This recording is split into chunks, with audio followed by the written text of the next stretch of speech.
And could they have? I think they could have. I think there are some positions that they could have. Free agency isn't done yet, but are the Lions done? That's the question. Are they done because they've effectively filled all these holes and now they can just go to the draft and kind of relax a little bit? Maybe there's a move to be made in trade because you've got the cap space that you can make that, and there might be a team that's trying to unload some players there to free up some space on their own. They can do that. I still think that they can add another player. I want to add another safety. If you can add Quandre Diggs goes in and starts right away. Now, he had a problem with the old staff. Do you think he'd fit in with this group? Yes. I kind of wonder about that. In some ways, the fact that he didn't fit in with Matt Patricia has gone from being, well, maybe this guy's a problem too. Maybe that's his strength. Did you see who tweeted at him, encouraging him to look at the Lions in free agency? No. Snacks Harrison, over the weekend, had a tweet. To Diggs? Saying come back to Detroit, which is just weird all around. Like Snacks Harrison, former Lion defensive lineman who played here for a season? Or was it part of one season, or did he play a season and a half? So that's kind of weird. And recruiting a guy who used to play. So it's a guy who used to play in Detroit, recruiting a guy to Detroit who used to play in Detroit. Give me a second on that because I might have something to add to it. But suffice it to say, but things have changed. Yeah, and the reason I want to add Quandre Diggs is because, again, you're adding players that would be upgrades over what you have. And Diggs is a really good safety, and then you don't have to rush along Melon Fonwu. Brian Branch, does he stay as a slot corner? Kirby Joseph is the free safety. I mean, you've got things, I guess, you're just adding to that depth in the secondary with quality players. All right, coming up, another twist on Are You Going to Eat That? Gator's got something. I got something for you. Yeah. Kind of excited. We'll get to that today at 12:35. It's Carson Anderson, 97.1 The Ticket.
Doug Carr, Scott Anderson, 97.1 A Ticket. Open lines, 248-539-9797.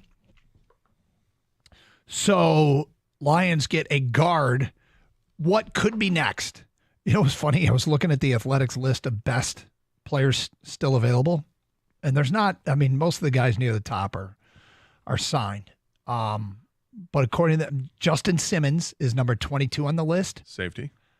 Josh Reynolds is number 26. Not sure why he's 26, but okay.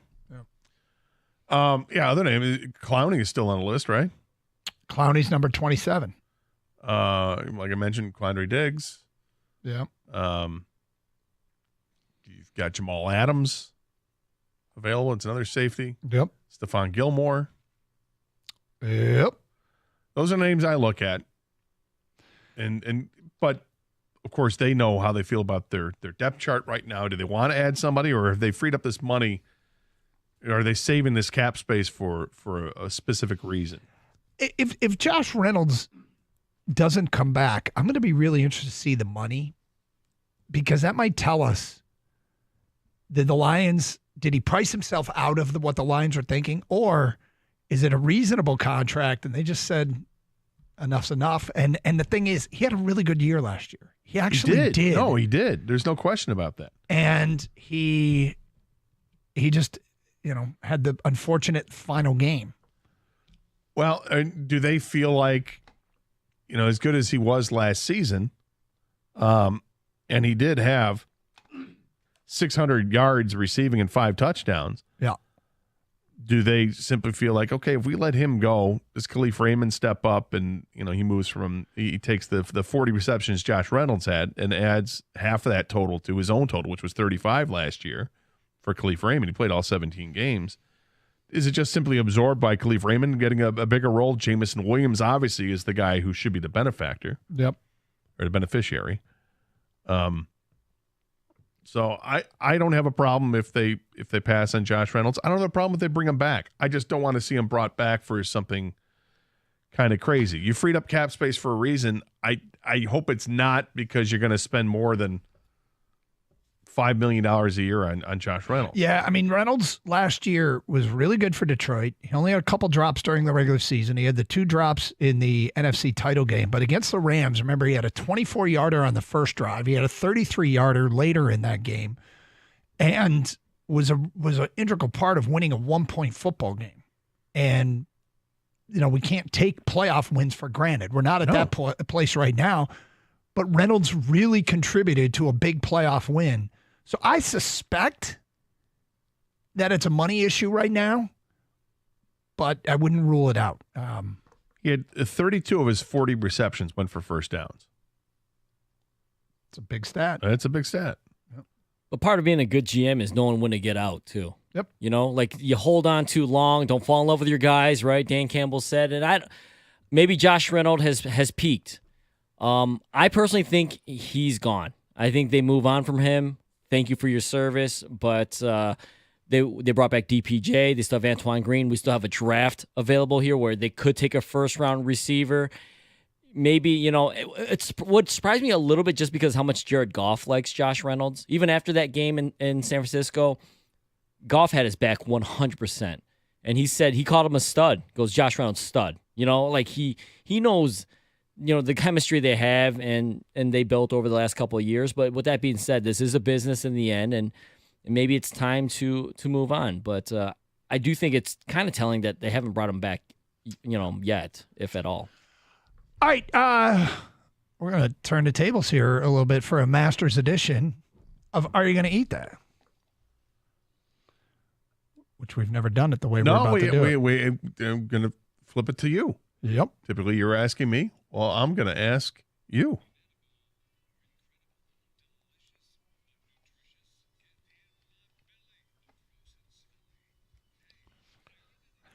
This is very smart of you. You saw the Masters menu just got released. That's right. And it's in honor of John Rahm, who won the Masters last year.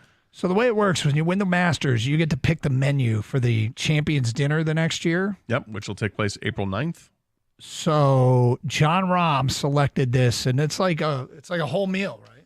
Yes, it starts with the appetizer portion, or the tapas. All right. What do we got? Choice of 6 tapas. Nice. Okay. You have the Ibéricos, which is the acorn-fed Iberian ham, cured pork loin.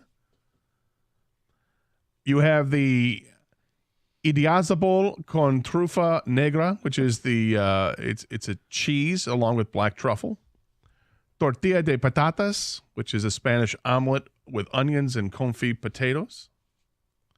The chistorra con patita is a spicy Basque chorizo with potato. Any of these striking you to this point? So far, I'm no on the ham and no on the chorizo. What's the cheese one again? It's Idiazabal con trufa negra, which is Idiazabal cheese with black truffle. There's also a couple more. I'd have to see the cheese. I'd like to see what it looks like. Lentejas estofadas, which is the Mama Ram's classic lentil stew. Okay. And then there's the croqueta de pollo, which is something I think you would go for, the creamy chicken fritters and confit potato. That's the one. I'll take 6. I'll take number 6. You're just going to go with everything else? Just go with the chicken. No lentil stew? Yeah, lentil. I'd have to have some questions about what was in the lentil stew, but I could go lentil stew. Okay, because one strike you like, ooh, that sounds really good. The chorizo potato. Yeah. Spicy. Yeah, spicy Basque chorizo and potatoes. That's the chistorra con patata. I'll go with the pollo. Of course you will. Yeah, no kidding. The first course, only one first course is served. It's the ensalada de changuro, which is the Basque crab salad with potato. You going to eat the first course? I think I will. Sounds good to me. Crab yeah. salad with potato. I think I'm in. Crab salad, yes. We all agree. And your main course. Here we go. You have a choice of 2 items.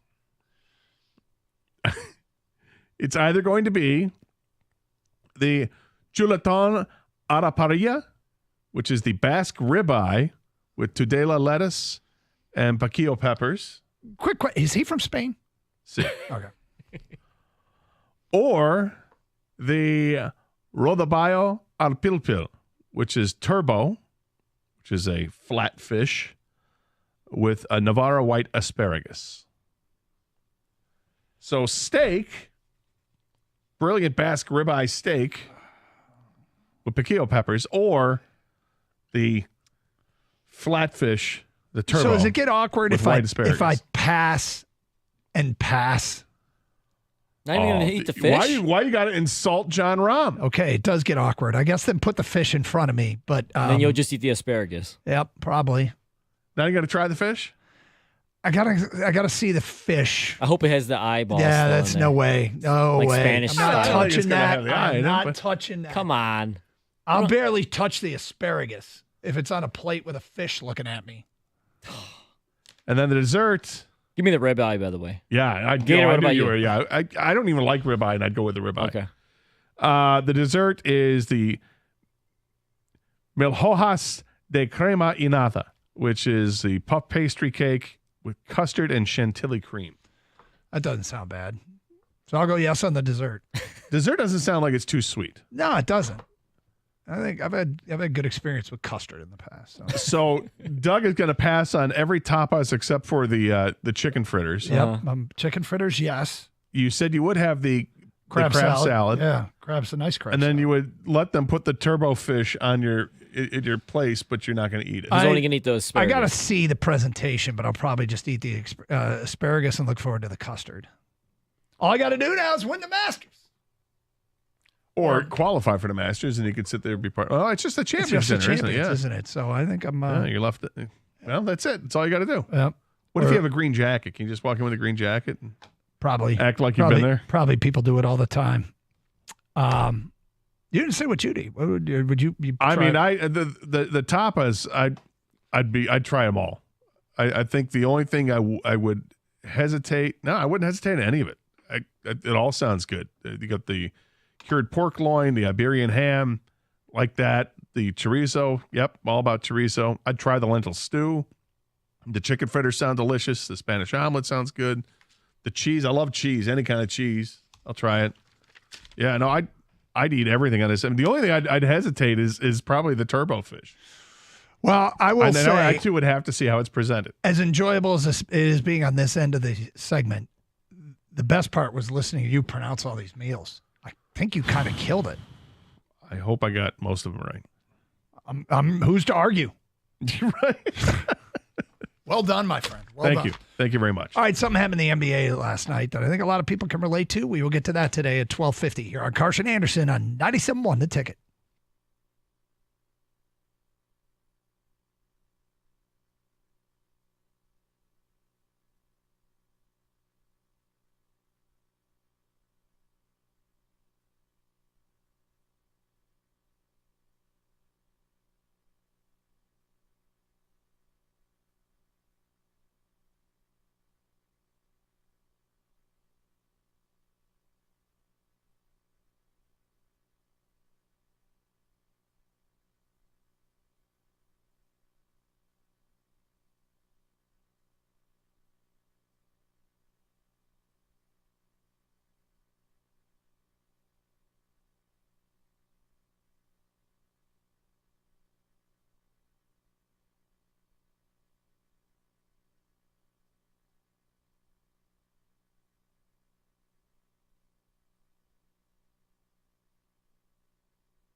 One of my guys, always wanted to be a Detroit Lion, has announced his retirement.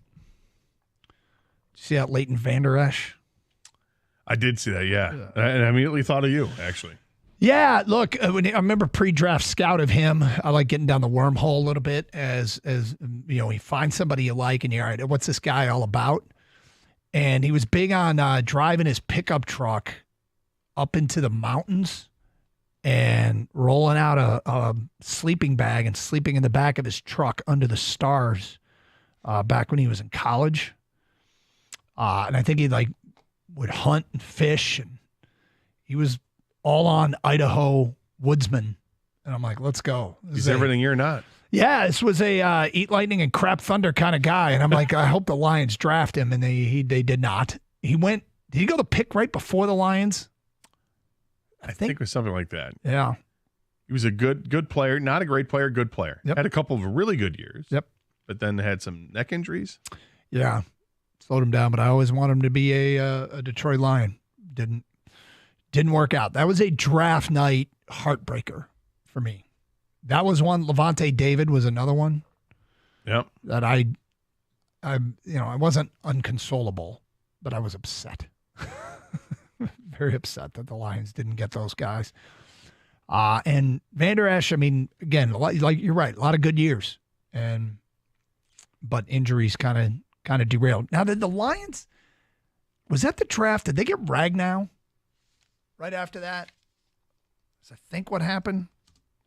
Because I think it was Van Der Esch, and then it was Ragnow, I believe, the next pick, which has turned out to be a really, really good pick. Yeah, that's exactly what happened. Van Der Esch went 19 to Dallas, Frank Ragnow 20 to Detroit. So it worked out. Yep.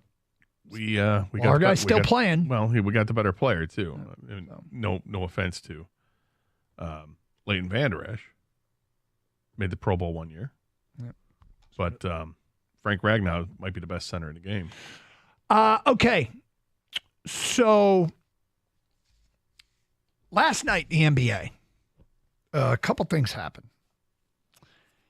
Anthony Edwards on a fast break, and Edwards is becoming one of these guys where there are a lot of highlights. He had that highlight last week where he blocked the shot at the buzzer and hit his head on the rim. Right. And almost took a header in doing so. Like he hit his head on the rim and sent his body flying askew, and he managed to break his fall. But last night, third quarter, Minnesota's playing Utah, and Minnesota gets a fast break, and someone passes it to Edwards right around the arc. I think he takes one dribble just about to the free throw line, rises up, and just absolutely annihilates the rim. I mean, this is one of those, he cocked it so far back and threw it down with so much force. When he landed, he hurt his hand.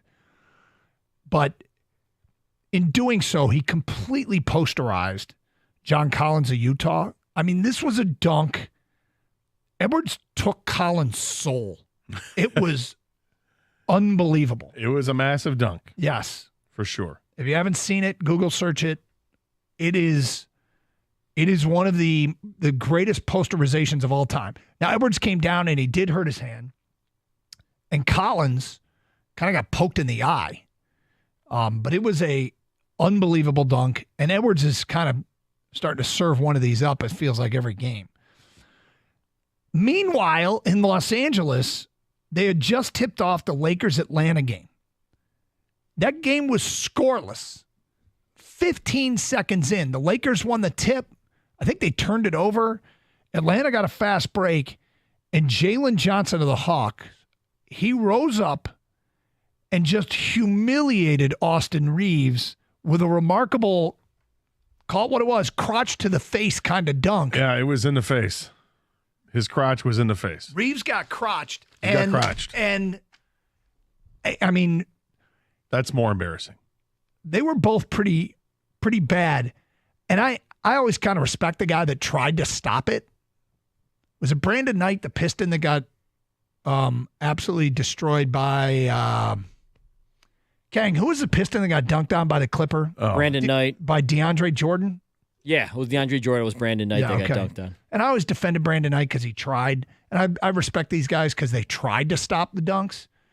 But instead, they got humiliated. Did you read the quotes from the post-game Laker press conference, or did you? I saw it. It was the clip. The Lakers ended up winning the game, and they brought D'Angelo Russell and Austin Reeves to the podium after the game. And how did it go down?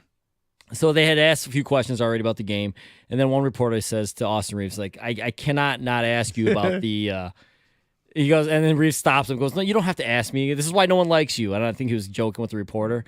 But then the reporter says, well, I have to ask you, what happened? He's like, yeah. Austin Reeves says, well, you saw what happened. And he says, well, we don't know your point of view. He goes, you don't want my point of view, is what Austin Reeves said.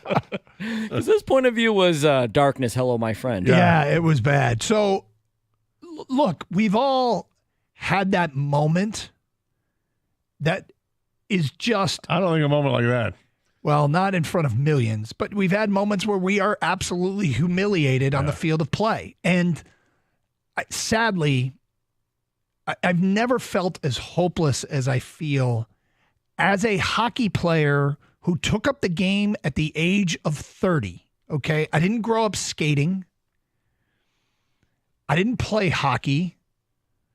Many of the requisite skills I don't have. I can get up and down the ice. I can get the puck and immediately look for my better teammates and get the puck to them. But there's nothing as helpless as people who are good at the sport skating circles around you. Where even if you're like, all right, I'm just going to commit a penalty and drag the guy down. That's a hell of a plan if you can even get close enough to touch him. Like those are the humiliating moments where I'm just like, this is bad. And I told the story about playing in a Red Wing alumni game where I was playing D, I was skating backwards, and here's another problem I have. I can only turn forward to backwards one direction. Okay? Gotcha. So I can only turn this way to my left. So if somebody is skating, if I'm racing backwards and there's somebody coming up to my right, I have to go all the way around. Come on.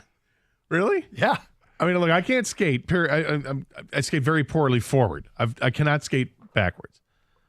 But I would think that if you can skate backwards, if you could turn to your left, why can't you turn to your right?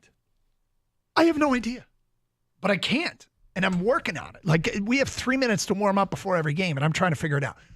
Anyway, the point is, I was playing in a charity game against a Red Wing alumni in an arena filled with maybe 1,000 people, 1,500 people, and I'm skating, and I have to turn around backwards. And there's a Red Wing alumni player, and I fell down. I just fell over the blue line. And it was humiliating.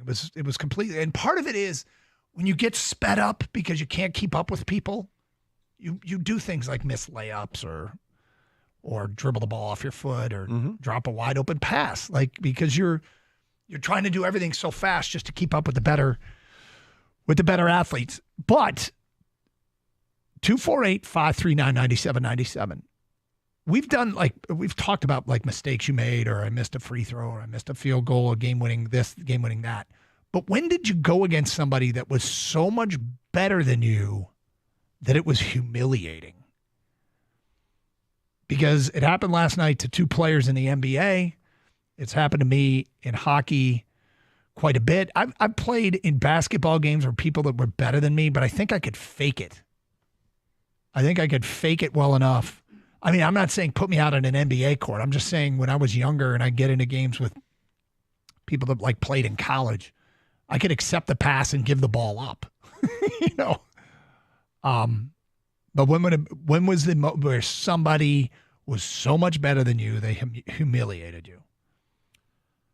I can think of two things. One, in college, when I was at Michigan State, a buddy of mine, we went to go play basketball, one of the IMs, IM West or East, I forget which one it was, and ended up playing a little half-court 2-on-2 game against these two other guys who were looking to play.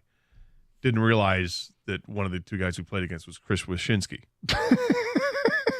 Who played at Michigan State? Was just dropping, 20-foot shot after 20. I mean, there's nothing we could do. And I'm like, this is not even close. And if I had the ball, it'd be knocked out of my hand every other time. And just embarrassing. No good there. The other, it was my first year of swimming, and we belonged to a swim and tennis club in Farmington Hills at the time. Yeah. And it had all these different age groups, right? And the age group I think I was 10 at the time. So they had like 9, 10 you could swim in that. But we had nobody that was in the 15 to 17 age group to compete in I think it was the 50 fly or something like that. And I said to the coach, I said, well, if you need some, I can do that. He looks at me and goes, you want to swim in the 50 fly against the 15 to 17-year-olds? I'm like, sure. I couldn't go 25 meters butterfly stroke anyway, let alone trying to do it against guys that were That's really funny. 5 to 7 years older than me who clearly were better. So I did for you, that. though. Yeah, I finished the race, and I finished about 30 seconds after everybody else. Which is an eternity in swimming in a down and back race. Yeah. Go there and back, and 30 seconds later, oh, here comes, way to go, lane one. Nice job.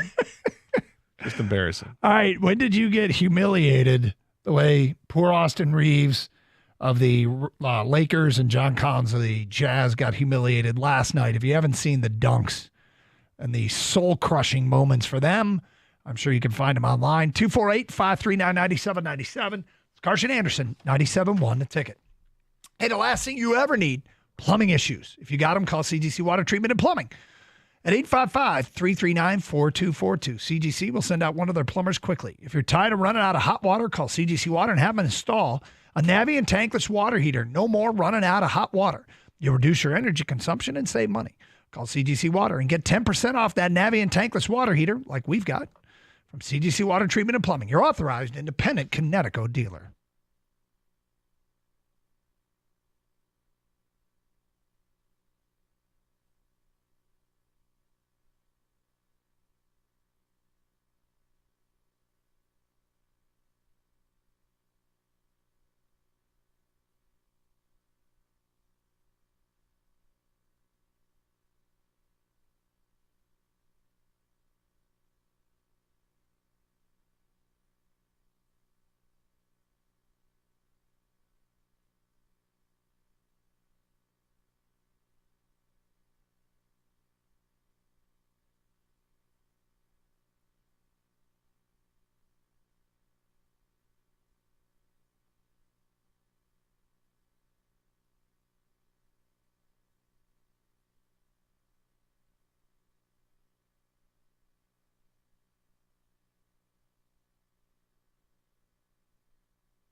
The Wings are back at home after one game on the road. Derek Lalone on what he wants to see against Columbus today.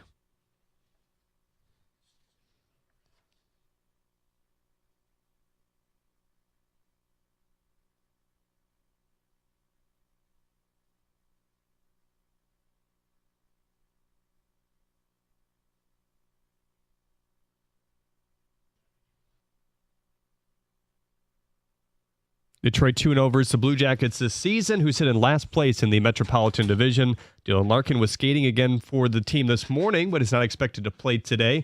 He did not practice in rotations. Lalonde saying it's, quote, aggressive to assume that he will play Thursday. Top prospect Simon Edvinsson also on the ice after being recalled from Grand Rapids. Jake Wallman has been ruled out with a nagging lower body injury and is considered day-to-day. You can hear the game right here on 97.1 The Ticket. Michigan basketball lost their leading scorer Doug McDaniel along with George Washington III to the transfer portal late yesterday, and now it's Terrace Reed who's packing up his bags. The 6'10 center averaged 9 points and a team-high 7 rebounds this year. The first 4 tips off today. 2 16 seeds will tango at 6:40 in Wagner and Howard. And it's a pair of 10 seeds in Colorado State and Virginia. And ahead of the team's first appearance in the Big Ten Championship Saturday, MSU hockey coach Adam Nightingale has picked up Coach of the Year accolades. Nightingale in just his second season with the team. At the Corewell Health Update Desk, I'm Jeremy Otto. For more, go to 97.1 The Ticket or Odyssey.com.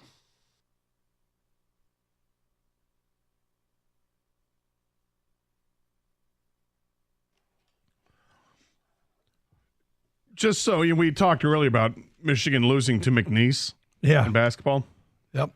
And just brought up that Terrace Reed is leaving Michigan, or he's entering the portal. Don't know if he's going to leave or not.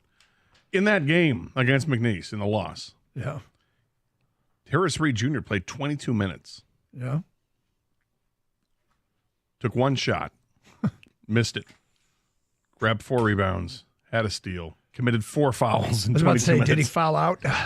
4 fouls in 22 minutes, no points.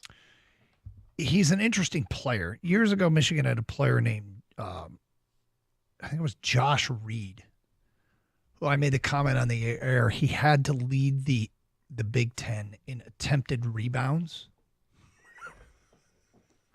He really tried hard. I've always thought Terrace Reed is a better Josh Reed. Josh Moore. It was Josh Moore. It wasn't Josh Reed. It was Josh Moore, who really, didn't have great hands. Reed is one of those guys that I feel like if he sticks around and eventually he becomes a dominant college big, but it isn't happening quickly, but it could happen. But he's in the portal. Next coach, see if they want to try and recruit him back. I know that the kid that decommitted said he would still consider Michigan, but we shall see. Kang, before you get back to the phone calls, did you have any time you were humiliated? Not like Austin Reeves and John Collins last night in the NBA that got absolutely dunked on, but we were sharing stories of when it's happened. Something similar has happened to us just in our own little world. Yeah, I mean, I think we're all being completely honest. We've been outclassed many times, in a rec league or a game or a pickup game, whatever it may be. Yep. I remember one time we had a bunch of us guys had played basketball on a weekly basis, and we would rent out a court. And the guy who we rented out the court from, the guy who ran it, asked us, "Hey, do you guys want to put your team together and join this league we have here?" And we're like, "Yeah, it sounds fun. I mean, we have good chemistry, play with each other every week, all that stuff." He's like, "But let me warn you, there's always a team that enters this league, and they only play for one session, and then they bow out." And we're like, "We're not going to be that team. We're not that bad." Very first game, tip ball, they go down the court, dude threw it off a backboard and dunked it over me, okay? Now, I wasn't going to get up there, and I didn't take a charge. I wasn't even going to get anywhere near this ball. Right. There's nothing more helpless than knowing a guy's throwing an alley-oop that you have no chance of stopping, and you turn around, and he's throwing it down. Like, that's a helpless feeling. That's what we were outclassed. We were that team, guys, that bowed out. We did one session, and we were done. So you knew within 5 seconds of your season starting that you were going to be that team. Well, I said, first we're like, They can't all be this good, right? Like, not every team in this league, and they're all pretty damn good. I mean, I remember there was a walk-on from Michigan that played on one of the teams there too. That he was a walk-on, and he was so damn fast. Yep. I couldn't I'm like, you walked on? Like, you're not even a scholarship player? No way. Yeah. We can't. We're just a bunch of dudes that we rented this out. Like, can we go back to our renting time? Like, what was it? This guy threw it out the backboard and gave himself alley-oop. But that's like a helpless feeling when you look up terrible. and it's just, all right, this is going to be rough. All right, 248-539-9797. Randall, you're on 97 on the ticket. Hi, Randall. Hey, how's it going, guys? We're good. Well, mine happened back in, I think, 92. We was at Derek Dow. Went to Cass. Played at Eastern. He was always talking trash, talking about you don't want to see me on the outlet. Up to this point, we didn't see no skills or anything. He was kind of lanky. He could play a little bit. So we going down to the break, and somebody throw the oop to him, and I'm like, no, he's not getting this on me. So I went up, just knew I was going to back the ball down. I guess he just decided he was going to be Derek Dow that day. So he just went up and he just dunked it on my neck. And what made it humiliating was when you swing on the rim and then you come down, just stand over you. Yeah. Then when you get up, you're just looking at me. At that point, I'm like, okay, I made sure he tried to be on my team.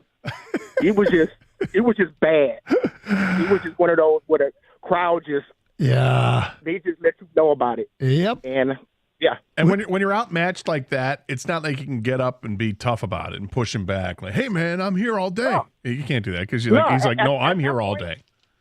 Yeah, he backed it up. I'm like, okay, we do it. I wanna use the term "dunked on my neck." It's such a great line. And when you say "we good," really, Randall, what you're saying is you're really good. I'm just here. Yeah, pretty much. Thanks, guys. Thank you for sharing. 248-539-9797. Ryan, you're next on 97 on the ticket. What's up, Ryan? Hey guys, I got a story for you. Okay. All right, first time I have an embarrassing one. I was in high school playing basketball. We had 2004 Mr. Basketball at our school, Paul Davis, who I play with pretty regularly. Okay. And I tried to do an up and under the basket in one of the scrimmages, and I did not see him on the court in front of me. Well, as soon as I came to come under, he blocked me so badly, he basically pushed the ball in my hand with my hand under it to the ground. I collapsed on the ground and probably tore 6 muscles in my back. Couldn't stand up afterwards. And got called for traveling. That was the least of my concerns by that point. That is hilarious. Ouch. Yeah, I mean, I don't know how old he was then, but he grew to be like a legit 6'11", didn't he? I mean, he was, let's put it this way, in high school when he went with us, he had a Jeep that didn't have the top on it because he couldn't find a car tall enough that he wouldn't stick out the top. So even in the winter, he's driving around with his head sticking out top of that Jeep. He was about 7 feet at that point. Classic.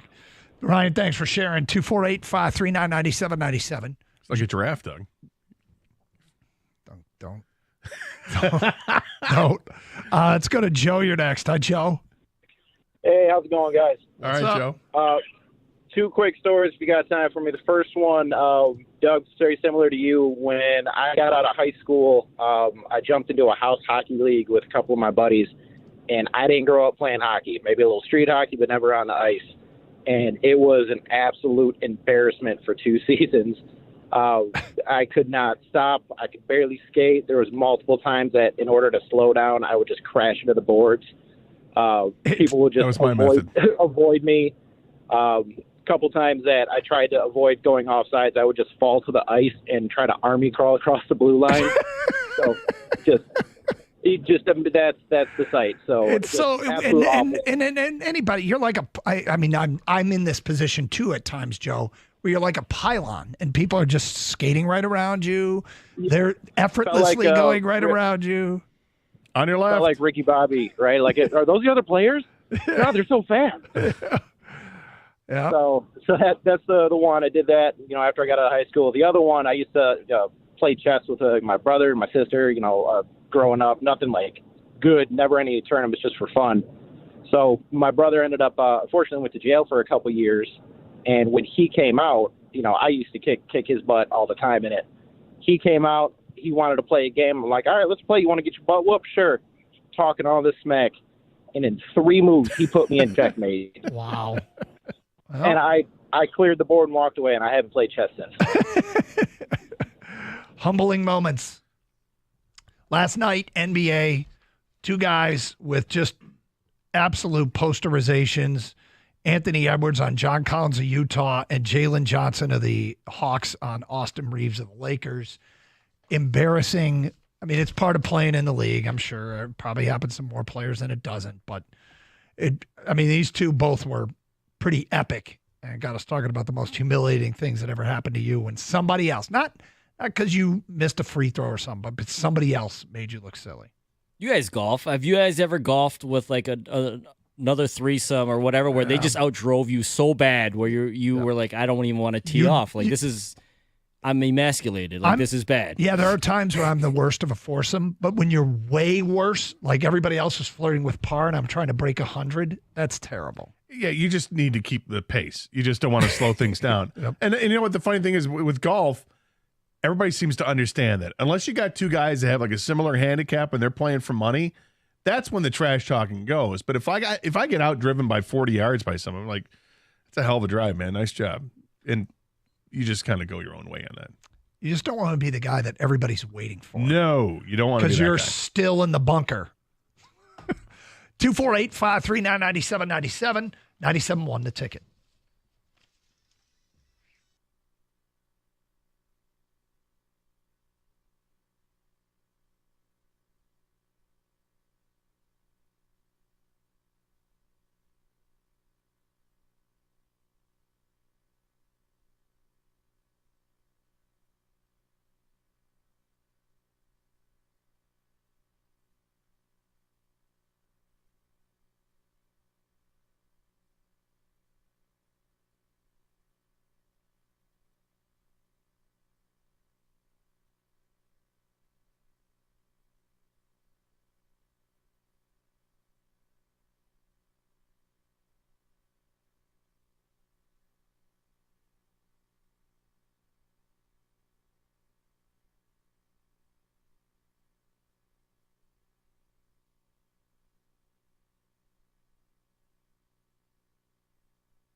get pumped up for the Michigan Panthers? I'd like to. I tried to get into it last year, and they got off to such a terrible start. So no, I'm not yet, but I'll sample it again. Is it next? They start next week. Do they? I think So do the Tigers. So I'll probably take the most of my. I'll probably spend more time with them. But anyway, we're talking about some of the humiliations that has happened on the field. This is off the 2 dunks last night. Anthony Edwards just took John Collins' soul with a dunk, and Jalen Johnson with a full-on crotching of Austin Reeves. You can see him online, I'm sure. Crotching. But, what's the most humiliating thing that ever happened to you? I just got a text from a buddy, Gene. I was able to take 5 swings off Oklahoma All-American softball pitcher Kaylani Ricketts about 10 years ago. She threw the first pitch to what was a batting practice fastball. I swung when it hit the glove. Swings 2 and 3, I started early enough to chip it down the first baseline. Pitch 4, she threw a changeup, and I was so far out in front, I did a car 2 spin out of the box. I didn't take pitch 5. I was good. There you go. I once got into the crouch against an All-American pitcher. I was going to say, you've done this, haven't you? Yeah, she was a pitcher of Michigan, Kelly Kovacs. She's now the head coach at Ohio State. I got down in a crouch. I said, come on, what do you got? What do you got? She's like, I'm not going to do that. And I said, yes, let's see. I want to see what it's like. Throw me a fastball. She's like, I'm not going to. And I said, I can handle it. Oh, no. So she let one go, and the ball was bouncing all over the place that I found myself falling backwards and caught it, but I landed on my back. And I said, see, I told you. And she said, yeah, that was about 70%. And I'm like, okay, then. But 248-539-9797. Let's get back to your phone calls. We go to Steve in Mount Clemens. Hi, Steve. Hey, guys. How's it going? What's up? Doug, when you brought up the hockey, it made me think. I'm 63 years old, and I used to play hockey. I played juniors. And I played against guys like Lee Norwood and a few others. But in about 1973, I was playing Pee-wees, and they kept talking about this kid up in the Sioux. You got to see this kid play. You got to see this kid play. Well, that team came down for the Thanksgiving, the week-long Thanksgiving tournament. And my coach tells me, we want you to, kind of shadow this kid, wherever he goes, you go. I said, yeah, no problem, coach. So I get out there, and every time I turn around, he's gone. And I'm like, he had me on it. My head was like on a swivel. All right, before you get to the rest of this, Steve, before you get to the rest of this, because I think I know who the player is. How old were you? I was 14. He was maybe 12. He was always playing up, maybe 11 years old. He was a few years younger than me. And he was as skinny as a rail. I mean, I kind of laughed when I first saw him get on the ice. And so anyways, he ends up scoring like 6-7 goals a game. And I'm on the bench, and my coach says, hey, Steve, man, you got to stay with the guy. I said, listen, I'm trying to – every time I turn around, man, he's 50 feet over there. He's 50 feet over here. I said, I can't keep up with the guy, right? Keeps tucking his jersey in his hip pad and scoring. I mean, it was ridiculous, right? So now fast forward about 1978, I'm playing juniors for Paddock Pool. We played against the Spitfires and the Junior Red Wings and that, and he was playing for the Sault Ste. Marie Grey. And he comes down. I'm 18. He's 16. The first time we play him, the coach on the bench says, all right, listen, you got to stick with this guy, wherever he goes. I turn around and says, listen, I tried that in Pee-wees, and I couldn't do it then, and I can't do it now. And the guy I'm talking about, obviously, was Wayne Gretzky. He led the league in scoring. He led the league in scoring in juniors, and he was only 16 playing against 18, 19-year-olds. And then he went on to play for the Indianapolis Racers and the World Hockey League, and then he went on to Edmonton. But he was, and I'm telling you, Gator, he was as skinny as a rail back then. And you used to laugh when you watched him. But, man, when he got on that ice, he was in a whole different stratosphere. You know what the thing is, Steve, listen to you talk to, you played a high-level hockey, and he made you silly. He made you look silly. Wayne Gretzky. Yeah, but did he do anything in the pros? Whatever happened to with the Sioux Greyhounds in the 77-78 season in the Quebec Major Junior Hockey League. Played 64 games, scored 70 goals, had 112 assists for 182 points, which may seem like a lot until you realize that Wayne Gretzky had 4 seasons in the NHL scoring over 200 points. But all that pales in comparison to when he played for the Brantford Steelers in 85 games, 378 goals, only 139 assists for a paltry 517 points in 85 games. You know, I would suspect it probably got boring. It had to have gotten boring. 248-539-9797. Mike, you're next. What's up, Mike? Hey, guys. Taking it back to 1983, I was a freshman football player. I got called up to JV for a scrimmage game. And I'm not sure how this guy was even playing on their JV, but it was against Southfield. I played at Berkeley. And the kid's name was Torrin Doran. Yeah, running back. He ended up playing for the Raiders. Well, he was a running back then. For Southfield, and it was, just a simple sweep to my side. I stepped up, and I don't remember anything for it. I really don't. Torrin Doran was unbelievable. To this day, they said I tackled him. Basically, he fell over me, tripped on my helmet, I would say. And, I don't remember anything. He was a grown man. I was maybe about 135 pounds. Yeah, he was a grown-ass man who played running back for Southfield, then went to North Carolina. Didn't really play a whole lot his freshman year, but got to play late in the season, and he played in it was a bowl game they had in Hawaii. And I remember watching it on TV because this was a guy who was in our conference. I went to Andover, so he was in our conference, and I saw him play. There you go. And he had like 8 carries for 100 yards when they put him in late in the game, and they got a close-up of him, and they show on the screen his stats, and they're talking like, this is Torrin Doran from Southfield, Michigan. What a game he's having here. And then he just vomits. Oh, really? All over the place, just vomits while he's walking, and then like, looks like dehydration may be getting the best. The humidity is really playing a role out there today, guys. And then ended up converting to defensive back and played in the NFL for a number of years and with the Raiders, as a corner. But I got to see him play his senior year. He went against us in high school, and a buddy of mine was a couple years older, class 86. Made a tackle on Torrin Doran that ended his day. Really? Against us. Yeah, he kind of hurt his ankle on the play. But nonetheless, he was a legend. John, you're next on 97.1 The Ticket. Hello, John. Hey, guys. How are you? Great. So, a lot like you, Doug, I was playing in a alumni game. Unlike you, I've been playing hockey since I've been 7, did all that junior stuff just like the other guy. But I was pretty cocky. I had 3,000 people in the stands. I thought, okay, I'm going to tear this up. All my friends, family, workmates were all there. So I'm gliding down, going into the zone, and behind me is Sean Burr. He takes his stick, puts it in front of me against my hip, pulls back, and I went ass over tea kettle. My arms were flailing. I'm trying to stay up. Feet were going everywhere.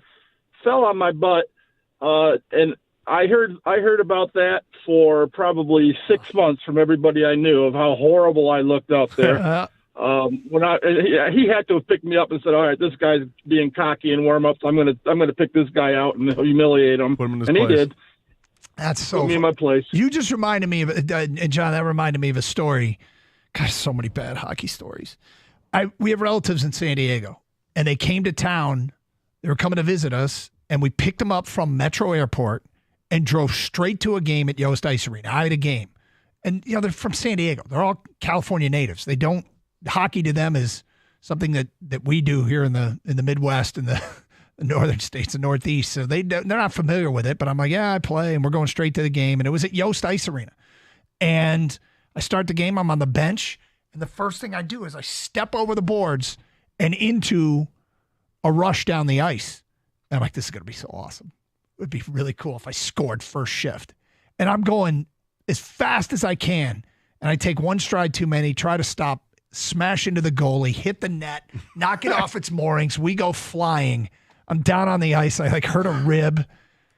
and I'd been on the ice for like 4 seconds. It was like the first 4 seconds of hockey they saw live was me doing that. This is why they should have called you Crash, not because somebody misspelled your name. Fair enough. We got a Mel Kiper mock to talk about. We will get to that coming up today at 1:32. We're going to do a condensed version, okay? Okay. Yeah. Since we had the Daniel Jeremiah earlier today, and I know you've resisted. You've shown great discipline and not looked at the Mel mock.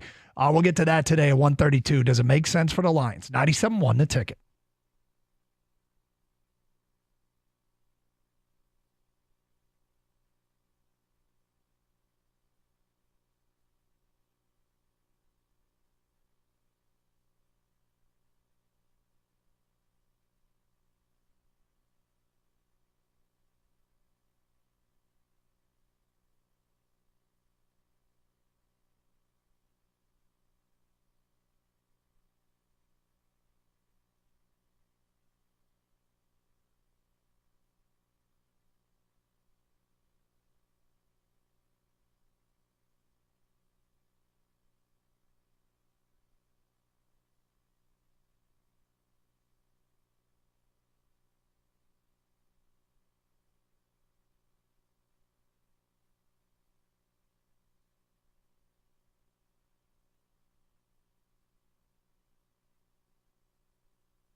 I have so many humiliating hockey stories. I just remembered another one. We're out on the ice for the opening face-off, and I'm standing in my spot at left wing, and I just try and pick up my right skate and move it out a little bit to have a little bit wider base, but I don't pick it up high enough. It gets caught in a rut in the ice, and I topple over. I fell over before the puck was dropped. Why am I playing hockey? Well, because you enjoy it. 248-539-9797. Okay, we're going to do this real quick because we had a mock earlier today, and I don't want to. We don't want to get carried away, but it is Fresh Mel, Kuiper 3.0. So I'll tell you who's on the board when the Lions pick. Do you have any questions before we just get to the Lions pick? Yeah, I'm curious. So he doesn't do trades. No. So are 3 quarterbacks going on the first 3 picks? Caleb Williams, Jaden Daniels, and Drake May go 1, 2, 3. Okay, so this one's got Jaden Daniels going second. Yep. Okay. Does he have J.J. McCarthy going, 8? He's got JJ going 11 to Minnesota. 11. Yep. Okay. Yep. And do Penix or Bo Nix go in the first round? I don't believe so. Give me 1 second here. So the Vikings have 2 first-round picks. Do the Vikings take? Actually, Penix doesn't. Bo Nix does. So does Bo Nix go to the Vikings? No, they took JJ. Oh, I'm sorry. They take JJ. My bad. Where did Bo Nix go? So I'm working my way through this. I was kind of surprised to see his name there. He goes to Denver at 12. So, all right, here's who's on the board for the Lions at 29. Amarius Mims, tackle, Georgia. Tackle. Okay. Xavier Legette, wide receiver, South Carolina. Yeah. Jackson Powers Johnson, interior offensive lineman, Oregon. Here we go. Johnny Newton, defensive tackle, Illinois. Darius Robinson, defensive lineman, Missouri. Mm-hmm. Kamari Lassiter, cornerback from Georgia. One of those is the pick. Who would you take? So no chop. Nope. No chop. None of the guys are available last time, really. The Daniel Jeremiah was very different. This one's easier for me to pick. It's the offensive lineman, the guard, Jackson. Jackson Powers Johnson, There you guard go. center. Yep. Okay. That's easy for me. Kang, under those circumstances, between Mims, Legette, Powers Johnson, Johnny Newton, Darius Robinson, and Kamari Lassiter, who would you take? And secondary-wise, I like Lassiter a lot, but like I said before, I want someone with the most instant impact possible because I feel like the window is now for the Lions to win. And Brad Holmes did such an incredible job addressing all these needs with free agency. I'd like to go defensive end, but Darius Robinson, I mean, he's a bigger defensive end. I don't know if he's get to the quarterback type guy, but maybe he can be. Filled so many needs. I mean, I'll just go with the end. I mean, you can never have too many defensive ends. Yeah, Darius Robinson. Okay. And he seems like a Lions fit. Under this circumstance, I'm really tempted by Amarius Mims, but I agree. I think Jackson Powers Johnson's the guy, Gator. Interior O-line.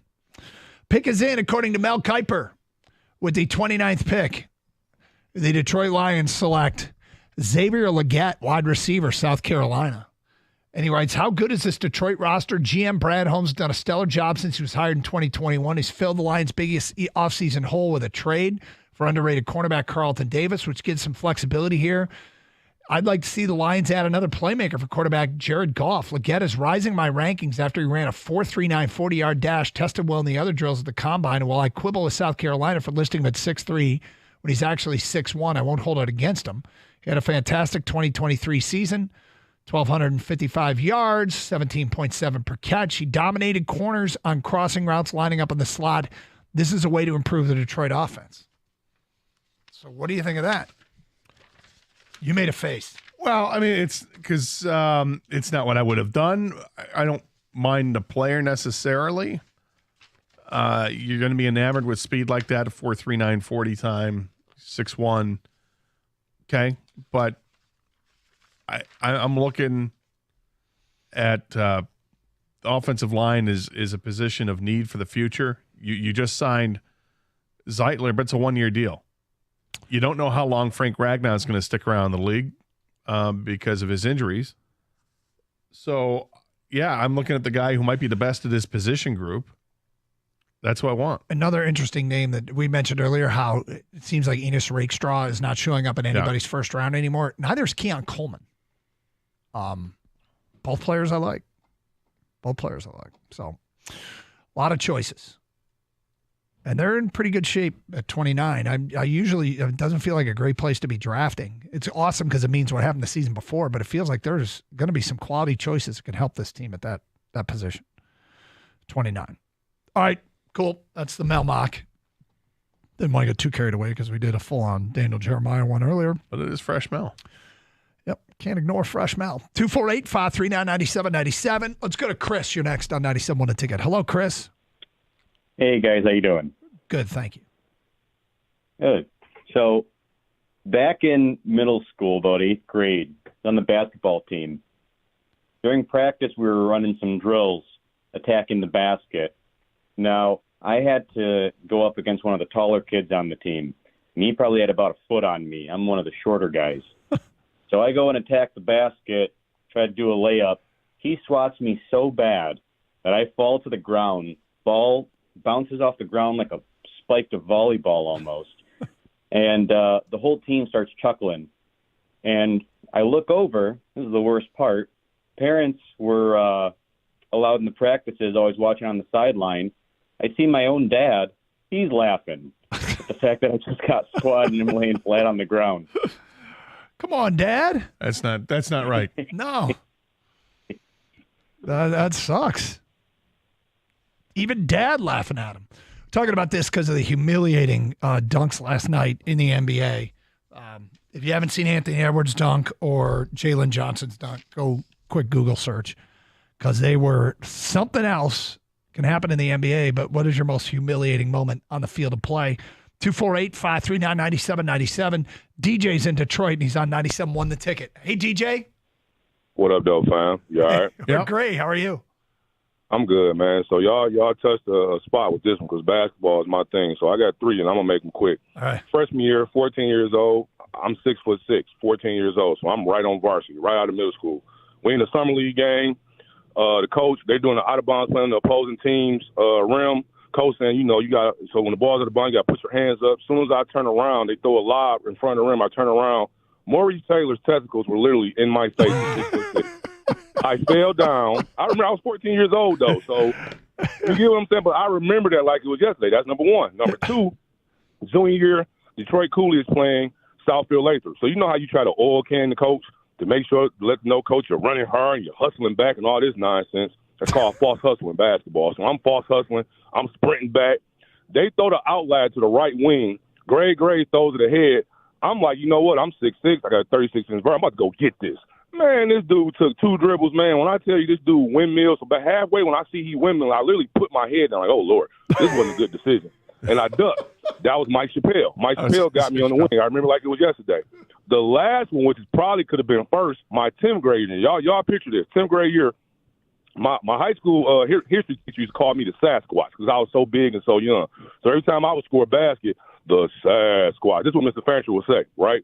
So now I'm at the free throw line. My coach is yelling, box out. I'm looking like, dude, wait a minute, bro. I wear a size 15 shoe, guys. The dude who I'm boxing out in high school wore a size 23 shoe. Wow. This dude breathing on the foul. I'm looking like, oh, God. So I boxed out. My boy, we did a double where I put my right foot in front, you put your right foot in front, so we get a good box out. Man, this dude puts both of us out the way. He goes and gets the offensive rebound. I grab his left arm. My boy jumped on his back. Man, this dude went up with 2 hands and literally dunked the ball so hard that it bent. It went, He bent the rim. Mr. Fancher yells on the thing, oh, Lord, Sasquatch. I'm talking about the whole gym going nuts. We fouled the dude and won. That was Robert Tractor Trailer. Yeah, I knew it was truck, man, when you said he had size 23 or whatever shoes. Yeah, and it was Chappelle when he said Lathrop. Yep. Oh, man, I remember like yesterday. And I knew really, it was Mo Taylor when he said testicles. dude, hey, you know what's crazy, man? Like, Mo Taylor he's like, remember how Shaq used to just do him bad? But if y'all ever seen Mo Taylor in person, man, that is one of the biggest human beings I've ever seen in my life. Yeah, ever. His shoulders, his broad head, shoulders. He had incredibly broad shoulders. But the dude jumped out the gym, man. Yeah. It was incredible. Hey, last before I go for you two guys, because y'all went on something else, that Powers Jackson kid is going to be a Pro Bowler. I pray we get him. He's going to be a Pro Bowler. Come on. He'll fit right in and won't have to play right away. But given the uncertainty, 1-year deal for the guard, uncertainty with Ragnow, it makes a ton of sense. DJ's my ride or die when it comes to building through the trenches. Yeah. He loves the trenches. That's all he wants to do is draft offensive linemen. Does it worry you that Jackson Powers has no neck? No, in fact, it's They're a good. It's an attribute. Yeah. I feel like he's got to turn his entire body to like to see who's coming left or right. Oh, you don't see. I picture it like an owl. They can just rotate all the way is that around. what it is? Well, how many Jackson Powers do you have to see before you get nervous? One day. Just one. By the way, DJ also leads the show in What Up, Though? Yeah. 248-539-9797, 97.1 The Ticket.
All right, so kind of a low-key good sports night tonight.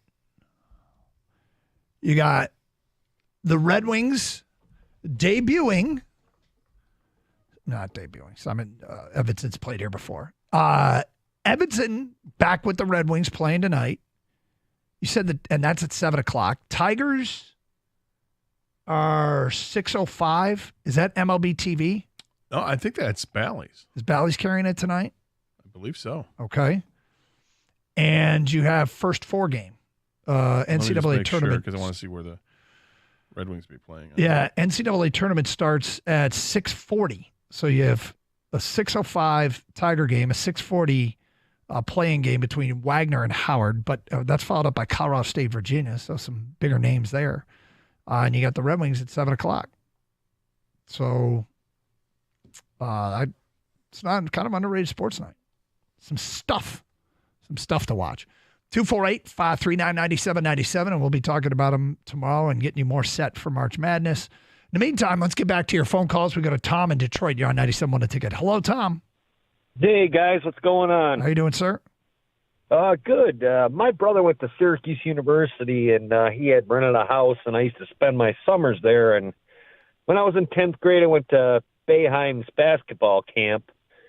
And at 9 o'clock, they closed the camp, and all the alumni would go play on the main floor. Derek Coleman, Sherman Douglas, all the guys. Sweet. And they'd have the rims on the sides from the camp, and you can go and shoot if you want, and you can stay there for an hour and watch them play. There's a kid shooting on the side, and I just went up and I started rebounding for him. He asked me if I wanted to play one-on-one, and, I'm in 10th grade. I mean, hell, our team that I was in at the camp, we won our championship for our age group. So, absolutely win this. Let's you go. Got this, yeah. So I'm watching this guy. I took one shot and I missed. Make it, take it. This guy is dribbling behind his back like someone would dribble in front. And he beat me like 10-0. And so a couple weeks later, my brother is looking at the newspaper about Syracuse recruits. It turned out to be King Rice, who played for North Carolina and the Tar Heels, because Syracuse was recruiting him heavy. And he ended up in North Carolina, but yeah, I got my ass kicked. Sorry. King Rice, yeah, he was late 80s, right? Yeah. Yeah.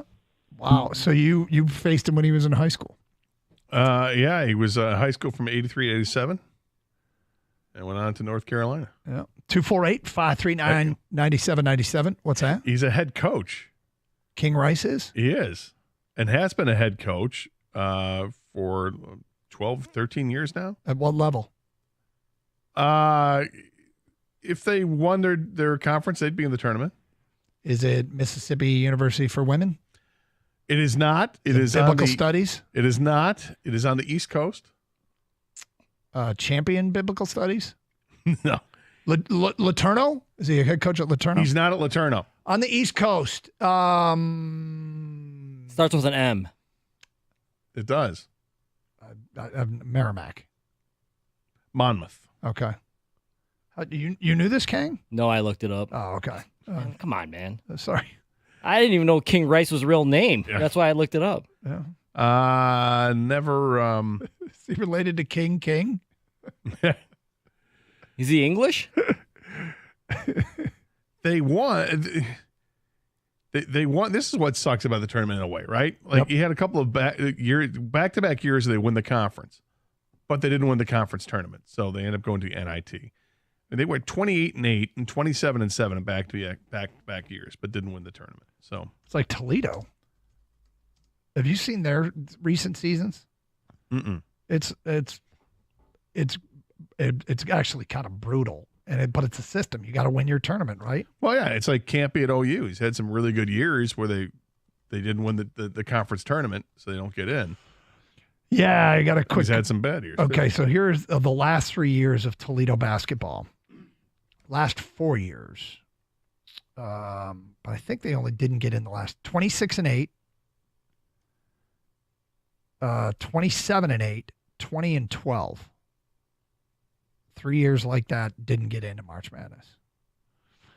And that's at Toledo. Yeah, actually, they didn't get in at 21-9 in 2001 either. That was the year there wasn't a tournament though, so that would make sense. And the MAC would You can get 2 teams in the MAC one year, can't you? You probably can. Yeah, I think there's years where there's 2 teams in the MAC. Might have been a minute, but 248-539-9797. Toby's in Warren and next. Hi, Toby. Hey, guys. Thank you so much for getting my call in. Sure. Okay. I was in 8th grade at Derby Middle School in Birmingham, Michigan. Yeah. I was on their basketball team. I was pretty much on the bench the entire season. They put me in at the end of the game, and we were up by several points against, I don't know who, maybe Berkshire, whatever. It doesn't matter. Point is, I get the ball in the inbound pass at center court. I dribble the ball a couple times. I turn, and I go. And I heard people say, I thought they were saying go. They really were saying no. I went to the wrong basket, and I missed. Oh, well, at least you missed. Yeah, it's a good thing you missed. I missed an open basket on a free throw on the wrong hoop. Now, I was absolutely 1,000% embarrassed, red face. My parents were there. My mom was there. My sister was there. Friends from my high school, my middle school friend. It was just embarrassing. So I did tell this story to one guy, and I want to complete this story by saying this.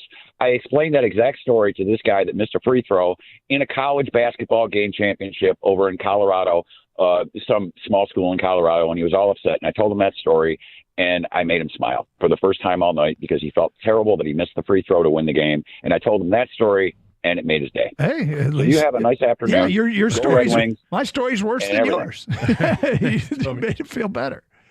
Hey, don't feel too bad. You could be me. I'm like racking my brain. Okay, Birmingham. What players came out of Birmingham? What do we got here? Well, that was the BJ first story Armstrong where somebody just humiliated themselves. Yeah. Everybody else, it's about the elite athlete that humiliated them. And the reason we're talking about, for people that didn't hear earlier, Google search Anthony Edwards dunk or Austin Reeves, who was on the receiving end of a Jalen Johnson dunk. They were total posterizations. Total posterizations. 248-539-9797. Dirk, you're next. Hi, Dirk. Hey guys, how you doing? Good, thanks. All right. Well, I grew up in a small town in Missouri, southeast Missouri, and I played a lot of tennis when I was young, and I thought I was okay. Entered some tournaments, never won, but came in second a couple times. And I went to college at Mizzou and thought, well, yeah, they had an intramural tennis team, so I'll try that out. So the first draw was a guy, and his first serve was a kick serve. And he served it. I swung, and it hit me right in the face. Turns out that he had played freshman tennis at K-State.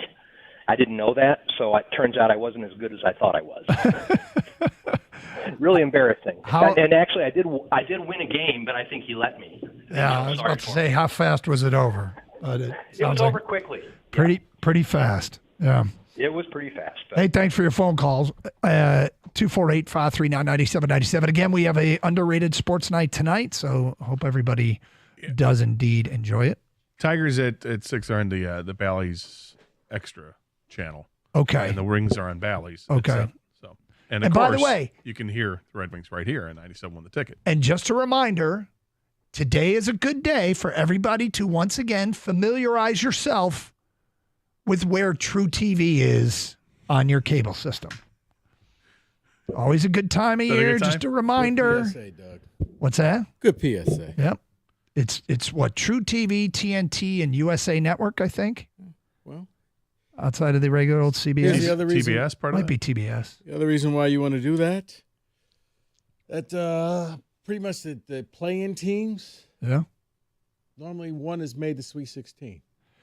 Yeah, right. So not the 16 seeds. No, but, not the 16 seeds, but Yep. somebody in those other games Yep. get hot, go on a nice little 3-game run, and next thing you know, they're playing next week. Yeah, Virginia and Colorado State tonight. So, Oh. All right, what do you guys got planned coming up next?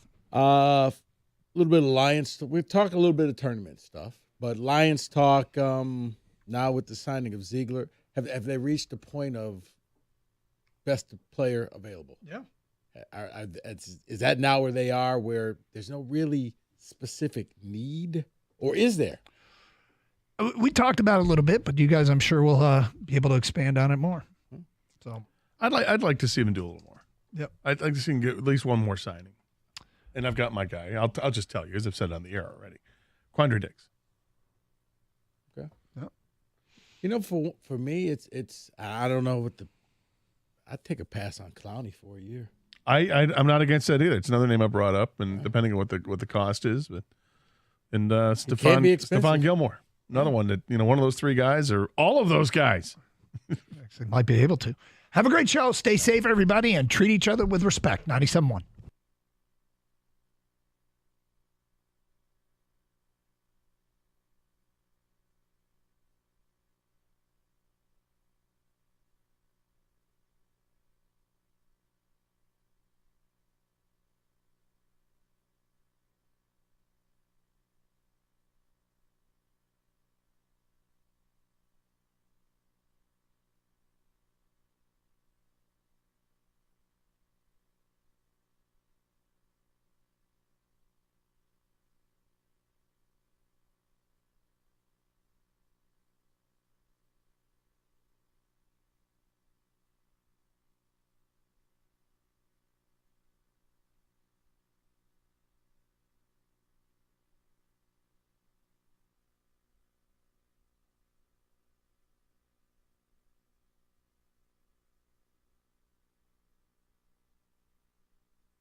Brought to you by Twin Peaks. Michigan basketball lost their leading scorer, Doug McDaniel, along with George Washington III to the transfer portal late yesterday, and now Terrace Reed dipped his toe in today. The 6'10 center averaged 9 points and a team-high 7 rebounds. On the football field, Michigan has kicked off spring ball. Running back Donovan Edwards is impressed so far by how the team looks.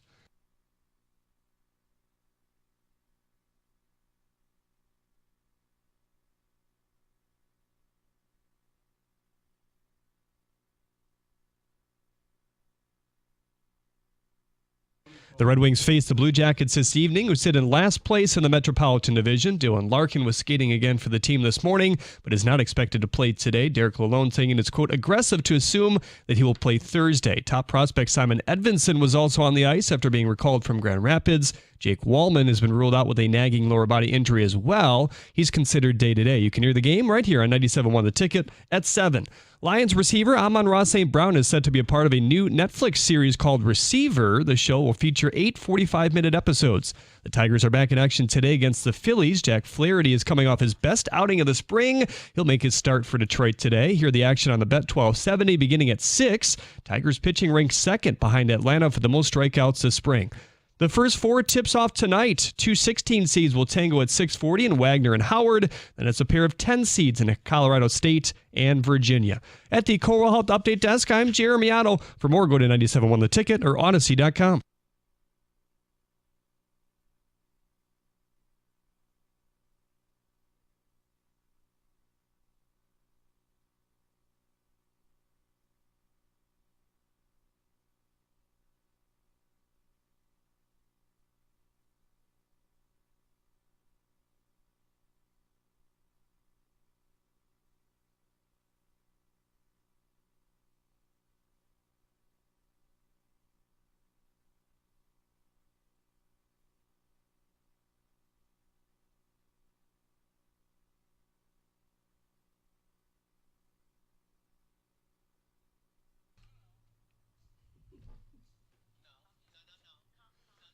Well, we've gotten to the bottom of that mystery.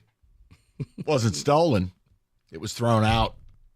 Enrico's going to confront the cleaning lady at 4:30. Oh, no! So, with that, we welcome you in on a Tuesday. We've got a lot of good stuff for you. Football and tournament. So, we got a couple Lions things to sort through. I'm going to give you the dirty dozen players that maybe you don't know that you should know for the NCAA tournament. Now, if you're a hardcore fan like Rico, you'll know most of them. If you're the average fan, you might know 1 or 2. If this is the first time you're tuning into the NCAA tournament and you want to know who to watch and who to bet, well, it's just fun. Okay. Some of these guys, even the nerds won't know. So we'll do that later. We'll do a tournament by the numbers. But Rico, I want to welcome Lion fans to something. We have arrived at a destination. And I don't know if they're ready for it. And it is the land of best available player. They've hit the real destination. Now, they've thought in the past, no, we could just take the best available player. But now, yeah, you're right. We have arrived with last night's signing. I think the Lions, for the first time in my life, have entered an NFL draft where there is no true pressing need. Signing Kevin Zeitler, who is a Pro Bowl guard, to a 1-year deal, very affordable. You actually, according to Pro Football Focus, have 2 of the top 15 guards in football, Graham Glasgow and Zeitler. Mm-hmm. Jonah Jackson out at $15 million, Zeitler in at whatever he signed for. Was it 5.5, whatever it is? Rico, they go into the draft, and the announcement I will make is you don't need to bother asking me who they're taking because I don't care. Brad Holmes can draft whoever he wants to draft because they don't have. Now, if you say, well, Mike, you really wanted a pass rusher. Of course, but a pass rusher is like pitching. You always need more pitching. Mm-hmm. Rico, they could take a corner. They could take a wideout. They could draft a guard/center and have depth. They could do anything within reason. And I don't think any Lion fan would have the ability to have a problem with it. That signing of Zeitler, combined with DJ Reader, has elevated the whole offseason for me to where I'm like, all right, we're good. We ended up right about where you want to end up. Do I wish they had gotten a nuclear warhead pass rusher? Yes. And there's still some out there. Because I would take a flyer on a 1-year deal for Jadeveon Clowney. Bring him in. If it doesn't work out, it's a 1-year deal. But he just lives year to year now, team to team. You don't know where he's going to be. So why not lock him up? But here's the thing. Going into the draft, they could actually do something that I've always admired, David, what your team has been able to do. The Steelers. The Lions, with their draft picks, can literally draft and develop their replacements. Meaning, when certain players' contracts are done, this guy's already been in the system now for a year or two. Hi, Taylor, leave your playbook. We're going to move on. We already got your replacement. He was on the team. He was that guy you were having lunch with yesterday. They can actually go that route where they can draft some guards. They can draft a tackle. They can draft certain positions so that when that cap hit comes up, it's not, man, how are we going to keep this guy? It's, we can go ahead and let this guy go because we don't have to worry about drafting a rookie. He's already on the team. We've already developed him. It's what the Steelers did for decades. Now, occasionally the Steelers will lock up certain people, but they let plenty of people just kind of walk on by like, yeah, well, your contract's up and we're not going to re-sign you. We already got your replacement. Lions can now do that, where they can go in there and draft depth. And I'm not talking, Hendon Hooker draft and stash. I'm talking guys that can help you just in case any of your starters get injured. Okay, we got to elevate the program. We got to put them in there. So if you want to go and draft a corner, you got a plethora of corners that you just signed in free agency, but we want to get our own homegrown corner, but we don't have to rush him out on the field because we have guys. Right. But next year, we can let some of these guys go because this guy's now developed into something. He's turned into something. Well, because, too, look, if they took a corner in the first round, I wouldn't say a word. Right. Because odds are Mosley won't be here. You can get rid of Cam Sutton. Who knows what Carlton Davis's deal will look like? The whole point is, guys, we've never been here. Now, again, whatever differences of opinion you may have, maybe you wanted them to do something in free agency they didn't do. Overall, when you look at this, it's an effective offseason. It's Brad Holmes executing his plan. We don't have to agree with everything he does. But the end point, look, the DJ Reader thing, that's A+ to me. I loved it. The Carlton Davis was probably like a B- to me. But the signing of Zeitler, like I'm with Rico on this. Instead of drafting a guy at 29 and I got to run him out there, no, you're right. The depth angle. Look at how the Eagles operated up front for so long. Like they had a great offensive line, and they still went out and drafted that Dillard kid from Washington State. They let Vaitai walk because they had – why? They had depth, and then you overpaid for him. Thanks, Bob Quinn.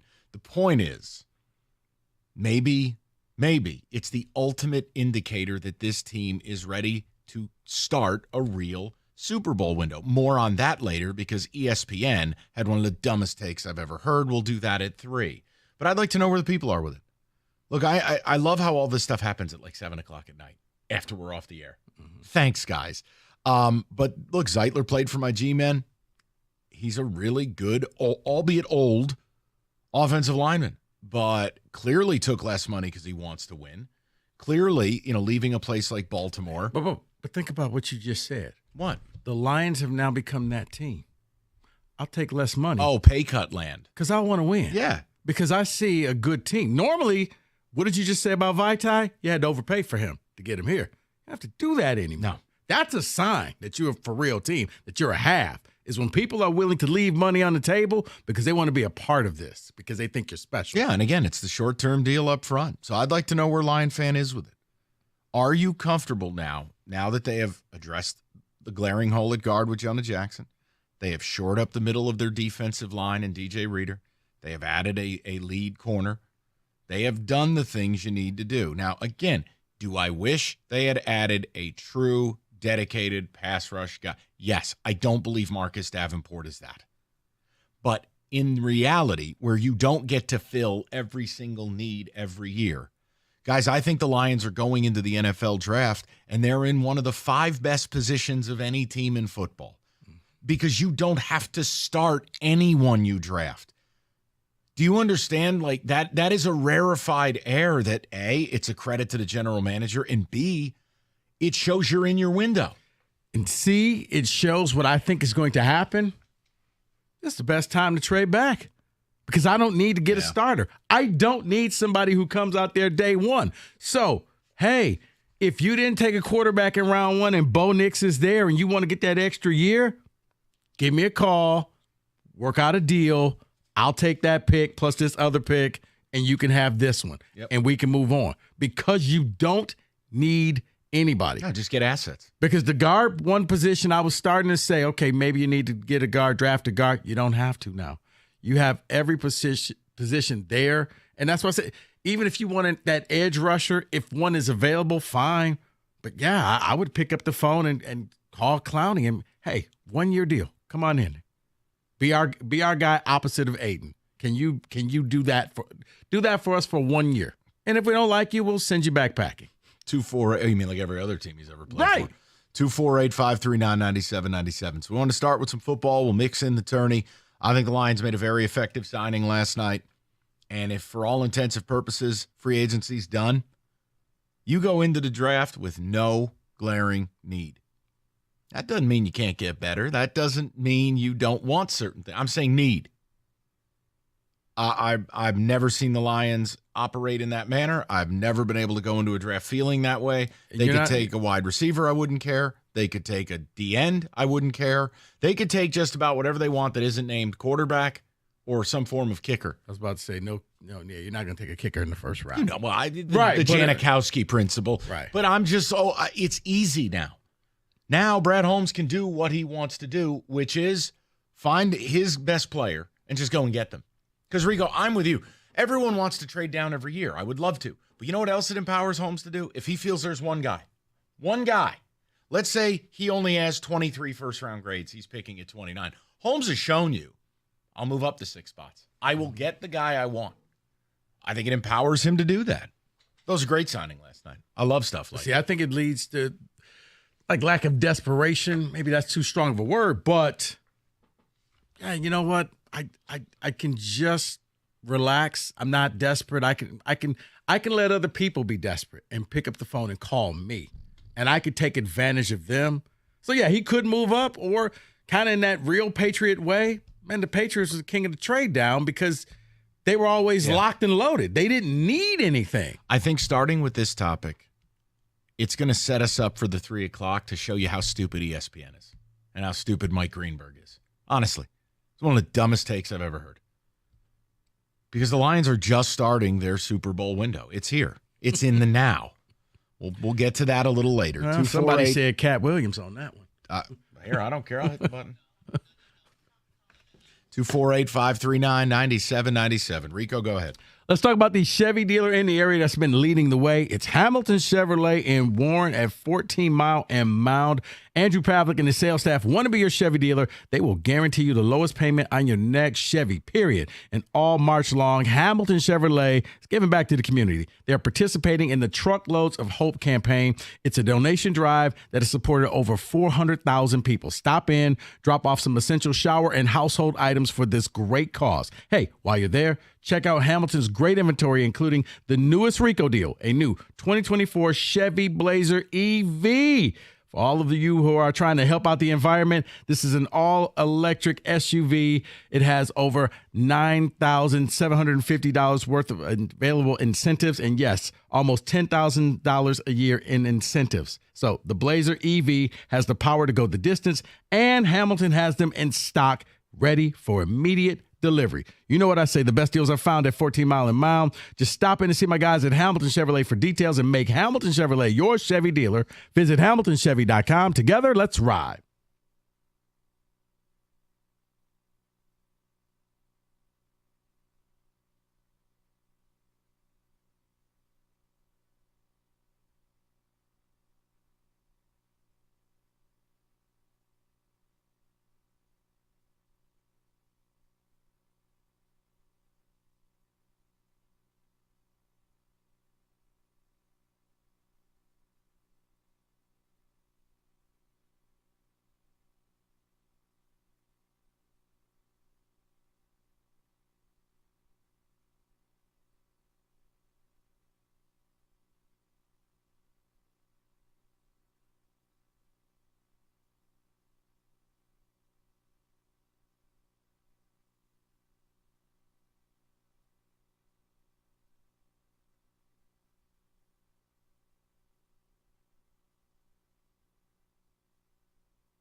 Oh, David, instead of burping into the microphone, you could say, hey, Mike, it's time to tell people about Stadium Swim. Hi, here I am. Listen, it's America's favorite place to watch sports, including basketball. The tournament starts this week. Check it out. 6 pools, 3 levels. It's right in downtown Vegas. It is Circa's signature place to watch sports. Book your spot today. CircaLasVegas.com.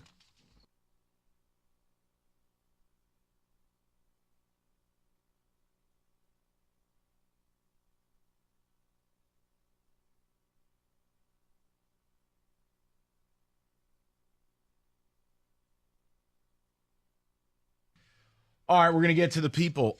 People, we've pulled the station wagon up to a national park we've never visited, and it's called No Pressure Draft. Lions signing last night at about 7 o'clock, 6:45, bringing in Kevin Zeitler, 34-year-old, kind of a war dog. And again, is he better pass blocking guard than run? Yes, but he's a good guard. One of PFF's top 20 last year. You keep your strength of strength. Right, and now I think we can go into this draft pressure-free. Never been able to do it before. I don't have any particular thing I think they have to do. No. Now they can go and draft your guy and bring him in and groom him in to be the next guard. And again, for those of you who are going to be like, well, don't you want a pass rusher? Yes, I do. But that's like relief pitching. You can never have enough of those. That'll never go away. I'm saying that if Brad Holmes thinks a wide receiver is the best move at 29, I could defend it. A corner, I can defend it. An O-lineman, I can defend it. Literally, for the first time, you can really say best player available.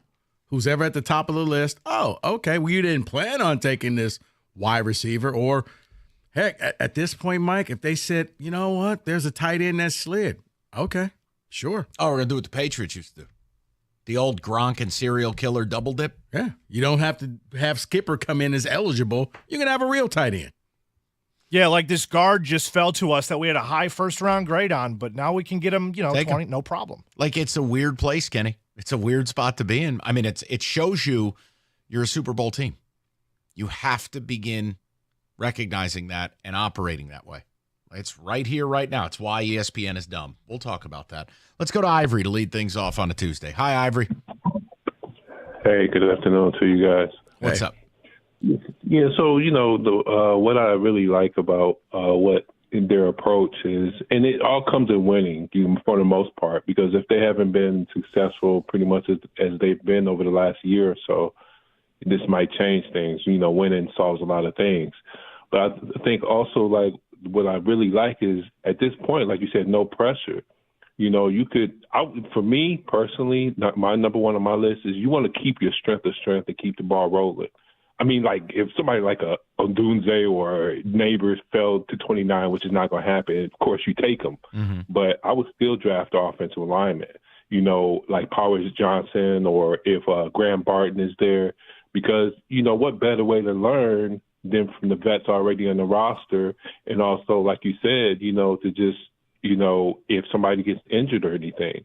And it just creates such a pressure-free environment for them to where they can continue to keep the ball rolling with their youth. That's why that ESPN take was just so dumb if you really studied and understood the situation, because now they can just go out there and continue, and also financially to keep, high-powered talent rolling through the organization at a cheap cost, winning and then getting these one-year deals where you're not paying these guys all this money, and you have these young, affordable talent for 4-5 years just waiting in the wings for you to continue, that window.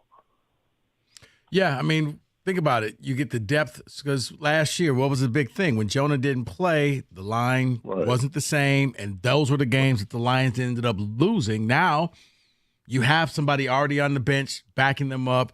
I like what Ivory said. If they take a guard. Yeah. If they take anybody on the O-line. But I like what Ivory said. What better way to learn how to become a professional than to learn from this line? They're teaching you hands-on, rookie, do this, don't do that. And I don't want people to be bummed out, like, oh, we have the draft here this year, and you don't need sizzle. It really doesn't matter who you take at 29. It doesn't. It doesn't. You take whoever you want. Your excitement came during the playoff run. That's what real teams get excited about. Real teams don't get excited about the draft. Kansas City wasn't going head over heels last year with the draft in Kansas City for that final pick, okay? They weren't. Why? They were celebrating still from the previous season. So, yeah, you want to see some flashy name, but Lions fans, you've graduated from the fact that the draft is not your Super Bowl anymore. You know what's your Super Bowl? The real Super Bowl. That's what your new goal is, not to appease the fans for the summertime to get the season tickets up, to keep interest there. Interest is going to be there for the rest of from now until the season starts. Go to Dan, 97.1. Danny, what's going on, buddy? Hey, so just thank you for taking my call. Want to start with a question. I'm not hearing much, and we're not there day by day. But if you guys can we talk about Houston as a edge rusher? What are your thoughts? Yeah, of course. I think what you're seeing, Dan, this is just my opinion, they are betting big that Houston is the guy who had that 7-game run as a rookie, and they're betting they have their edge rusher guy. I don't know if they're going to be right, but yeah, I think that's what their actions are. Hey, so that's my thoughts. I'm thinking that they're really going to bet on Houston, and I'm preparing for the Super Bowl. And if Houston can have a breakout year, like you guys pointed out, we're in a great position. We got some cap space, but now we're drafting the best player on the board, and you can't beat that. No, and I think it does. Dan, it allows Holmes, and I'm not saying – see, this is the key. I'm not saying what he should do, because I think by bringing in Zeitler last night, it kind of completed things. If he sees a corner he really likes, just work with me on this. Let's say he sees a guy he's got a top 15 grade on, and he believes that player is going to be gone by 21 or 22. If he wanted to, he'd go up and get that player. And to Rico's point, that player doesn't have to start right away. But you know what that player does? He competes with Cam Sutton for those reps. Mm-hmm. It just, he sees a Wiggins options. Or a Rakestraw. Right. He's waiting right there like, because if there's one thing we've learned to trust him on, it would be these high draft picks. Look, it was never about Jahmyr Gibbs. Like, I just don't like taking running backs. I said you'll like the player, but I'm not going to pay him in 5 years. But he hasn't missed in that regard. Like, I was the one I supported the J-Mo pick. Then J-Mo did everything wrong for a year and a half. Now, J-Mo maybe started to grow up towards the end of last year. Now, does he hit this? Like, this has to be the year he hits. Bruh, if J-Mo does what he did in the NFC Championship game, Lions fans are going to fall in love with that man. They have to. It got lost in the wash because everybody was so upset with losing to San Francisco. But when you rewatch that game, that was J-Mo's coming out game. He was him. Running in the touchdown, catching the touchdown late, making catches. You pair that up with Amon-Ra, you got your tandem that you've been waiting 2 years for. And again, it's the other reason. If after this offseason now, Rico, they could take a wide receiver, I can make sense of it. Depending on how the player profile. Donnie Mitchell. Why not? I mean, Josh Reynolds is back on a 1-year deal. Bye. What do you got after Amon-Ra? Unproven J-Mo and nothing. I could make a case they could take a wide receiver. Let's say, yeah, they brought back DPJ for another year. What does that mean? It's the big receiver. Okay, then. Sully, 97.1. What's up, Sully? Hey, fellas. You guys are blowing my mind this afternoon. Why is that? You guys, in the first 3 minutes, you hit the two main things that I've said since the start of free agency, and it blows my mind. And you torpedoed my wheelhouse. You know, it's weird because I went into free agency. I'm in old Lion fan mode. You know, all right, it's free agency. You know, draft what you need. I mean, pick up what you need. You know, free agents, pick them up, need. And I stopped and go, wait a minute. We really don't need anything. Okay, well, look at the draft. All right. Fantasy time. Pick anything, you know, you want or need. Well, I don't need anything. I really don't want anything. And it was like an epiphany. I'm like, whoa, this is uncharted territory here. It is. You know? It is, because it means you've risen to being one of the elite teams. And you're structurally built right. Right. Now, see, I agreed with you at first, Mikey, and then I agreed with Reeks, and now I'm going to go radical here. okay, we figured out we don't really need anything. We figured out that there's not, you could want anything. We really don't have a real desire. And like Reek said, take that 29 pick and trade back for more picks. But then I thought, you know what? They'll just go all in, push all them chips in, because the move up from 29 to 1 would be ridiculous. Who do you think, and where's he going to fall in the draft? The second best edge rusher. Who is it, and what pick you think he goes at? Oh boy, I mean, Dallas Turner projects to go top 12. It's not a great year for edge rush guys. My guess, I can go and look. I don't have it all in front of me. My guess would be somewhere in the high teens, that once Turner would go off the board, another edge would hit somewhere by 15 or 16. Does that seem about right? Jared Verse, Dallas Turner. I think Turner goes first. Verse will probably, I think he's in the high teens. But and that's the whole – if it's not me. If he determines, hey, this guy's a superstar, and he wants to move up and go get him, I don't think anybody can say anything. And that's the best way to draft. I know it won't lead to the most electric topics where it's like, no, they must do X. I don't have a must do. See, I guess I'm thinking because you gave up one of your third-round picks already, that maybe you may be trying to trade back to gain that pick. All right, but yeah, if it's somebody if you're there, going all in, if you love a player, you sacrifice it. Northville Lumber, we talk about them all the time. Oldest company in the state, largest Trex decking outlet in the country. Nobody stocks more. Nobody sells more Trex than Northville Lumber. Last year, contractors, homeowners, they bought enough Trex from Northville to cover 26 football fields.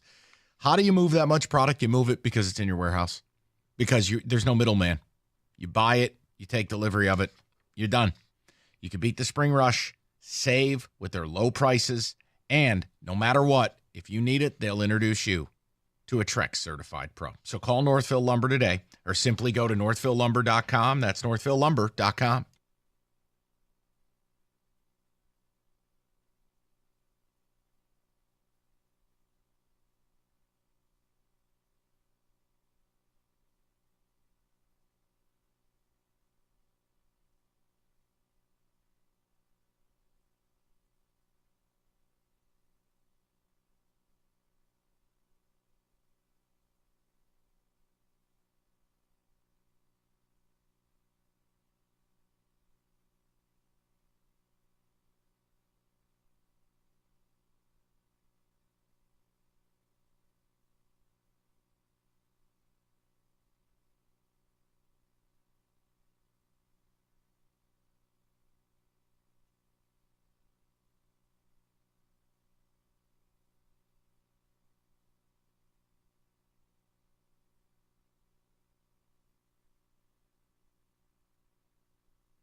All right, we're going to have a little fun, and I want to just do a PSA, and then we're diving right in. PSA is if you're interested in the tournament and you like to bet or just hear tournament talk, from Evan Jenkins, the desk of the webmaster, the desk of the maestro, have your notifications on and have your Wi-Fi on your phone. For whatever reason, a lot of these podcasting applications have changed. You receiving these pods, and if it's not on Wi-Fi, you don't get them. So cash the ticket. Cookies and I broke down God help me, every single game of the first round. Picks and leans on every game, even games that I wouldn't bet unless you want to call the number. 16 play-ins? Everything. Wow. You can go get part 1 of that. Part 2's coming out this afternoon. We did it this morning. I'm giving you the slow clap. That's impressive, Mike. And you know what? Every now and then I'm thinking, okay, I'm doing some stuff, man. You just no, we're sick. I'm good and giving you Mississippi State breakdowns. No, and yours you just is did targeted the whole on thing. 5-star zone with Michigan and Michigan State and the Big Ten. Here's what I'm going to do now. I'm going to give you the dirty dozen. If you've paid no attention to college ball, but you're going to watch the tourney and you want to act like you know what you're doing, this is for you. If you're a fan, you may know some, you may not know others. Rico's going to go thumbs up or thumbs down on these. David, a little music, please.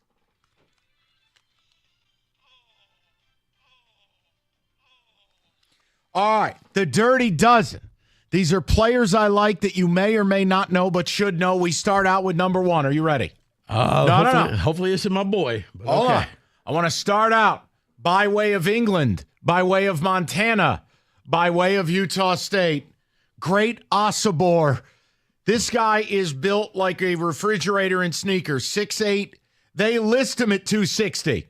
May want to add a few pizzas. Very generous. Just brute force inside for the Aggies of Utah State. You're going to see him play TCU. They better have a battle plan. This dude's a walking 20-10, and he's a ton of fun to watch. The old school college big man. Yes. Yes. And that leads me to number 2. Thumbs up. Yeah, okay. Now, in the plus size category, I offer you a man who looks like he ate Zion Williamson. Yes! Here it is. This is Derek Nix hooked up to a bike pump.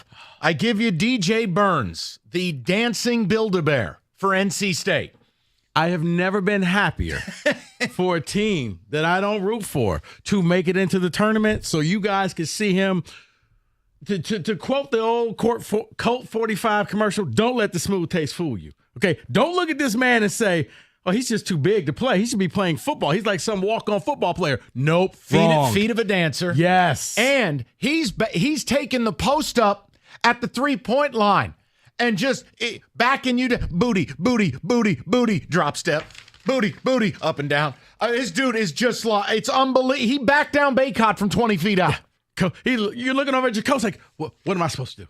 What can I do? Because he's just giving you, for lack of a better term, he's giving you a consistent diet of booty. Period. As you would like to say, you're going to eat this pizza. That's right. Yeah, his quote was, growing up, I watched Olajuwon, wanted to be like Olajuwon. I just had the body of Zach Randolph. Right. He did a 300-pound up and under. It was unbelievable. Oh, and don't think you're doubling him. Court vision, people. He's dropping dimes. He literally looks like he could be playing O-line for NC State. Number 3, a tale of 2 seasons. There was Oregon season, and then there was N'Faly Dante season. See, these are all the players Tom Izzo doesn't recruit in the paint. So N'Faly Dante got hurt to start the year. He actually did, but go ahead. And Oregon lost, I think, 4 really bad games without him. He's 6'11", 235. You swear Chris Bosh is on the floor. He shoots an egregiously absurd 70% from the floor. He just dotted Colorado for 12 for 12. And he's the only player I've ever heard of from the country of Mali. But this kid is really, really awesome. Yeah, he caught fire in the Pac-12 conference tournament. He's the reason why Oregon walked away and why Oregon is in the NCAA tournament. Because they weren't supposed to be there. He couldn't be staying. He went perfect. How different would you feel if he didn't get hurt to start the year and Oregon had 7 or 8 losses versus the 11 or 12 that they have? Okay. That's the difference. Yeah. N'Faly Dante. All right, number 4. I'm giving you essentially Jimmy Chitwood if you're a fan of Hoosiers. Bailey Shireman. Nah, if you built a Creighton player in a lab, dude from Omaha, Nebraska, looks like he should be driving a tractor, 6'7", 210. But here's where Shireman's really interesting, Rico. As good of a scorer as he is, he's an elite rebounder. He averages 9 boards a game. He does the grimy stuff in the paint. Tons of and ones, tons of circus shots in the peach basket. Bailey Shireman, God, I would kill for State to have a player like him. You did. You had Joey House. No. Man, Joey didn't want nothing to do in the paint. Get out of here with that mess. All right, number 5. He is an All-American and does not play for a power team. It is the most. Not who I thought. All right. Does have a sweet apostrophe in the name, so it's not Darren, it's De'Aaron Holmes, the second, Dayton. 6'10", 225. Guys, I really don't know what to tell you. I mean, he's one of the 10 best players in America. He's 20-9 every night. He shoots 39% from 3. And just down the stretch, down to him in the block. And he operates. Rico, I don't know how he's at Dayton. I was about to say, how many years does he have? Because he's a junior. Yeah, he may be opting out and heading someplace else. I don't use the portal. Thanks, Tom. All right, but Tyson. De'Aaron Holmes. Yeah. Watch him. They're playing Nevada. I don't know what their plan's going to be to stop him. He's really nice. All right, number 6. Now, this is a guy, if you love college ball, you're going to know him. Okay. But for those who don't, off-brand program, by way of Northeastern Junior College, by way of Northern Colorado, I give you what could be the SEC Player of the Year, Dalton Knecht. Came from nowhere. Correct. But you just can't stop this guy. 22 a night on 40% shooting from deep, and he has no hesitation to going in the lane and throwing oop-de-doos up at the rim, and they all go in. Right. You can't stop him. We'll just make him shoot threes. Wrong. Like Reed Shepherd's going to be a better pro. Knecht's a great college player for Tennessee, and maybe, just maybe, Rick Barnes won't be able to F this up. Number 7. It's sentimental. He's better than the statistics. This is what I deem the all-Detroit Lions player of the tournament because he's all grit. I give you, by way of Las Vegas, Nevada, they call him Pop. Pop Isaacs, Texas Tech. This is a street fight point guard. The numbers, the shooting percentage looks a little low. He doesn't shoot great from 3. He only averages 16 a night. But when they need something, Papa comes home. Papa delivers. So he's there for the big moments. He's their all grit guy, Pop Isaacs, guns up, Texas Tech. I love him. He's the one shining moment guy. Gotcha. Yes. Now, I was about to say, you was okay. I get what you're doing now. But he's just. You know what? Your list is good so far. He belongs at Michigan State. He's gritty. He's grimy. But you got AJ. Go to hell. All right. Number 8, we take you to the NBA DNA Club. I give you Jalen House, New Mexico, Eddie House's kid. You get a sick headband. You get emotion. You get breakneck speed. You get a disruptor who averages almost 2.5 steals a night. And Rico, he will not hesitate to rise up from 30 and bury it. Jalen House is the emotional heartbeat and best player on my New Mexico Lobos. Fun as hell to watch. Agree? Yeah, I do like this. I like this one. All right, this is good. Now, this man is so good they couldn't spell his name. And that's Bettino's kid is coaching him, right? Yes. Jamal Mashburn Jr. on that club. Yes. And Obi Toppin's little brother. It is everybody's kid. That's From the right. Coaches. Yeah, okay. We're calling it the Lucky Sperm Sample Club. Great DNA. All right, let's do it. This man is so good they can't spell his name normally. It's Johnny Broome, spelled Johni. Johnny. I don't use the portal. Thanks, Tom. Because Bruce Pearl did, and he found Johnny Broome, which is the better part of 19 and 10 a night with 2.5 blocks from Morehead State. Now, Johnny Broome often has a confused look on his face on the court. I can't figure it out. He looks confused out there. Maybe he was waiting to see if that check cashed. But I tell you, he'll block your mama from the buffet line. I know. He's nasty. He powers a top 10 offense. I remember when he went into the portal, and everybody wanted him. Right? Booty. That's DJ Burns giving you that diet. He's just going to body you. Let's go to number 8. This is the Rico selection right here. Keisei Tominaga. Keisei Tominaga? He's the Korean Curry. He's awesome. Nebraska. He'll fire it from 3, flip shots. The ball's gone before the defender even have his hand up. And then this kid will go dribble drive, scoop shots from everywhere. You get a headband, you get a lot of bleep talk, and he provides swag in a swaggerless landscape of Nebraska. Tominaga season. Yeah, he's that guy that you're just like, yeah, coach, he's not that athletic. Wrong. I don't even know how tall he is, Mike. He looks like he's 5'8". But yes, before you even realize you're guarding him, he flicks the wrist. You're dead. And he shot it from 45 feet. And when he gets hot, oh, forget about it. I'll give you 2 more, and we got to wrap. 1. Keisei made it. He's awesome. Aiden Mahaney. It's hard to make St. Mary's exciting when they play at the slowest pace in America. But Aiden Mahaney is a pipe killer. He's a pipe cleaner who's a killer. Okay. This kid is 6'3", might weigh 175 pounds. He's their point guard, late shot clock heroics, defense, playmaking. And again, I know St. Mary's walks the ball, but Mahaney is a stud. The numbers don't tell it all. Highest rated recruit to ever go to St. Mary's, and he powers the engine.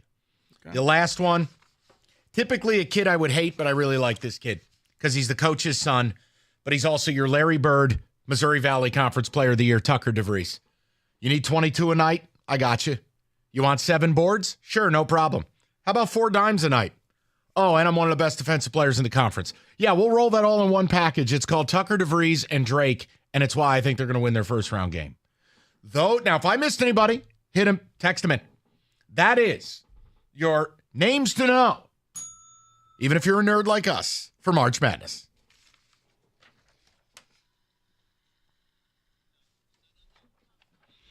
All right, get green, stay green with Natural Way. Limited time only. You purchase a full lawn program. You receive free grub control when you mention my name. You could say, I don't like Mike or Michigan State. No problem. They'll still give you their best pricing of the season. It's Natural Way Lawn and Tree Service. Stay green. Enjoy that lawn all year long. And don't worry the fact it's snowing out. They can still get out and do that first application, which is the most important one of the year. Professional installation, custom-tailored solutions. Just go to naturalwaylawn.com. 888-GET-GREEN. That's 888-GET-GREEN or, well, that's it. It's Natural Way.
All right. Odyssey.com rewind. You missed anything? We opened up with it. Lions, I think they made a very nice signing last night. I think it allows you to live in rarefied air for the draft. We'll get back into that later. I've got maybe one of the dumbest things I've ever heard ESPN talk about regarding your team. It says a lot. We'll do that in a doesn't it? We'll do that in a few. David, some ticket text, then we'll go to the callers. Someone is saying, great information, Mike and Rico. I absolutely love this. Now I will go into the tournament knowing who these guys are. Someone else says, I just tuned in. Did anyone mention Terrence Sharp from Illinois? What about him? The guy to look for. Yeah, I tried to avoid Shannon. Yeah, Shannon, I tried to avoid the biggest names. I know Connect is, but Tennessee's a nothing burger. I don't imagine most of our audience watches SEC ball. I just figured I love his backstory, and I would throw it out there. Plus, I'm kind of like spiting Izzo and my program because so many of these guys are portal kids. Yeah. Sorry. No, but Shannon. Illinois, Shannon is he's a scoring machine. I mean, all he's going to do is just lower his head, drive to the basket, and get the and one. At one point, he was committed to Michigan. He was. You're welcome. Personal text from someone sitting next to me. I don't see any Oakland Grizzlies on this list. Okay, It's funny how that works. That's real odd. I don't know why that is. I'm avoiding this. I am not doing this with you today. You cannot possibly hate your alma mater the way you do. Big Blue Nation. Let's go. Oh, my God. All right. David, please. Someone else is sending in a serious text here. Mike, you missed Stephen Izzo on the MS for MSU for the difference maker. Sincerely, Tom.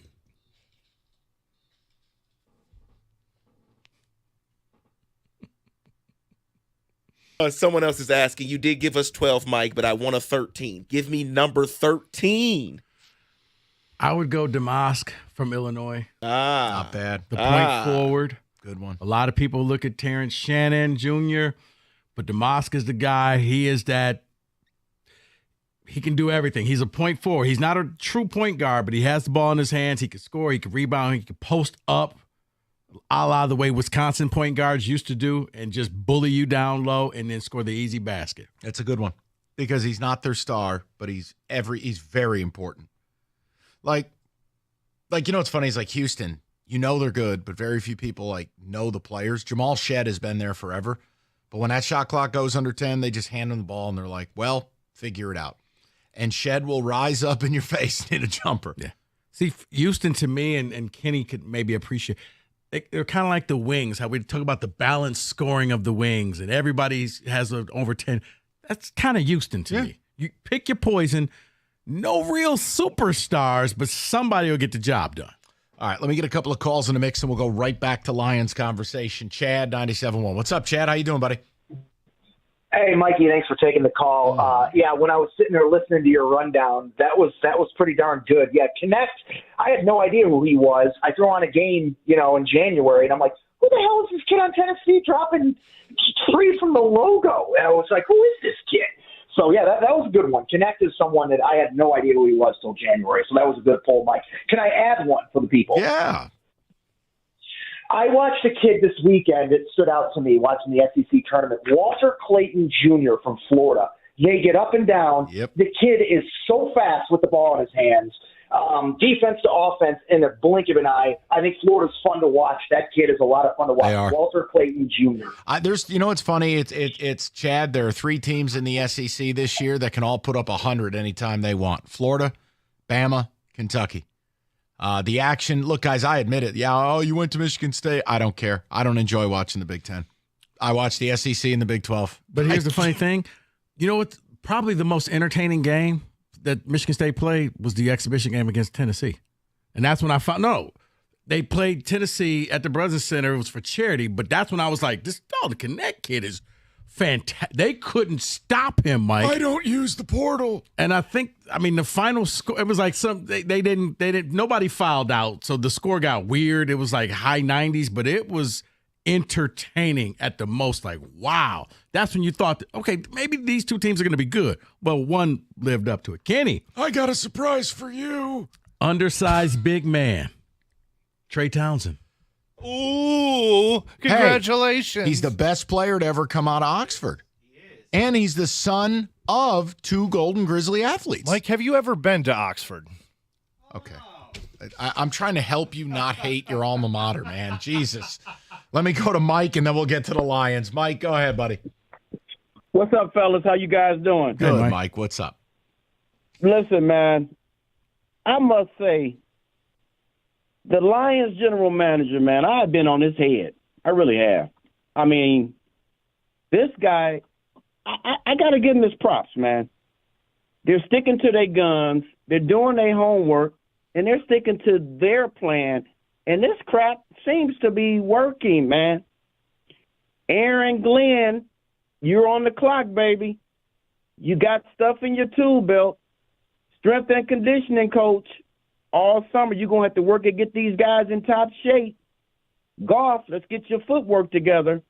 But Mike and the rest of the fellas, what I want in this draft, we got 29, 61, and 73.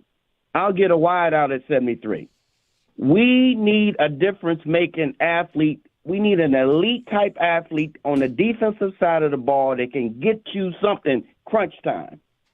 So at 29, I just hope that somebody's falling and they identify somebody, because I don't really want to give up the draft stock. Yeah. But Mike, the whole thing is he's got all the options because the offseason is now effective. He has, after the way it started with the Carlton Davis thing, and we look at who they've added. I like all of them. They don't have any glaring need. He can do whatever he wants in that first round, whether it's move up, move down, or you sit there, like Rico said, you just take best available. It's a new place for you to be as a fan. Because think about it. It's a quarterback-heavy draft, a wide receiver-heavy draft, which means all the other positions are going to keep getting pushed down and down, where maybe you have to move up, and maybe you just sit there and say, I can't believe – like the fact that I'm saying Brock Bowers going like pick 15. Like, seriously? But, yeah, somebody's going to get a steal. If you're the Lions, you could just sit there, be patient, and if you have multiple players, try to trade down. All right, we'll get back to it momentarily. Let me tell you about FanDuel. Tournament is on. That's why FanDuel's giving everybody a no-sweat bet from now until March 20th.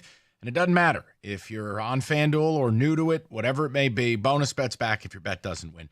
You can even use the no-sweat bet on a college basketball parlay if you are a complete maniac. So download the FanDuel Sportsbook app today if you don't have it by going to FanDuel.com/ticket. Make every moment more with FanDuel, America's #1 sportsbook. 21 and up, present, Michigan.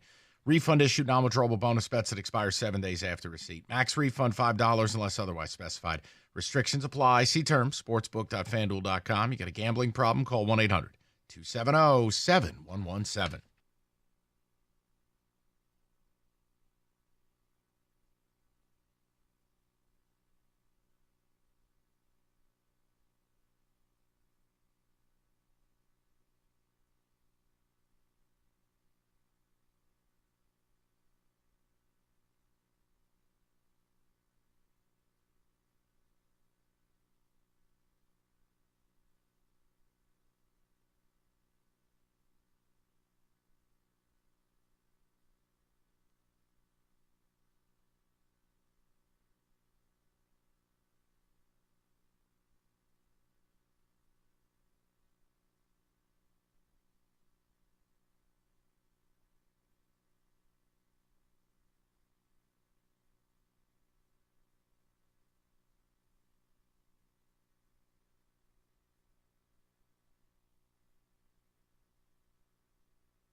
Brought to you by Builders First Source. The Red Wings host one of the worst teams in the NHL tonight as the Blue Jackets come to town. Simon Edvinsson is back with the big club. He thinks his Grand Rapids reps were well spent.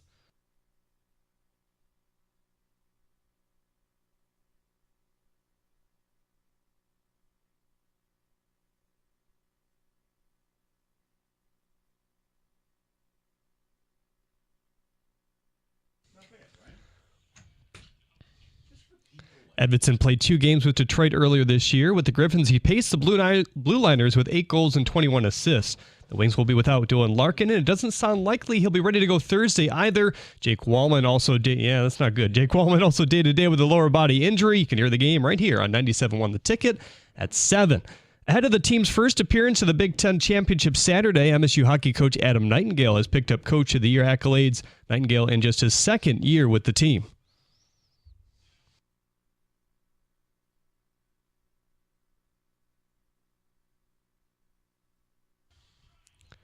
Now, Kuiper believes that Xavier will be catching TDs for the Lions potentially next season, according to his latest mock draft on ESPN.com.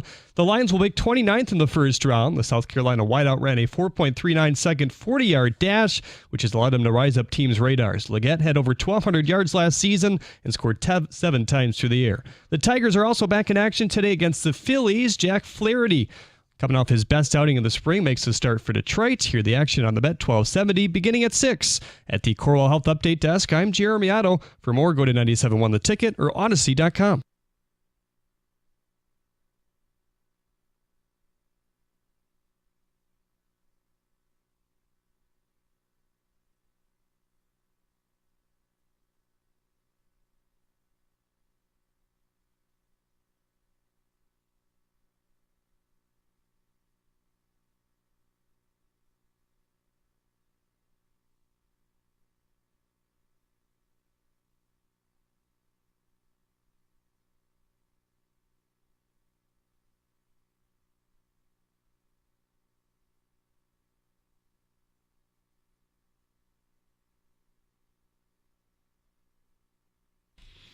Three o'clock, nice to have you with us. I have got to give you what I think is one of the dumbest things I've ever heard from ESPN. Here I go again defending your Lions. Just mark that down for the record. But I want to play for you something from a man that I consider wallpaper. Literally. Like, if this man disappeared and I asked you for your greatest memory of this man's work, you would just look at wallpaper. There'd be nothing. This man has become obscenely wealthy due to his mastery of nothing. He is just there. He's a very smart man, Mike. No, he's not. Don't you know where he went to school? Yes, Just I wait, do. he'll tell you. So this is from Mike Greenberg of ESPN. I don't get Greeny. I don't get his existence. I don't remember the last opinion he had, much less one I agreed with. He's just this really highly paid traffic cop with great makeup. So let's party. Here's what he had to say about the Lions and their Super Bowl window. Strap in for this.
Okay. So let me start with a couple things. A, Buffalo's in the playoffs every year. Buffalo has been good. They just haven't won the Super Bowl. It's not that their window is closed. It's that they haven't gotten it done. The Bengals is a god-awful comp. They went into Buffalo and won the year after they lost the Super Bowl. Then, you're right, they lost to the Chiefs. This year, Joe Burrow died. Don't quite think that's on the level. Yeah. So I want to just start with the beginning of it. If you want to tell me that Green Bay is here to stay, I agree with you. If you want to tell me this division won't be any walk in the park in the next few years, I am with you. But to suggest that the Lions' window has been missed when, frankly, they were a year ahead of schedule? People, can you help me? See, that's a head scratcher because if he would have came out and said, hey, Lions fans, you have a new roommate. It's the Green Bay Packers. You may not like it, but you guys are going to be sharing a room together because you're going to be around for a while. You're going to be a nice little you'll actually be a rivalry because I think each game you won't know who's going to win that game. But to sit here and say that Green Bay surpassed you, I guess he's basing it off of their last head-to-head, which was Thanksgiving Day. Because Thanksgiving Day, Green Bay was the better team. They came into Ford Field and did something that really nobody else could do, win that game, other than Seattle. But I'm with you. I don't see where the Lions are declining. It's not like they lost their quarterback. It's not like they lost their offensive line. It's not like they lost some skilled player. It's not like they lost a ton of people through free agency. I don't know what happened. If you're simply going on the fact that, well, in history, it says that once you fall off. So he's saying they're going to be next year's Philadelphia Eagles, if I hear this correctly. Yeah, but the Eagles had absolute problems in the locker room. They have a coach that no one is sure whether he's any good. They lost both coordinators. Not one, right? Both coordinators. You kept them. And they had their enforcer kicked off the sidelines. He's like their team shaman, that Dominic DeSandro guy. Look, listen. Well, maybe the common denominator is maybe the Niners broke the Lions. The topic I'd rather do is it's like I don't even know what the comp would be. It's like you don't ever see anyone walking around with an orange Julius, yet it's a business. I don't ever see anyone say they like Mike Greenberg, but yet he exists. So he's Arby's. The point I'm making, I just would love to know from you guys. Forget about the Greenberg element here. How bad, on a scale of 1 to 10, how bad is this take? That the Lions' window is closed, that the Packers are now objectively better, and that the Lions will never get back. I couldn't believe when it was played for me, and I'm like, all right. I mean, I don't expect a lot from Greenberg. I mean, Greeny is just exceedingly boring, but my God. He planted his flag. This team's just getting started here. And whether they end up fulfilling the promise of what they are, to suggest that the window's closed, that is not the same as not getting it done. No. See, here's what happened. Because I was just as shocked. But you know what? Maybe this is just, bear with me, okay? Because I'm not saying it's this, but I think maybe nationally it is a little bit of same old Lions. He's saying, okay, Detroit, you had your blip on the radar. You were good, but you know what? You're Detroit. Felt patronizing, didn't it? It did. You're Detroit. You can't do this again. I'll bet money you'll find a way to trip over yourself and just self-destruct. That's what that was. I thought last year, the way they won and how they did it, and it felt, if you're a Detroit fan, it had to feel good because the nation embraced you. But now Greenberg is telling me we all didn't embrace you. And some of us think that you're still the Lions and you really will always be the Lions. And you're just you're the hard luck team of the NFL. Something bad will happen. I believe in Green Bay. I think Green Bay has a chance to come back. You know, they got rid of Aaron Rodgers and this thing's going to be good. If he had made this point after the Thanksgiving Day game, I could live with it. But like, both teams each lost in the playoffs. I don't see what puts Green Bay head and shoulders above the Lions. Now, if you told, like, once again, hey, Detroit, you got a new suite mate. You may not like it, but we think that you two are going to be on the same level. I could accept I have no that. problem if you tell me, look, the Lions are in for a dogfight this year with the Pack. Yep. I have no problem if you say, look, I think the Pack might win the division. That has nothing to do with taking the next step and claiming their window is closed. No, you could say a window is closed when you have to release 7 defensive starters the way the Eagles did. You could say, hey, Buffalo's window is closed right now. Why? Josh Allen's extension triggered. They had to release their entire defense, right? Yeah. Right? Yeah. When your window is closing when all of a sudden, you went from the NFC Championship game to losing in the first round of the wild card to not making the playoffs. Window's done. You just made the NFC Championship game. You played a hell of a game against San Francisco. Yes. Did you give it away? You did. But I can't sit here and fault you and say, well, you'll never get back there. Come on, man. You're better than that. All right, come on. Do you know anyone who actually likes Mike Greenberg? I do. I know a couple people. Who? I know a couple As Cat people. Williams once said, it is unlike you to have an aversion to losers. What is wrong with you? Hey, man, people like different things. But what? What is the redeeming quality? Because some think he's smart. By sitting there and letting other people do his work? That is smart if you think about it. He's a traffic cop. If you can get other people to do your work, that's pretty smart. I could have Roberto host Get Up. I'd get the same thing. Right, but when he goes into that deep thought and that look like, I was thinking. Yeah, okay, sure you were. Or your 9 writers were. All right, David, what is your take on that? I think it's one of the most absurd things I've ever heard. It's absurd. It is absurd. I will believe that the Green Bay Packers will compete with the Detroit Lions in the division this year. But to say that their window, the Lions window, is closed, first off, it just opened. And they pushed it open. Last year, they went to levels they weren't expected to go to last year.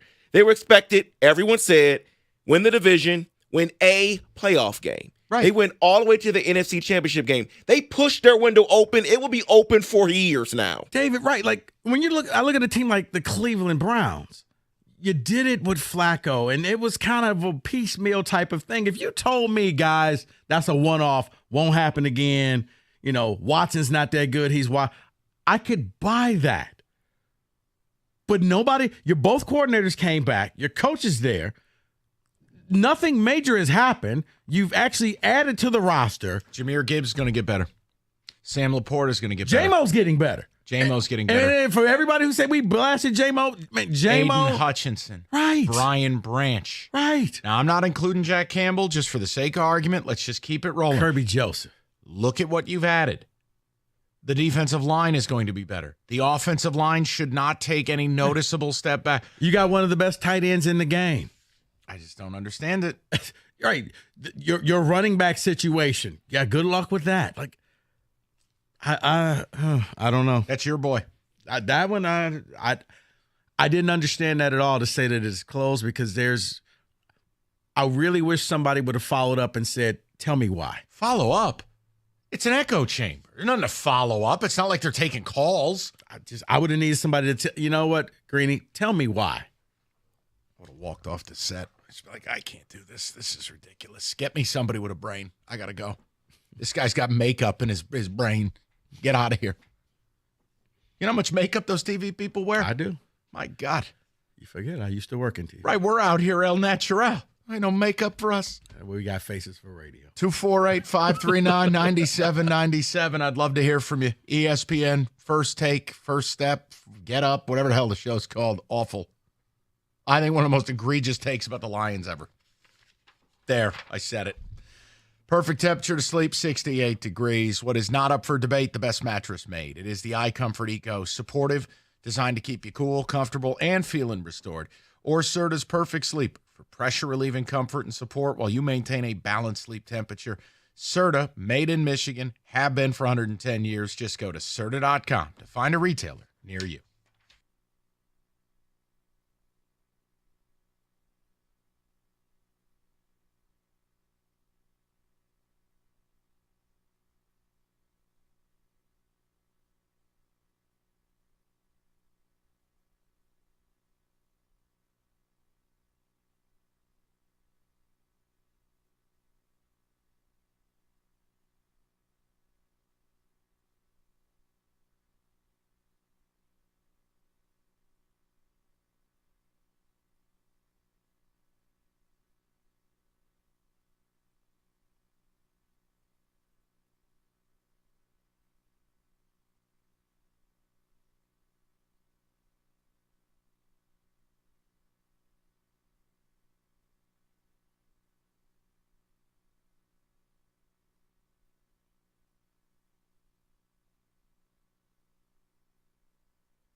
All right, before I get to your calls, here's another way I would phrase it. If you're wondering, well, like, why are you like? I don't get annoyed at most opinions as long as they're not totally stupid. This one is really stupid because reverse engineering. How many teams in football have a equal or better window than the Lions right now? Really think about it. And I'll even accept answers I don't believe. Meaning, if you called me up and said, well, Mike, the Kansas City Chiefs, as long as Mahomes is there, ... I don't necessarily believe that. But I'll accept it because I don't want to argue. I'm making a point to you that in the NFC, right? Forget the AFC for a minute, and let's just talk about the teams that will stand in your way in the NFC. Who is built objectively better for the longer term than your Lions in the NFC? Okay. You can't say the Dallas Cowboys. Okay. Now the Niners, no disrespect to you, Rico. They're built for right now. You are in the end phase of your window, maybe another year. Yeah, you're hitting desperation time. And you're starting to see like the Brandon Ayuks of the world are going to have to go. Right. You're going to get to the end of the cycle for Trent Williams. So, okay. No disrespect here. But you can say, for the future ranking, I have no problem you bring the Packers up. I got no problem if you sold me on, you want to say Philly based on talent, based on the amount, Howie Roseman. Young, defense is young. My point is, you're right in that conversation in the NFC. To suggest that it's closed, Mike Greenberg, you're suggesting that the Eagles, the Cowboys, the Packers, the Niners, and maybe teams I'm not even naming, are objectively better now and objectively better in the future, which you cannot, by any metric, or talking to anyone who knows anything about football, you can't make that case. You can't. You want to tell me Shaq was a little overrated and he never met his full potential because he refused to take care of himself and never learned how to make free throws? Acceptable take. Yeah. You might not agree with it, but you can have the conversation. You want to do Jordan LeBron? You can do it. You know what you can't do? Tell me the Lions window is closed at 10 minutes into it. Because if anything, they're probably one of the 3 or 4 teams that are still on their way up. They haven't reached their peak yet. You could say maybe Atlanta is on one of those teams on their way up now that they have Cousins. But yeah, the Cowboys, Niners, they're already there. They're starting to do the decline thing. The Eagles, I don't know where they are right now. Bit of a wild card. Right. Who else? Now, if you wanted to bring up guys, I think Caleb Williams is the best draft prospect since ... With all the draft picks that Chicago has. And you has. want to play that game, you can play it. I'm not doing it. The Lions are the real McCoy. Right. They're built good. They're built the right way. They're built up front. And I think like Atlanta, I think could take that jump like the Lions did this year, where they went from kind of a joke to, wow, we got to take them seriously. Now they're winning games. Their coach is gone. They actually realize they have star players. Right. And you should probably get the ball to the star players. Why is it the national media? It's so weird to me. They've got this blind spot. Because Detroit has been a laughing stock for not years, Mike, decades. Well, Greeny should know what that looks like. He's a Jets fan. A born loser. But decades. So therefore, let's see, that's why you don't like him. Now it's coming out. But no, because the Lions have been a punchline for decades, it's hard to shed that label. And you're seeing it now. Nationally, you were cute. You made some noise. You should have won it because you'll never get back there again. You'll never get this close, is what he's really saying. I disagree with that. I think that the Lions are probably one of the 4 teams in the NFC that have a realistic shot at making it to the Super Bowl. Now, for the Lions, I've said it before, your job, get the number 1 seed. Take advantage of your fans, play all your games here at Ford Field, and I think that you would make it to wherever the Super Bowl is next year. But to sit here and write them off, nuts. I like the Packers. I like how young they are. I do think they're going to be a problem for the Lions. You're in a 5-year window. You're in it right now, and I really hated that take. It bugged me. That's all. David, take a text, your thoughts, whatever you like, and then I'll get to the people. Tom in Flat Rock says, it's almost like Greeny thinks only one team per division can make the playoffs. Newsflash, both teams can be good at the same time. The window is not closed. Someone else says, Mike Greenberg is unseasoned chicken. I don't care about what he says. Oh, not even in paprika. Not that at all. Another one says, our window's closed? Wait, who's Mike Greenberg? Okay, come on now. Another person says, Rico, you nailed it. People love a feel-good story, not a real contender that's here to stay, especially Detroit. They don't want to give them their respect. John from Shelby says, really excited for this upcoming season. The Lions seem to have all the pieces in place.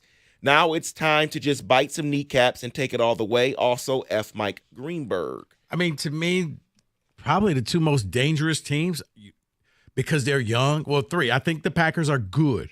I think the Lions are good. And in the AFC, I think the Texans. Looking at what C.J. Stroud did. If he could duplicate that, that's going to be a problem team. Now, eventually, I think that would be the team that could, if anybody knocks off Mahomes and the Chiefs, it's going to be them because they're already there. They're starting to sell off pieces. They're bargaining to keep everybody together. They probably got one more run in them, and then it's going to be enough's enough. We're going to have to start all over again. Go ahead, David, and then I'll get to the callers. Greeny also said the Bears will be in the Super Bowl last year. Yeah, we can ignore him. Look, I don't care if you get things wrong. We all get things wrong. I get things wrong all the time. If you've never gotten anything wrong, you've never said anything of note. I'm not holding him to some batting average. What I'm saying is, from time to time, you hear one of these national media with an utterly insane, ill-informed, and seemingly trollerific take. And I don't know if it just comes from their army of writers or from their, cheese kernel-filled brain. But that's really awful. The Lions' window is closed because they blew the lead in San Francisco. How about the roster allocation? How about their cap table? How about the talent they have on controllable deals? How about we actually talk a little football here? But see, if you're going to get angry because they blew the lead in San Francisco, then you can say the same thing about the Packers and Jordan Love throwing the ball across his body into coverage and ending the game for them. How dare you? Facts. It's true. 248-539-9797. I'm going to get to your phone calls next. We've got a tournament by the numbers at 4. We're going to do a little football today because there is a new mock draft. More football! There's a mock draft, and it has the Lions, I've been informed, doing something that I, on a one-off, said they could do. That, folks. It's exciting. It's exciting. We got some things. Stuff. Sports. Food. Pretzels. 248-539-9797. Kenny, don't look at me that way. Let me. Can you beat up a giraffe? Hungry Howie's. There is nothing better than a pepperoni pizza. The question reigns supreme. Well, which type of pepperoni? Crispy classic or the savory original? How about both? I mean, who the hell has time to debate such matters? Just put all the pepperoni on there. 100% mozzarella cheese. Fresh dough made in-house, and your choice of flavored crust. And the best part, it's all $9.99. Tournament's going to start Thursday and Friday. Hey, maybe you're going to be chilling at home. Maybe you're one of these dudes who scheduled a vasectomy, the frozen peas routine, so you could watch college ball Friday. Throw a pepperoni duo in the mix with the bag of peas. Do your thing. It's Hungry Howie's. It's tournament time. It's the pepperoni duo for under $10.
Brought to you by Michigan Hair Restoration. Tony Paul reporting today that both Isaiah Jones and Rocket Watts practiced for Oakland today. Rocket did not play in the Horizon League final last week and was limited to just 3 minutes the game prior due to an ankle tweak. Greg Campy, happy to have him back.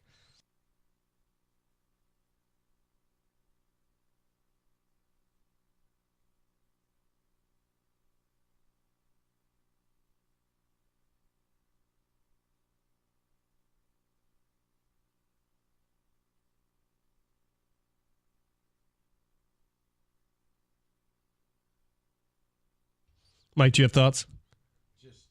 Just keep going. The team is currently en route to Pittsburgh, where they will face the Wildcats Thursday in a prime time at 7:10. The Blue Jackets on tap for the Wings tonight, who sit in last place in the Metropolitan Division. Dylan Larkin was skating again for the team this morning, but is not expected to play today. Lalone saying it is, quote, aggressive to assume that he will play Thursday as well. Jake Wallman will also be out with a nagging lower body injury and is considered day-to-day. Michigan football's spring practices are underway. Running back Donovan Edwards praised the team start.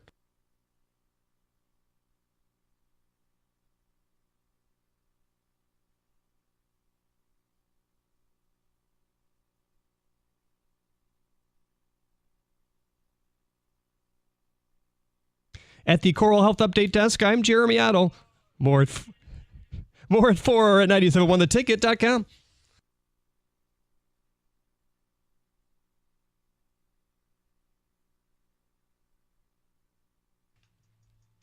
All right, hang on a second, guys.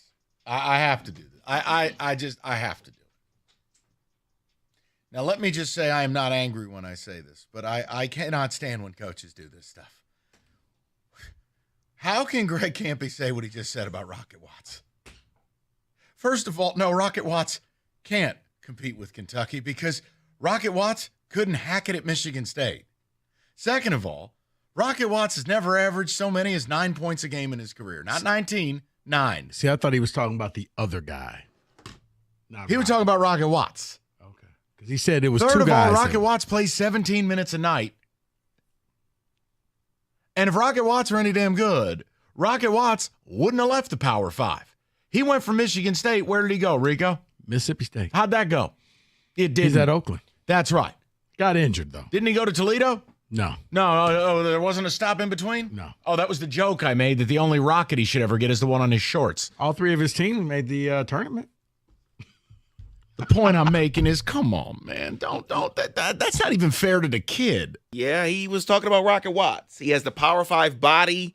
He can compete. Yeah. Then what the hell is he doing at Oakland? Fine institution. Oh, shut up. Why are you so mean? I'm not mean. I just, and again, that's not an OU specific thing. Hi, Kenny.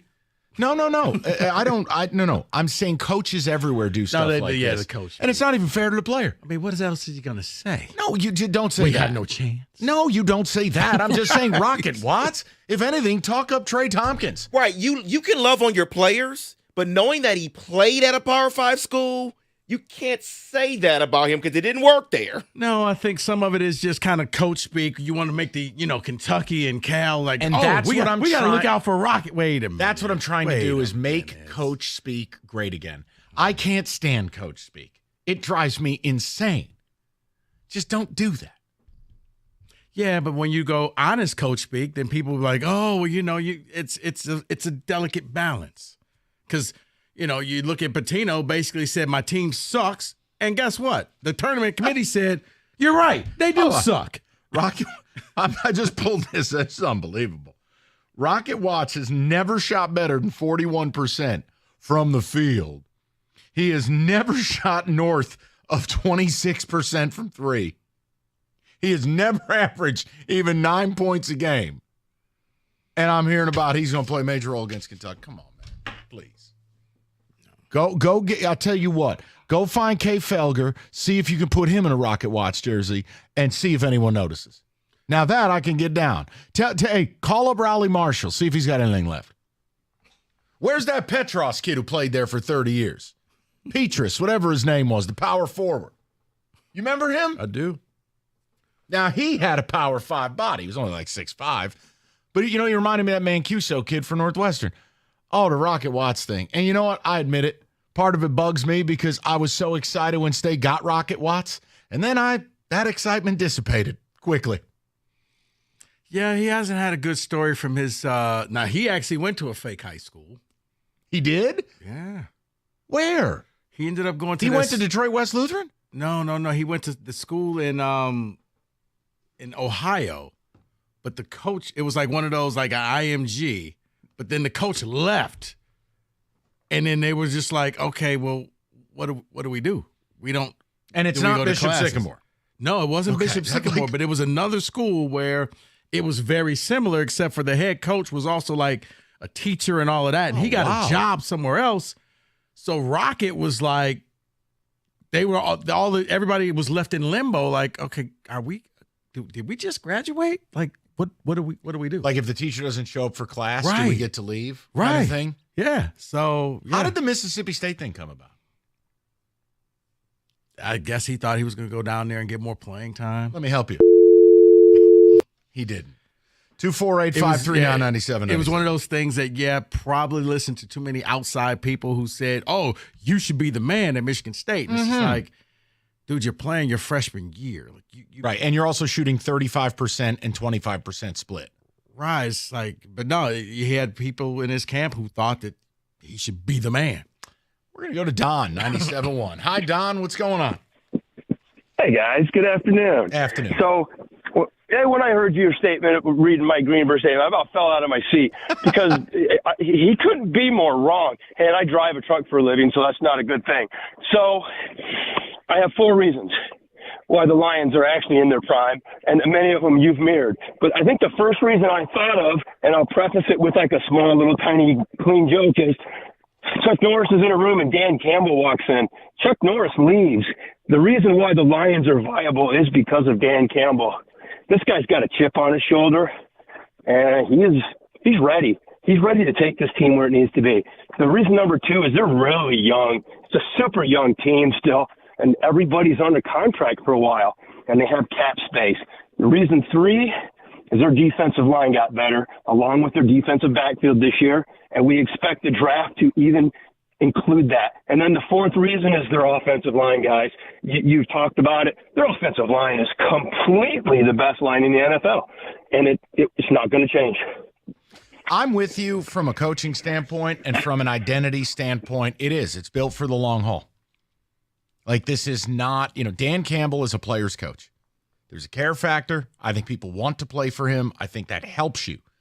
The idea that somehow their window opened and closed, it like blossomed in 10 seconds. That's a rough take from ESPN. Yeah. And I don't think anybody who really knows how the Lions are built believes in that way. I wanted to do 2 segments on it, at least stick up for him, because that's a crap take on national TV. No, it was because you basically said you're cute, patted you on the head, and said, now go back to the back of the line. Oh, by the way, it was Spire Academy. That was the name of it. Spire Academy. Yeah, or Spire, yeah, Spire Academy. He went there, but then the academy just kind of stopped when the coach left and got another job. Look at you dropping knowledge. That's beautiful. Spire Academy. All right, you know what I want to get into. We got to do this mock draft. We have to. Because the Lions are picking football questions. It is just. I got a fever. Okay. Probably best if I just read this. Listen, Victor's Home Solutions. Find out if you need a new roof, or if you've been leaning that you kind of do. You probably do. Get Victor's out there. Victor's will get their free 21-point roof inspection going. Put it on video. It'll be the most thorough inspection in the industry. 21 common areas of roofing failure, and they will show you the results. And a lot of times, a small repair can save you a big expense. More 5-star reviews than any other roofing company in the state. And with every job they do, they're going to offer you a 50-year leak-free guarantee. They stand by their work. Schedule that free 21-point video inspection today. 734-773-1100. That's 734-773-1100. Or set your appointment at victors.com.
Okay.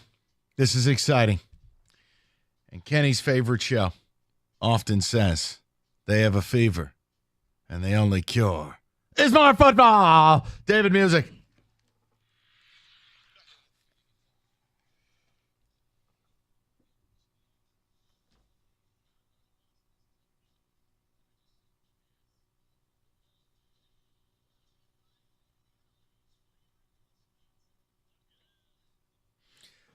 All right, David. Rico, this is a treat. The Lions have a wild selection in here.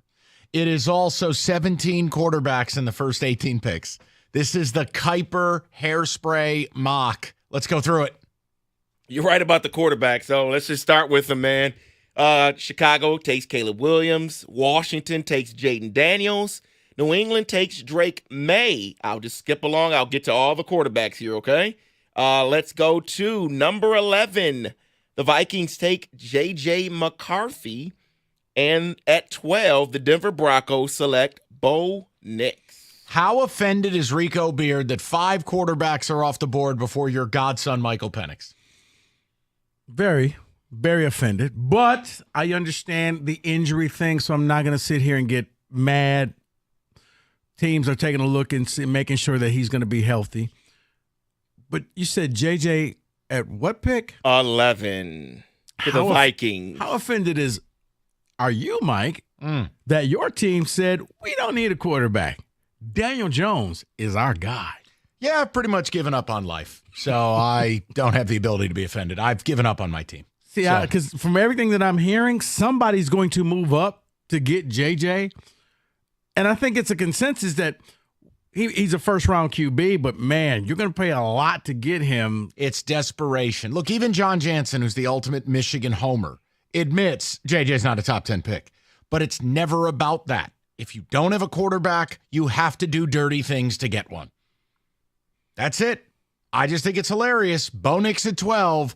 Penix is gone with the wind.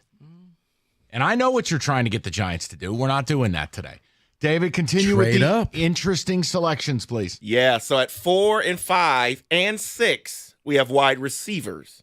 We have Marvin Harrison Jr. at 4, Malik Neighbors at 5, and Rome Odunze at 6. There you go. For the Giants. You get my godson. I don't care. Next. Keep going down the line, please. Who do the Vikings got? They got JJ. They have Who do the JJ? Packers take? The Packers. Who do the Bears take at 9? Let's get some sizzle. The Vikings at 23. Remember, they have 2 picks. They have Cooper DeJean. The Packers select at 25, Leotu Latu. Oh, from UCLA. Mm-hmm. Who'd the Bears take with 9? The Bears at 9 took Jarrett Verse. All right, so Bears pass rusher to go with Montez Sweat. I couldn't argue it. Probably Dallas Turner viewed as the better player. I like He's Jared taken Verse. above him, yes. The Vikings take a corner because I think that's what they do every year. There's something in that franchise. The Packers one is super interesting because he may end up being the best pass rusher in the draft. He was unblockable in college. And look, the Packers, they took Van Ness last year.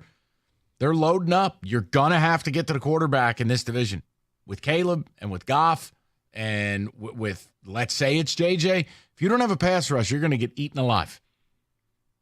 And I think with the Bears and the Vikings, if you do take rookie quarterbacks, I think the bar is low that first year, so you can really solidify yourself as one of the top 2 teams in this division. What I don't understand with this mock draft is that at 10, the Jets take tight end Brock Bowers. Now, at this point of the mock draft, there had only been 1 offensive tackle selected. So you can still have the pick of the litter here, and they go with tight end at number 10. Yeah, but again, David, it's about weapons. Look, Brock Bowers for a long time was supposed to go in the top 8. I don't know what has happened. I don't know if it's prospect fatigue. I don't know if it's the injury. No, Mike, I think it's simply just the quarterbacks because if you're that high, you need a quarterback. All right. And the receivers, people seem to think that they are so special that they are the next tier. Okay. Then you end up with Brock Bowers, the most special college tight end I've seen in 10 years. Right, but now you have teams that all of a sudden are saying, wait, we can get the best defensive players at pick 8 and 9? Wait, we've seen tight ends go in the top 10. How many? No, we have. How Mike. is Bowers not getting that treatment? What am I missing? Did the ankle, is there a bad medical? What am I missing here? Help me. Has Georgia had their pro day yet, Kenny? They did. He skipped it because of still dealing with the injury. And there it is. There we get a little something. He'll have he'll have a day in April. But I don't have a problem with the Jets taking him because I think Bowers could still be one of the 5 best players in the draft. So let me just get to it, okay? We'll work backwards from there if you want to, but I want to give you plenty of time to discuss what the Lions do here at 29. They take wide receiver out of South Carolina, Xavier Legette. He's a stud. He's a do-everything stud for them. When he plays and he's healthy, he's like Deebo Samuel. He's that kind of comp, not just because Deebo went to South Carolina, but he plays that role. He's a really good football player that very few people watched. I am not going to knock it. I'm not. I could see a pathway to doing it. No. But here's the thing. What's the thing? Don't you already have that guy on the team? And what is that saying about the guy who's on the team already? Because it kind of goes back to what I said earlier in the show, where you could draft depth, and once you realize I'm not going to pay this guy, I'm going to replace this guy. Isn't that what St. Brown does for this team? No, it's okay. Deebo and Ayuk and Kittle. They all work in harmony. Right, but I'm saying St. Brown is the kind of that Deebo type of guy for the Lions, where you can run him, you can put him in the slot, you can put him all over, you can hand the ball off to him, you can give him the jet sweeps. Okay, what's better than that? I'll take 2 of them. Okay. I'm just telling you, you can't depend on J-Mo yet. Josh Reynolds is on the last year, a 1 year that they just re-signed him, right? You talked about having the ability to have some depth, right? Isn't that what this is? It is. I thought maybe if you went after a big receiver, but okay. Yeah, because he's listed at 6'3", but at the combine he's 6'1". Oh, that always happens. Yeah, Antoine exactly. Randall was listed at 5'10". How did that go? Guy was 4 feet tall. So as expected, and we go back, the first cornerback taken off the board is at 15, Quinyon Mitchell. I think he's becoming the consensus best corner in this draft. And then we have at 20, the Pittsburgh Steelers take Brian Thomas Jr., wide receiver out of LSU. Nate Wiggins, cornerback, goes 22 to the Philadelphia Eagles. Yeah. That makes sense. And let me can I just add one more thing? Sure. Just because I was thinking about this. Like, we talk about it. The Lions don't have a contested catch guy. They also don't have a physical. Now, look, I love Amon-Ra and pay him every bit of $25, $27 million. It's not a shot, but he's not physically imposing, right? If you draft Legette, you're getting that piece to the offense. Like, that is the one missing piece. Now, I love that they move Laporta out in the red zone, but when we're talking about it, I don't want you to think I'm trying to replace anybody. I'm saying complementary abilities. Like, if I drafted Xavier Worthy, that's redundant. I have J-Mo. They don't have anybody like that cat. Then you give Ben Johnson a toy where all of a sudden now this guy can carry the rock here or there. That downhill physical. I'm not telling you it's the leader in the clubhouse for me, but man, if they did it, I wouldn't rip it. Well, see, I just thought that was St. Brown because I remember like in the Niner game on that third down play, and they when he didn't get it, they put him in the backfield, right, and he didn't get it. You're 6'3", 220, you might get it. Mistakes were made. Yeah, and at that point, like we talked about before, Sorry, it's best player available. Right, So, and if you have a profile that guy fits what you do and it's a premium, maybe that puts you over the top. Maybe he's the guy who gets that carry on the 3rd and 2. Correct. Maybe you're throwing the ball to him and it's a contested grab, and instead of dropping it like Josh Reynolds, he gets it. But I'm a nerd. I watch him. I can't help it. I'm very impressed. I'm a loser. Cash the ticket. You had a fever. And the only recipe was milk. Exactly. And that is. Where did they even get that when they used that on their show? I think they probably just had the guy record him. Will that guy record whatever we tell him to record? Yeah. I think so. Yeah. Let me get writing. That is in football today.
Brought to you by CGC Water Treatment. Michigan basketball saw Doug McDaniel along with George Washington III enter the transfer portal late yesterday, and now Terrace Reed is joining them. The 6'10 center averaged 9 points and a team-high 7 rebounds this season.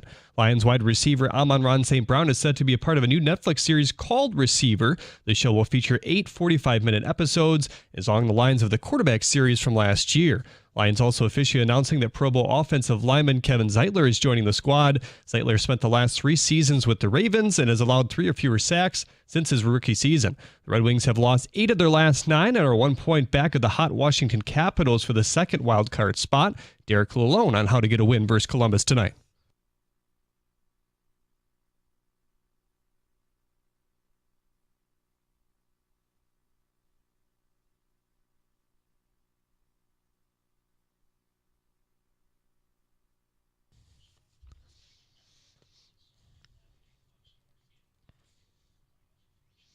Hear the game right here on 97.1 The Ticket at 7. The first 4 also tips off today. 2 16 seeds will tango at 6:40 in Wagner and Howard. Then it's a pair of 10 seeds in Colorado State and Virginia. At the Corwell Outlet Desk, I'm Jeremy Otto. For more, go to 97.1 The Ticket or Odyssey.com.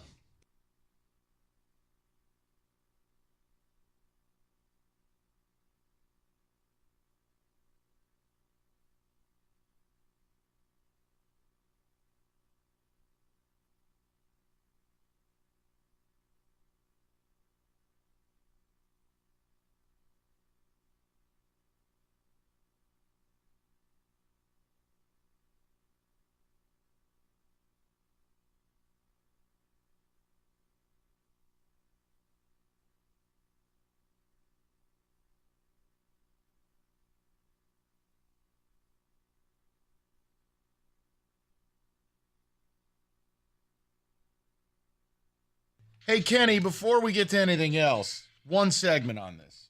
I want to make sure I heard this correctly.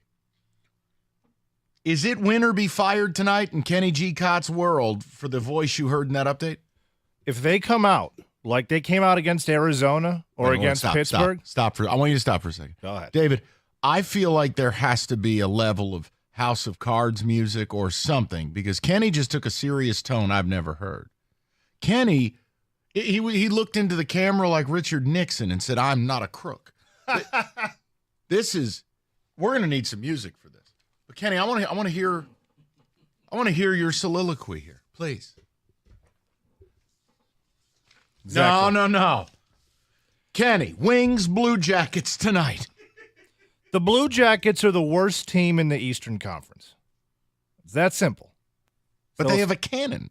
If you look as bad as you looked against Arizona, twice against Pittsburgh, if you come out and just completely show your belly and say, you know what, pet me, I'm your pet today. You know what, if you come out and do that to me, I don't want to see Derek Lalonde allowed in that building. Revoke his key card right now.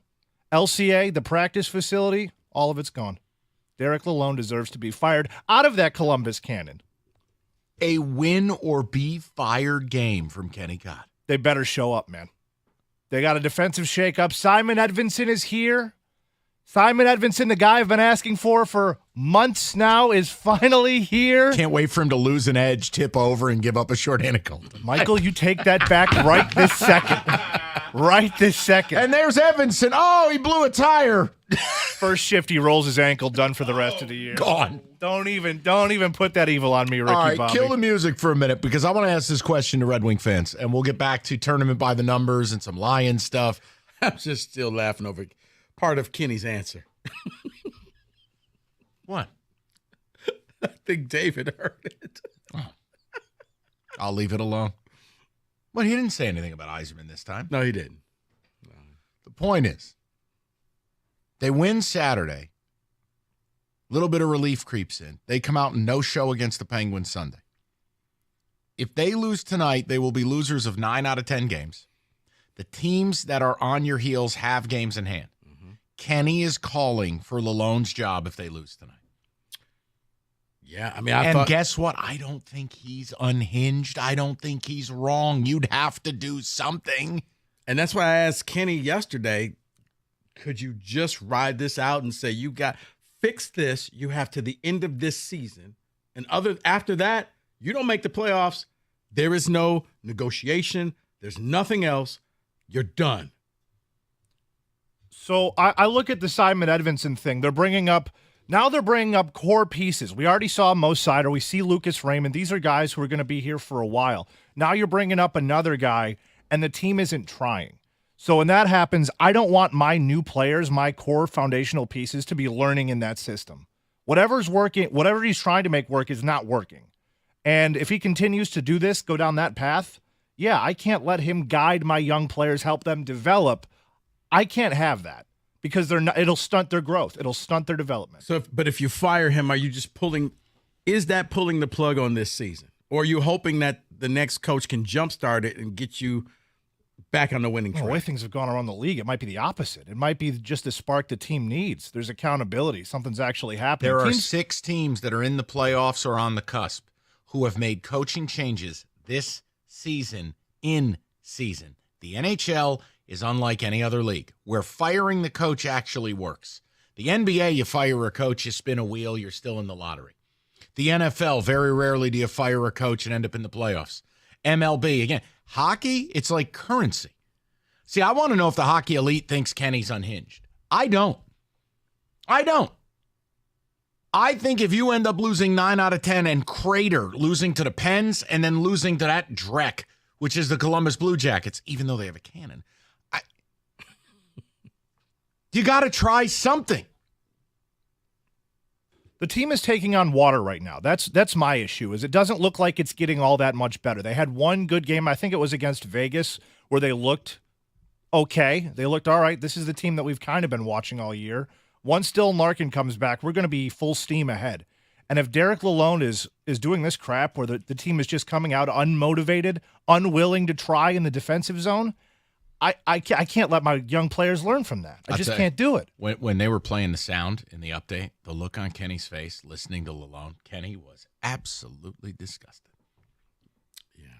It's a shame. We were all excited for the Wings. We thought, you know what, maybe they're finally going to get this done, turn the corner, make the playoffs, Yzer plane will be all right. That performance on Sunday, I go, you got to be kidding me. Car flags on clearance. Big time. 248-539-9797. David, ticket text coming in. Take my deal now. Go to hell. No, don't sit there and put that out there. No. Last year, the Wings were fighting to get in the playoffs. This year, they have been in and are now falling out. That is fireable.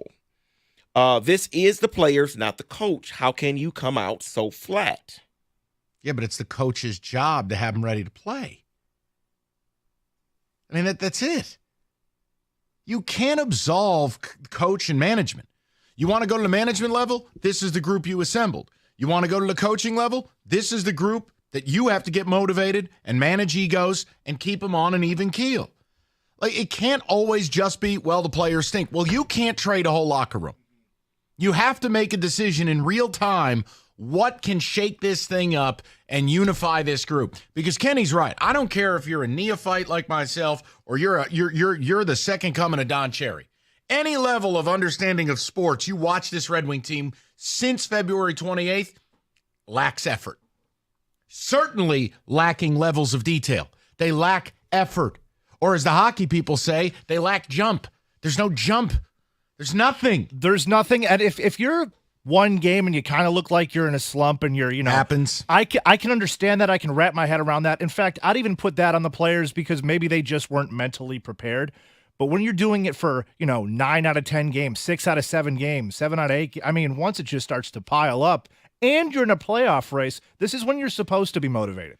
Yeah. I'm watching them. I remember back when it was the Florida, Colorado back-to-back, and it was like, all right, yeah, you'll fix this when you go down and play the Coyotes. Because I don't think anybody saw after that you would still keep losing. And then you'll lose to them again once they come here. I was just curious, Kenny, that could you just give him the rest of the season to figure this out? But you're saying that's tonight. So Detroit of you.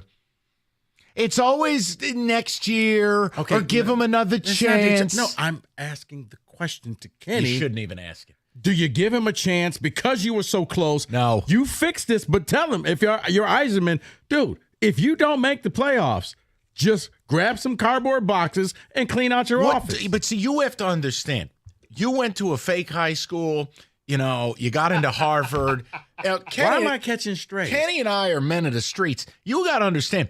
I like firing people. Yes, this is in my DNA as a New Yorker. I like firing people. You didn't do your job. You're fired. Mom, you burnt the chicken. You're fired. This is unacceptable. Santa was late. Fired. Easter Bunny, you're up. We've talked to the siblings. We're going to move on. That's it? We're going in a different direction, Mom. We're sorry. We've set Dad up on Tinder. I've never understood how sporting figures get this level of security when they've done nothing.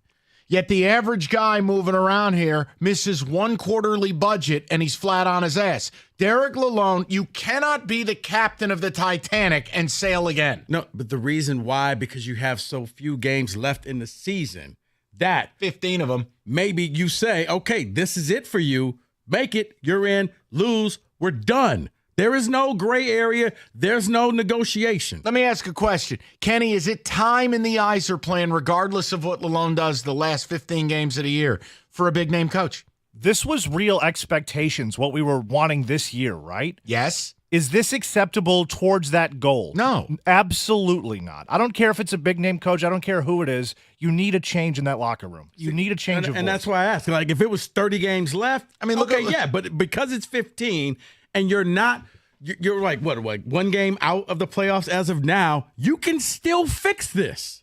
St. Louis was in last place when they had their last cup run in like 19. I know it's just one example from, 5 years ago or 4 years ago, but I mean, you see teams just improve. This year, like Mike said specifically, 6-7 teams that fired their head coach and immediately got better. I just had a question. Vancouver's one of the best teams in the league. That's exactly what they did. But case in point, Lane Lambert, the Islanders head coach, also best middle-aged man lettuce in the league. I mean, his hair absolutely scores.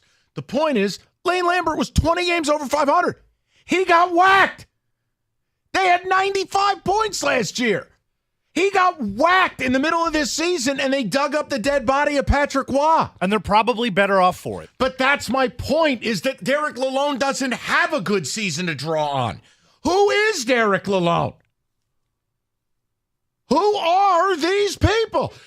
There's no. He's Gru from Despicable Me. Have you ever seen the side-by-side? Okay, we're not doing that. The point I'm making is, if a coach who had a great year last year gets unceremoniously dumped in the middle of the second season when the team's in contention, why the hell can't Derek Lalonde be held to the same standard? Mike, you can. Now, you're being soft about it. No, it's not being soft. It's 15 games. Like, you tell him. You know what those are? No. 15 opportunities. If you don't make it, you're done.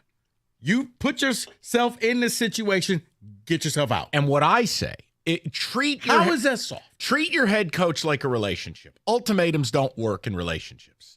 And they don't work in coaching. There's plenty of people got married off of an ultimatum. Where is it? My timing is way off. Nope, that's not it. Whoa. That one is. Are you trying to tell us something? Wrong. Wow. Wrong. Breaking news. Wrong button. Wrong button. I'm making a point. If you get to the point you need an ultimatum with your coach, he's already fired. Fair. So let's just be done with it. That's fair, Mike. All right, Sheridan Spine, Lalonde. Sit. That's it. Rico, tell them all about it. Don't know how I'll follow that up, but hey, apology Specs. Specs at LTU is here for you. You want that career in radio that you can hit the drop button, or you want a career in television. You're a graphics design artist. Specs at LTU can help you achieve your goal. You can start by taking classes right here in Southfield on the campus of Lawrence Tech.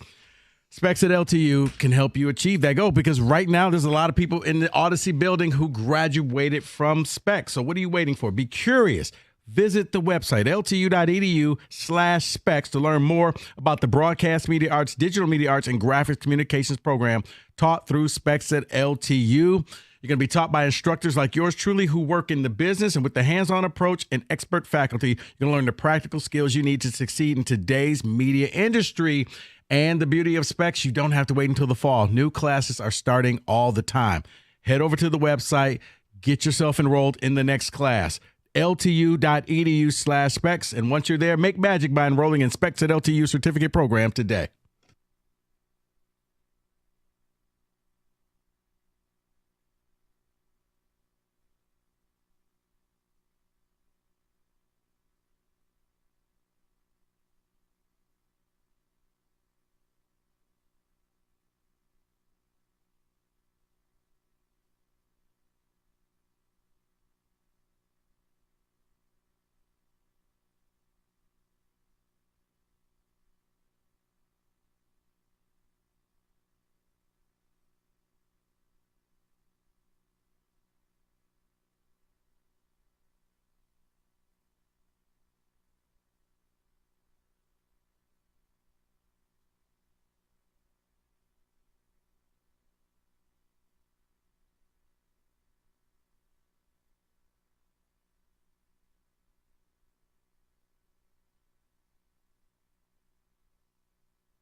All right, listen, whether it's an IRS collection or audit, you need a law firm that specializes in the art of collection. Kenny, please control yourself. Abraham and Rose, who you need to call. They will create a plan. They will be the buffer between you and the IRS. They'll save your time and hopefully save your money. And Jerry used to work for the IRS. They know how they operate. They will come up with a plan for you. Do not let your tax problems get worse. Visit abrahamandrose.com today or call 248-539-5040, and you will never have to deal with the IRS again.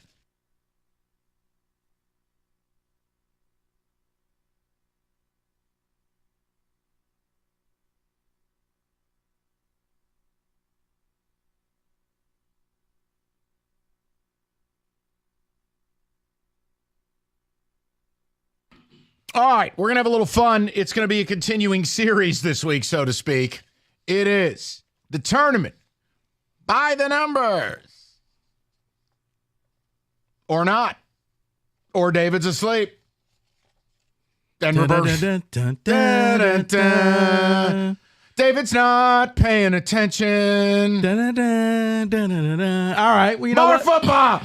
Let's start Lane Lambert's hair. Let's start in the Elite Eights. No. Let's go. All right, so yesterday we gave you first round, Sweet 16. Let's pick it up in the Elite Eight, Mike. David, Kenny, the number is 2. To what? You sound Elite like Eight. Roberto No. again. I'm talking about the Elite Eight. The number is 2. 2 teams. 2 15 seeds have gotten to the Elite Eight. No, but you're close. Damn it. David, are you participating or Kenny? 2 teams are worse than Oakland University in this tournament. Okay. Get the microphone from him. So you said Elite Eight. Elite Eight is the Two topic. teams. 2 teams is the answer. At least 2 teams seeded 6 or higher have reached the Elite Eight in the past 3 tournaments. And 6 of the past 7 tournaments. So something that you may want to think about when you're Who's the placing most your bets. likely this year in your mind, and don't you dare say MSU. Give me a team 6 or lower that if you had to pick one would be your play to make the Elite Eight. Oh, Oakland University. Oh. I'm I'm surrounded by clowns. I quit. Let me see. 6 or higher. I just thought you'd have a sleeper in mind, a team that you think could do damage. Virginia. Oh, No, Mike, because of the style of play that they have. I hope they lose. New Mexico. I hope they lose tonight. Just because of the style of play that they have. America doesn't want Virginia. You didn't in ask this me tournament. who America wants. You asked me the question. Okay. If you don't score 50, it doesn't count as a win. Next. All right. Lane Lambert's hair. Elite Eight. Something that happened last year. Yeah. And the answer is 0. Elite Eight happened last year. The answer is 0. Was there 0 1 seeds? Yeah, David is, boy, I tell you, it is true. Brain, that is. And outstanding work by David, because last year was absolute carnage. Mm-hmm. David, I'll give you the bonus round. And you tell me the year. There's only been that all 4 1 seeds reached the Elite Eight. Ooh. One time in the past 13 tournaments. Yeah. 2016. Okay. Yeah, I was going to guess 2022. Right, how many 1 seeds make the Elite Eight this year? Since we all agree there is a drop-off that is jarring from the 1s to the 2s. 1. 1? I was thinking 1 is, I want to say 2, but I think just 1. UConn. You have no faith in Houston? No. That's the one I want to say. I want to say 2. Why do you hate Houston? I don't get it. I want to say a second one because they will be playing in Dallas, which is right up the road, and they'll have all of their fans there. But I just don't believe in them. I know, and I got to hear it every year from this guy over here. We're in Vegas together every year. This guy, oh, your Cougars don't look so good. Yeah, cutscene. They're up 30, and Rico's nowhere to be found. Next. No, I don't. I'll give you the reason for that a little bit later, Mike. I won't be listening. Okay. Give me the next tournament. Buy the numbers. Let's go to the Final Four. Okay? Yeah. 1. 9 of 10 tournaments. The number 1 in 9 of 10 tournaments. The lowest seed in the Final Four won the whole thing? No. Damn it. Come on, Kenny. Come on, Kenny. You said 9 out of 10 Final Fours. Mm-hmm. The amount of times there's been a double-digit seed in the Final Four. Kenny's getting closer. All right, we're playing hot or cold. Double-digit seed. So not a double-digit seed then. Think higher than double digits. Huh? 7. The number is 7. Oh. That a team seeded 7th or worse has reached the Final Four in 9 of the past 10 tournaments. That's incredible. That is incredible. All right. I want to be good at this game so bad. I am so terrible. There is one seed that has not made the Final Four and has the longest drought, going all the way back to the year 1992. 16. No. A 16 has made the Final Four? No. Top 7. So out of the top 7, I'm going to go with 5. The answer is close, David. 6. Oh, crap. It's been 32 years since a number 6 seed has made the Final Four. 32. So that would be what, 90, 91? Michigan, 92. 92. Oh, the timeout game. Michigan, 92. Yeah. It's so sad. Carry on, please. Next. Mike, the championship game. Mm-hmm. The number is 0 since 2007. 0 since 07. Championship game. Mm-hmm. Overtime? I don't know. There has been no repeat champions. Oh, Florida. Oh, yes. I mean, all right, let me ask you guys Wow. straight away. Do you think UConn's doing it? Glad you said that, Mike. Fun fact. Oh, boy.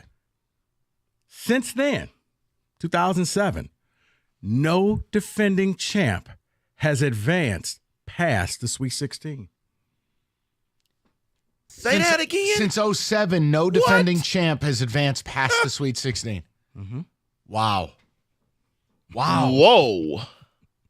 By the numbers. And how about this? Another fun fact for you.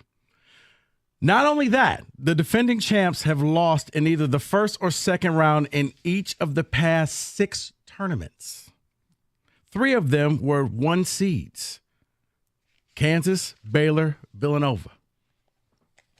So you're saying we should believe in Houston and not UConn? I'm saying don't put your money on UConn. Wow. And Mike, this one's just for you. Okay. Weeks, how do I put this? 12 in week 6.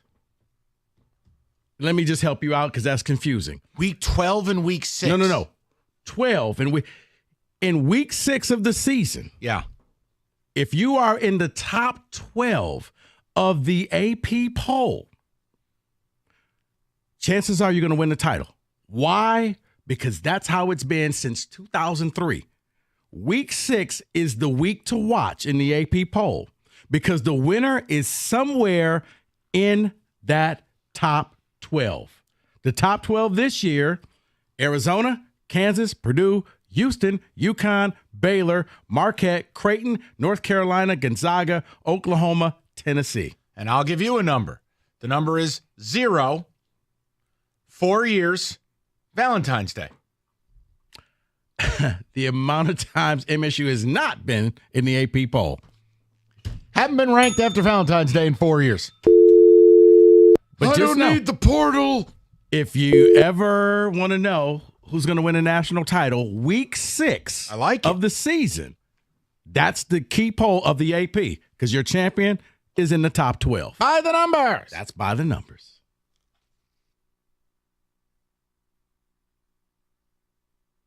All right, I know that MSU not being ranked ever after Valentine's Day is madness, but let's talk cars and trucks and pricing. Moran Buick GMC right now, a 24 GMC Sierra Elevation Edition, $329 a month, 24 months, $19.99 down, 0.9% APR.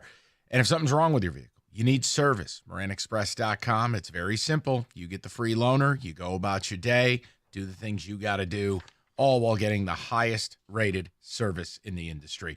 It's Moran Buick GMC, where you always get the best price, period. On Telegraph, just north of Eureka and Taylor, or at MoranExpress.com. It's Moran Buick GMC. We are professional grade.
All right, coming up in about 7 minutes, we're going to have some fun.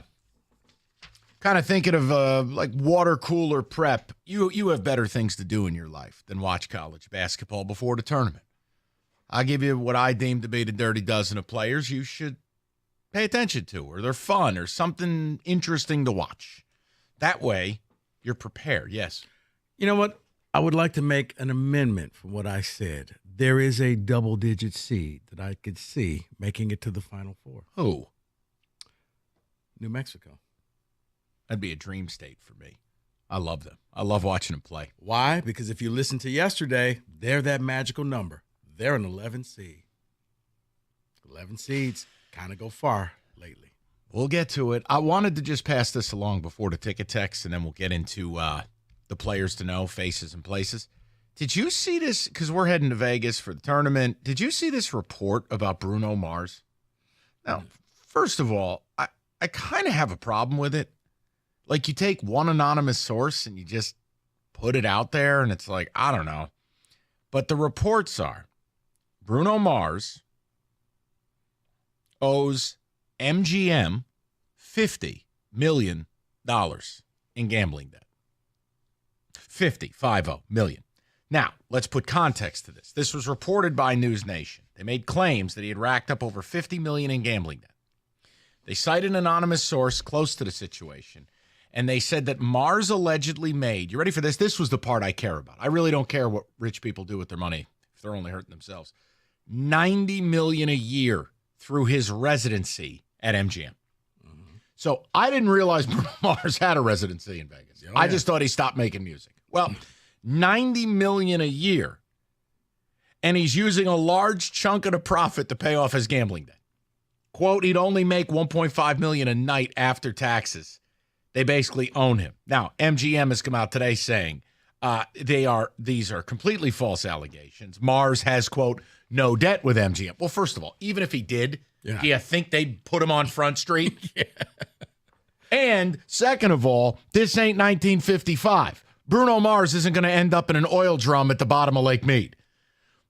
But $90 million a year to do concerts in Vegas? 90? Bruh. It's a ton of residencies out in Vegas. I know this. Right, and you can't afford tickets. But $90 million? Yeah. My God. That sounds about right to me.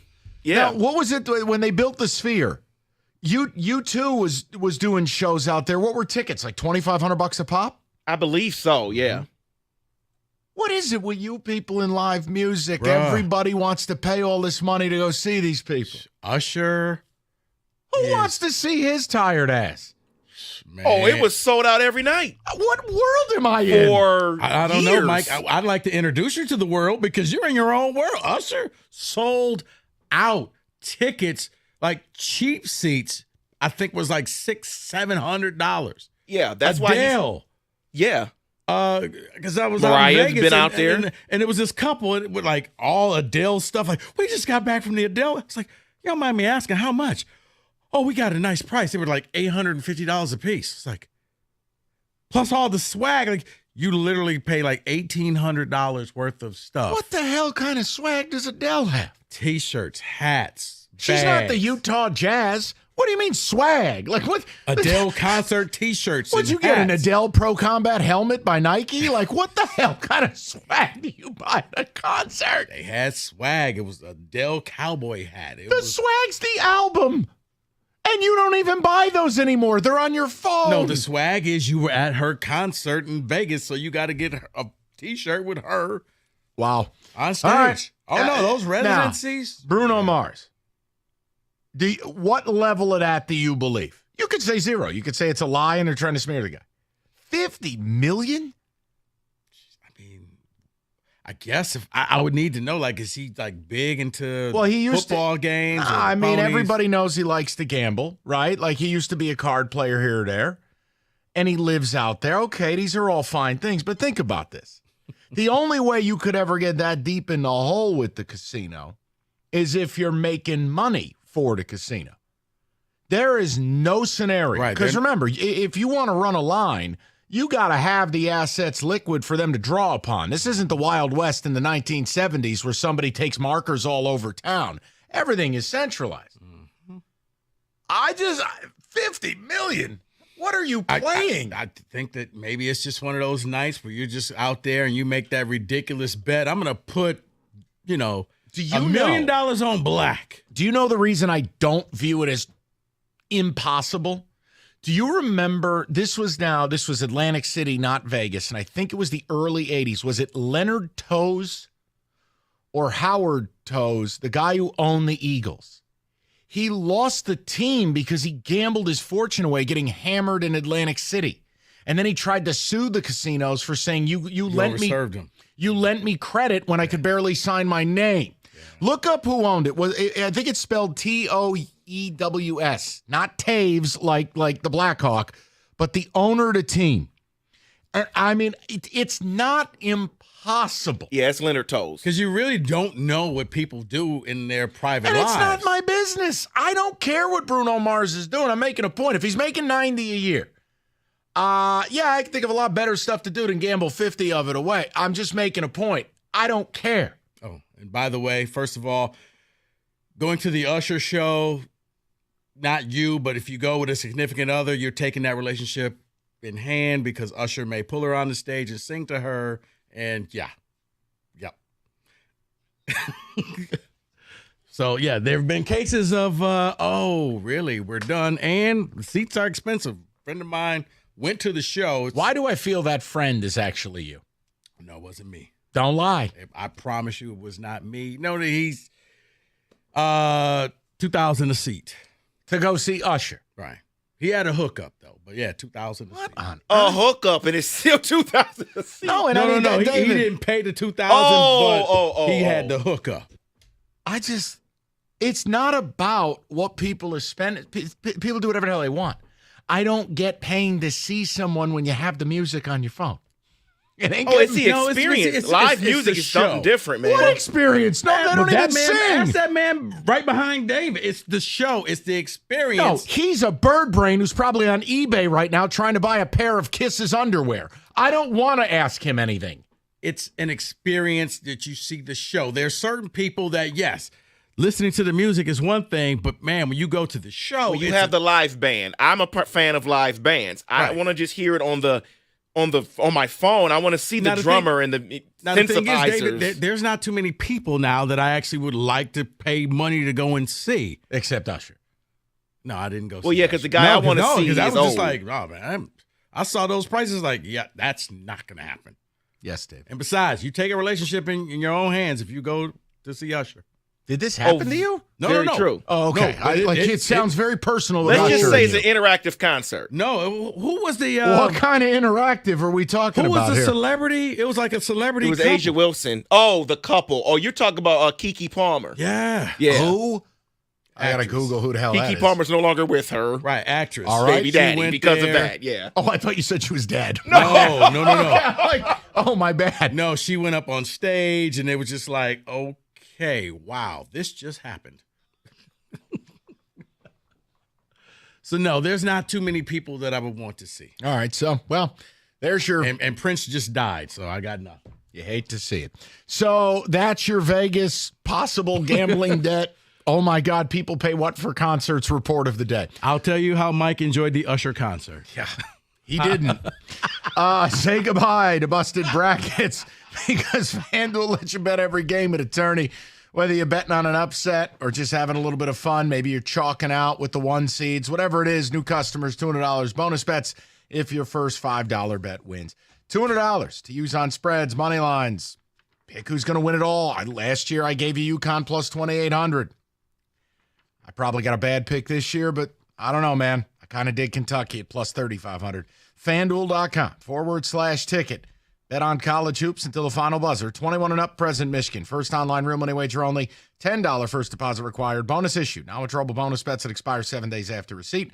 See terms. Sportsbook.fanduel.com. You get a gambling problem, 1-800-270-7117.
Okay, this is exciting.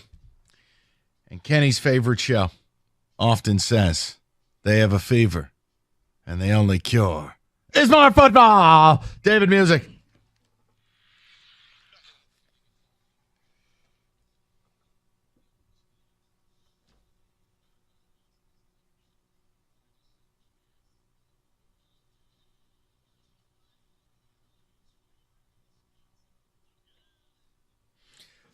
All right, David. Rico, this is a treat. The Lions have a wild selection in here. It is also 17 quarterbacks in the first 18 picks. This is the Kuiper Hairspray mock. Let's go through it. You're right about the quarterback, so let's just start with them, man. Chicago takes Caleb Williams. Washington takes Jaden Daniels. New England takes Drake May. I'll just skip along. I'll get to all the quarterbacks here, okay? Let's go to number 11. The Vikings take J.J. McCarthy. And at 12, the Denver Broncos select Bo Nix. How offended is Rico Beard that 5 quarterbacks are off the board before your godson, Michael Penix? Very, very offended. But I understand the injury thing, so I'm not going to sit here and get mad. Teams are taking a look and making sure that he's going to be healthy. But you said JJ at what pick? 11 to the Vikings. How offended are you, Mike, that your team said we don't need a quarterback? Daniel Jones is our guy. Yeah, I've pretty much given up on life, so I don't have the ability to be offended. I've given up on my team. See, because from everything that I'm hearing, somebody's going to move up to get JJ. And I think it's a consensus that he's a first-round QB, but, man, you're going to pay a lot to get him. It's desperation. Look, even John Jansen, who's the ultimate Michigan homer, admits JJ's not a top 10 pick. But it's never about that. If you don't have a quarterback, you have to do dirty things to get one. That's it. I just think it's hilarious. Bo Nix at 12.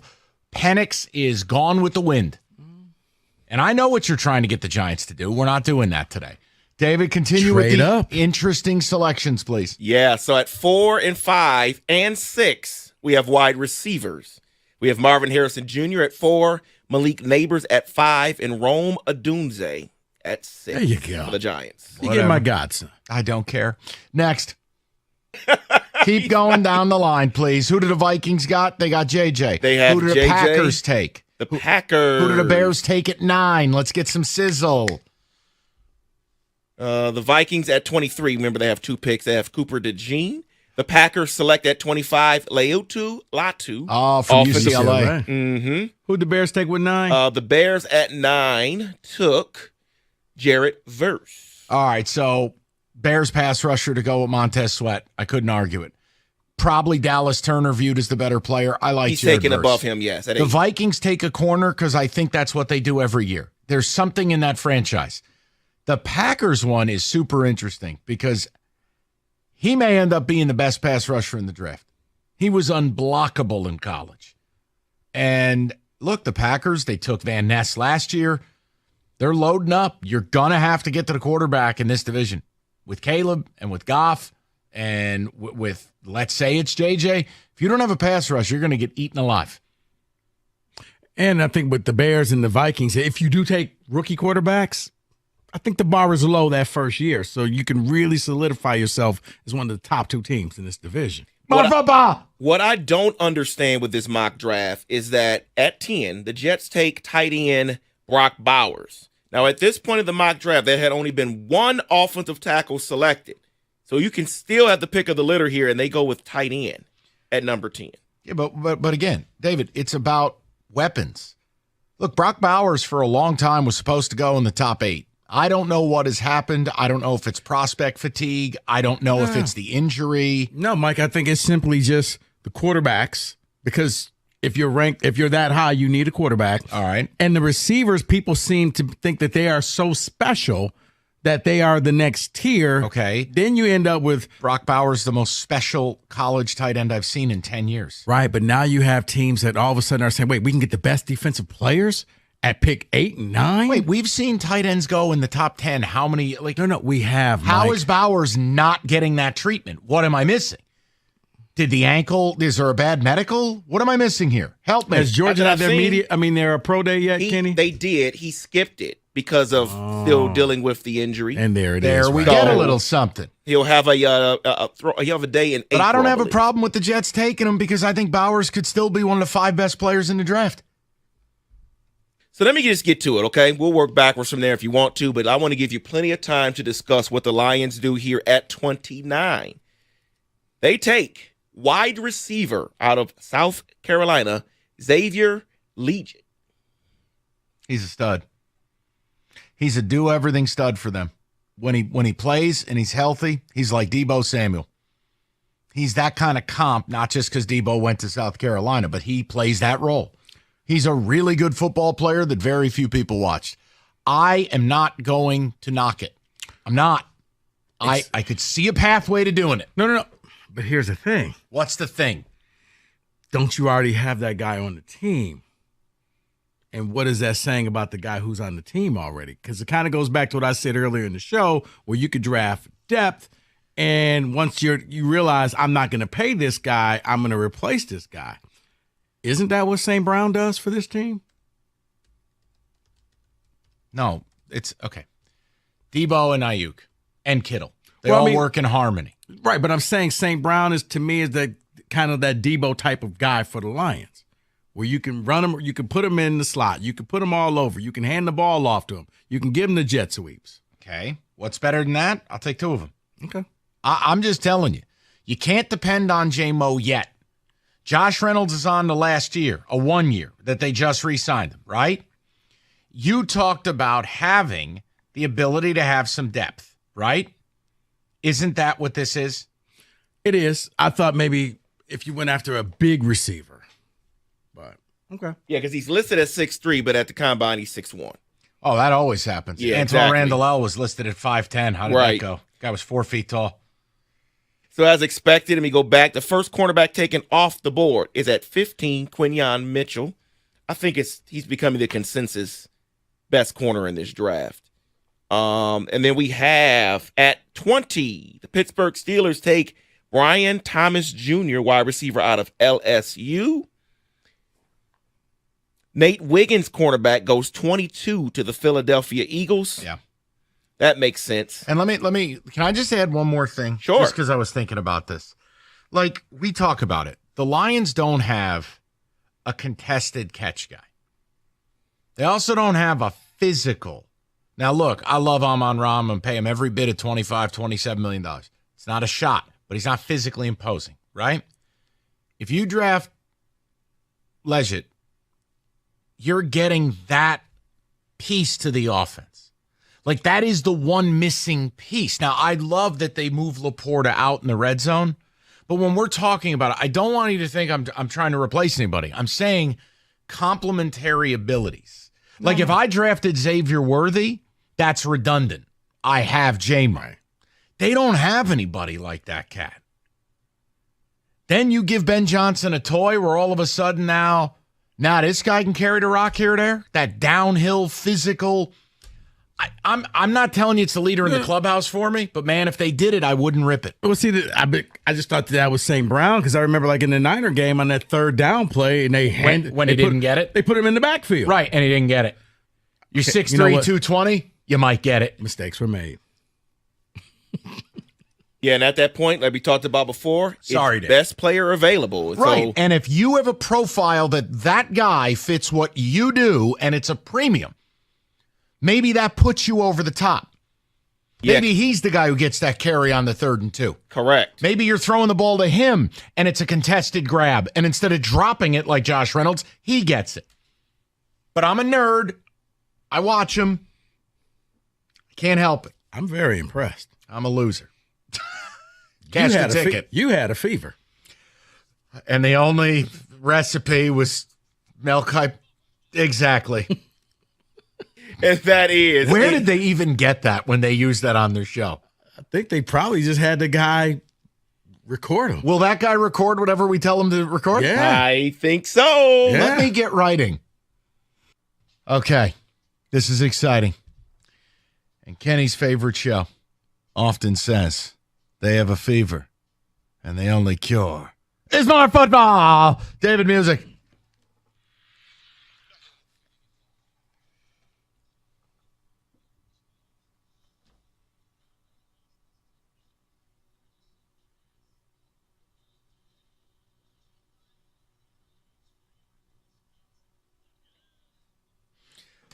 All right, David. Rico, this is a treat. The Lions have a wild selection in here. It is also 17 quarterbacks in the first 18 picks. This is the Kuiper Hairspray mock. Let's go through it. You're right about the quarterback, so let's just start with them, man. Chicago takes Caleb Williams. Washington takes Jaden Daniels. New England takes Drake May. I'll just skip along. I'll get to all the quarterbacks here, okay? Let's go to number 11. The Vikings take J.J. McCarthy. And at 12, the Denver Broncos select Bo Nix. How offended is Rico Beard that 5 quarterbacks are off the board before your godson, Michael Penix? Very, very offended. But I understand the injury thing, so I'm not going to sit here and get mad. Teams are taking a look and making sure that he's going to be healthy. But you said JJ at what pick? 11 to the Vikings. How offended are you, Mike, that your team said we don't need a quarterback? Daniel Jones is our guy.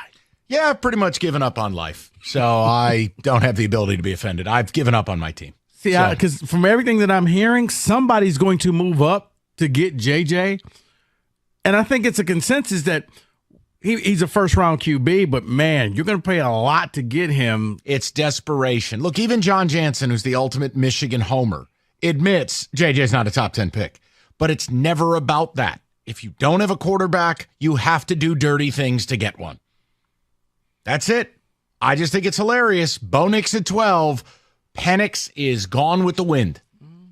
And I know what you're trying to get the Giants to do. We're not doing that today. David, continue with the interesting selections, please. Yeah, so at 4 and 5 and 6, we have wide receivers. We have Marvin Harrison Jr. at 4, Malik Neighbors at 5, and Rome Odunze at 6. There you go. For the Giants. You get my godson. I don't care. Next. Keep going down the line, please. Who do the Vikings got? They got JJ. They have Who do the JJ? Packers take? The Packers. Who do the Bears take at 9? Let's get some sizzle. The Vikings at 23. Remember, they have 2 picks. They have Cooper DeJean. The Packers select at 25, Laiatu Latu. Oh, from UCLA. Mm-hmm. Who'd the Bears take with 9? The Bears at 9 took Jarrett Verse. All right, so Bears pass rusher to go with Montez Sweat. I couldn't argue it.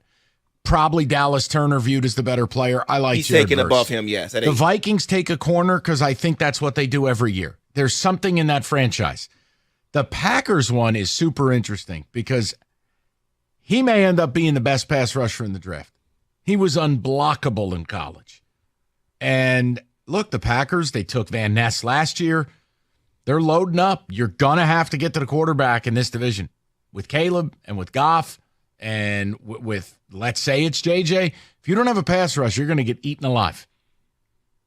And I think with the Bears and the Vikings, if you do take rookie quarterbacks, I think the bar is low that first year, so you can really solidify yourself as one of the top 2 teams in this division. What I don't understand with this mock draft is that at 10, the Jets take tight end Brock Bowers. Now, at this point of the mock draft, there had only been 1 offensive tackle selected. So you can still have the pick of the litter here, and they go with tight end at number 10. Yeah, but again, David, it's about weapons. Look, Brock Bowers for a long time was supposed to go in the top 8. I don't know what has happened. I don't know if it's prospect fatigue. I don't know if it's the injury. No, Mike, I think it's simply just the quarterbacks because if you're that high, you need a quarterback. All right. And the receivers, people seem to think that they are so special that they are the next tier. Okay. Then you end up with Brock Bowers, the most special college tight end I've seen in 10 years. Right, but now you have teams that all of a sudden are saying, wait, we can get the best defensive players at pick 8 and 9? Wait, we've seen tight ends go in the top 10. How many? No, we have. How Mike. is Bowers not getting that treatment? What am I missing? Did the ankle? Is there a bad medical? What am I missing here? Help me. Has Georgia had their pro day yet, Kenny? They did. He skipped it. because of still dealing with the injury. And there it There is. we right get a there. little something. He'll have he'll have a day in April. But I don't have a believe. problem with the Jets taking him because I think Bowers could still be one of the 5 best players in the draft. So let me just get to it, okay? We'll work backwards from there if you want to, but I want to give you plenty of time to discuss what the Lions do here at 29. They take wide receiver out of South Carolina, Xavier Legette. He's a stud. He's a do-everything stud for them. When he plays and he's healthy, he's like Deebo Samuel. He's that kind of comp, not just because Deebo went to South Carolina, but he plays that role. He's a really good football player that very few people watched. I am not going to knock it. I'm not. I could see a pathway to doing it. No. But here's the thing. What's the thing? Don't you already have that guy on the team? And what is that saying about the guy who's on the team already? Because it kind of goes back to what I said earlier in the show, where you could draft depth, and once you realize I'm not going to pay this guy, I'm going to replace this guy. Isn't that what St. Brown does for this team? No, it's okay. Deebo and Ayuk and Kittle. They all work in harmony. Right, but I'm saying St. Brown is, to me, is the Brought to you by Bill kind of Brown that Debo Ford. type Jack of guy Flaherty for the starts for the Lions. Tigers today. Where He's you one can of run 3 him, members you of can the put him in starting the pitching slot. core You that can has put him clinched a all over. job You along can with hand the Kenta ball off Maeda. to him. Opening You day can give him starter the jet Tarek sweep. Skubal. Okay. Reese Olson What's is in better the than mix for that? one of the I'll take last two of 2 them. spots. On the I'm Detroit just News telling Tigers you, Today podcast, you can't beat depend writer on Chris J-Mo Lutkowski yet. weighs in on whether he thinks he'll Josh make the Reynolds team. is on the last year, a 1 year that they just re-signed him, right? You talked about having the ability to have some depth, right? Isn't that what this is? It is. I thought maybe if you went after a big receiver.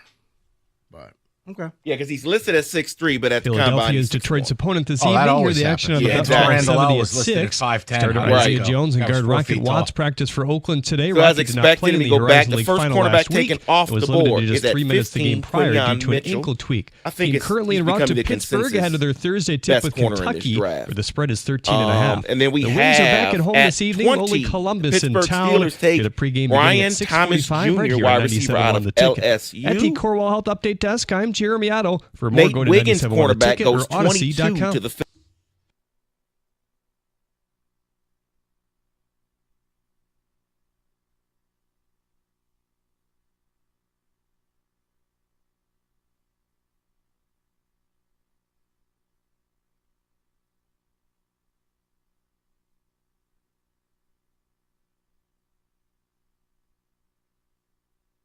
All right. What? Hold on. What are you saying over there under your breath? I tell you, 5 o'clock, Rico's spicy. I just said, let me tell you my thoughts. Quick PSA, whether it is Big Ten focused, you want a complete breakdown of Michigan State, Mississippi State, 5-star zone, or whether you want a preview of every single game in the first round of the NCAA tournament on Cash the Ticket. One thing Evan has told me, the way these podcasting apps have changed, you got to have your Wi-Fi on. I don't know what that is.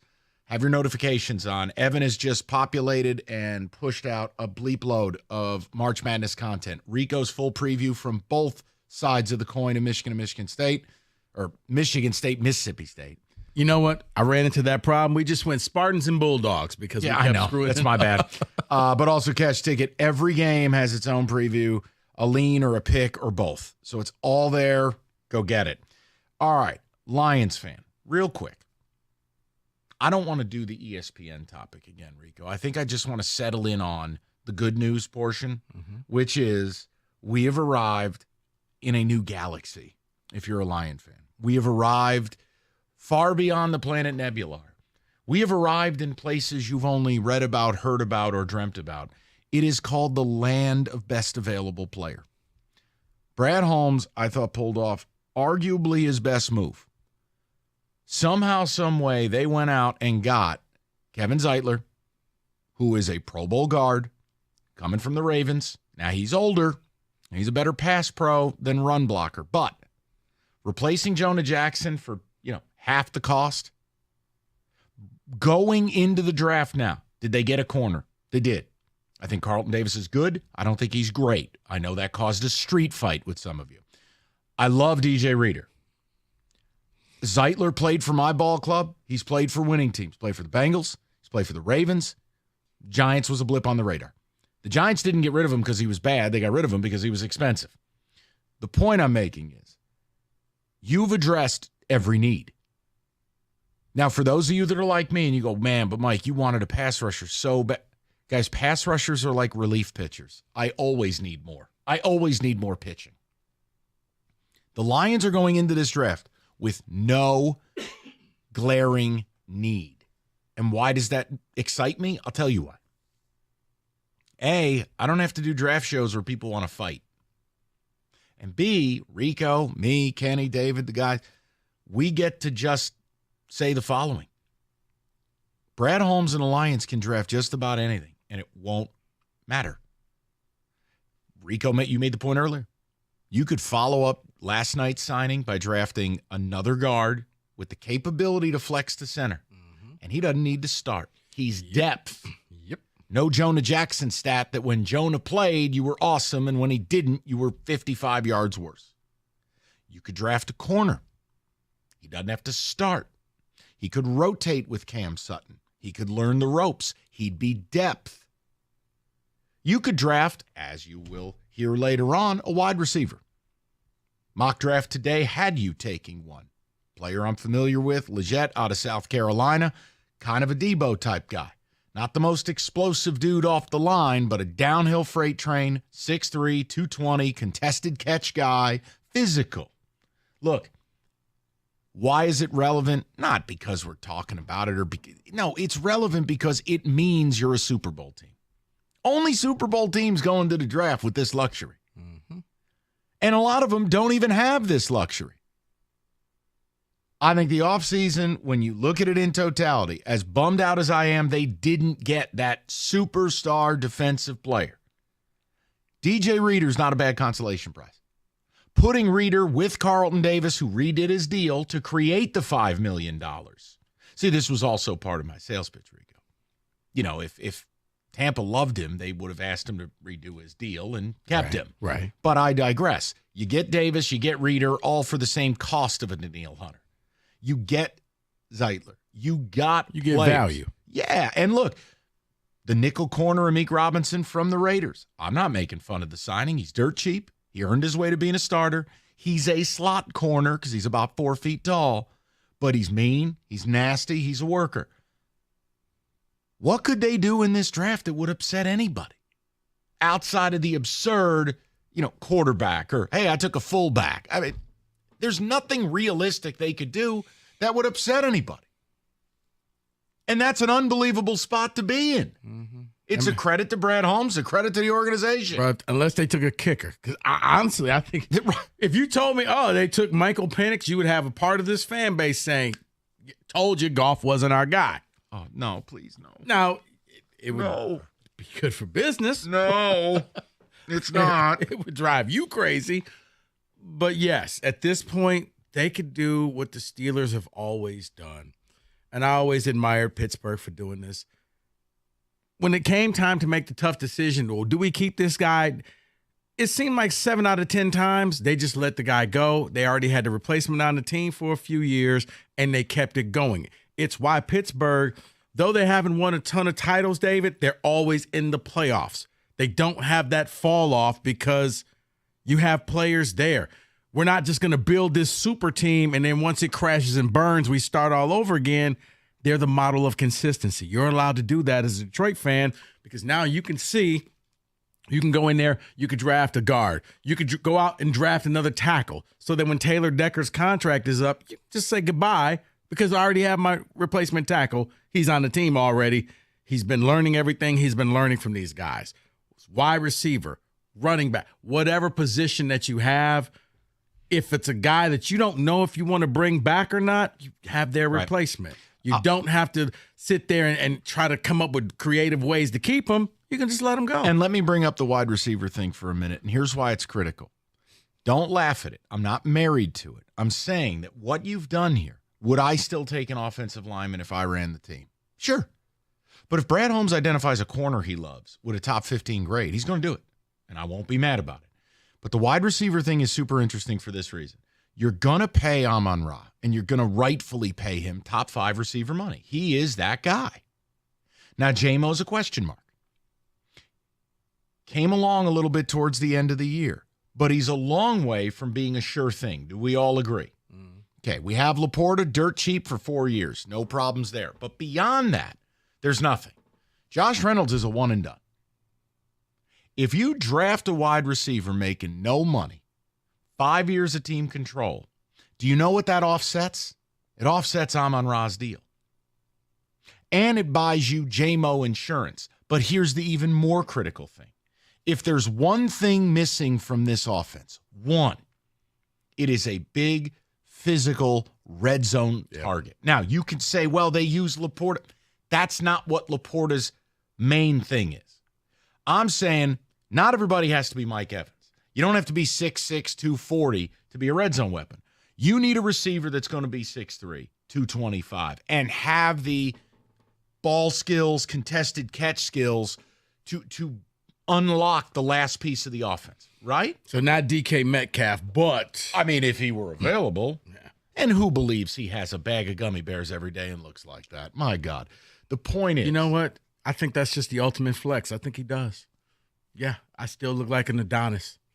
Well, if he's not happy in Seattle, I'd gladly bring him here. The point is, to Rico's point, guys, when you start thinking about drafting for tomorrow and serving today's purpose, the wide receiver portion of this becomes really interesting.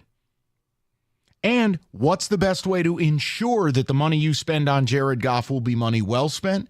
Continue investing in him. I'm not saying I'm married to it, but what I don't want people to do is laugh when they hear the mock draft later. It's not stupid. It's not unfounded. Because what will happen is, let's just say with the receivers, you won't end up with a situation where, like San Francisco, where you have Kittle, you got Debo, and you got Ayuk, and they're all coming up around the same time. Can't keep them all. And now we got to play the shell game to try to keep all three, because now you'll have it where you'll have Amon-Ra, then later, a few years later, you'll have JMO, and then you may have whoever you draft this year. So, it's an idea. Know what? Yeah.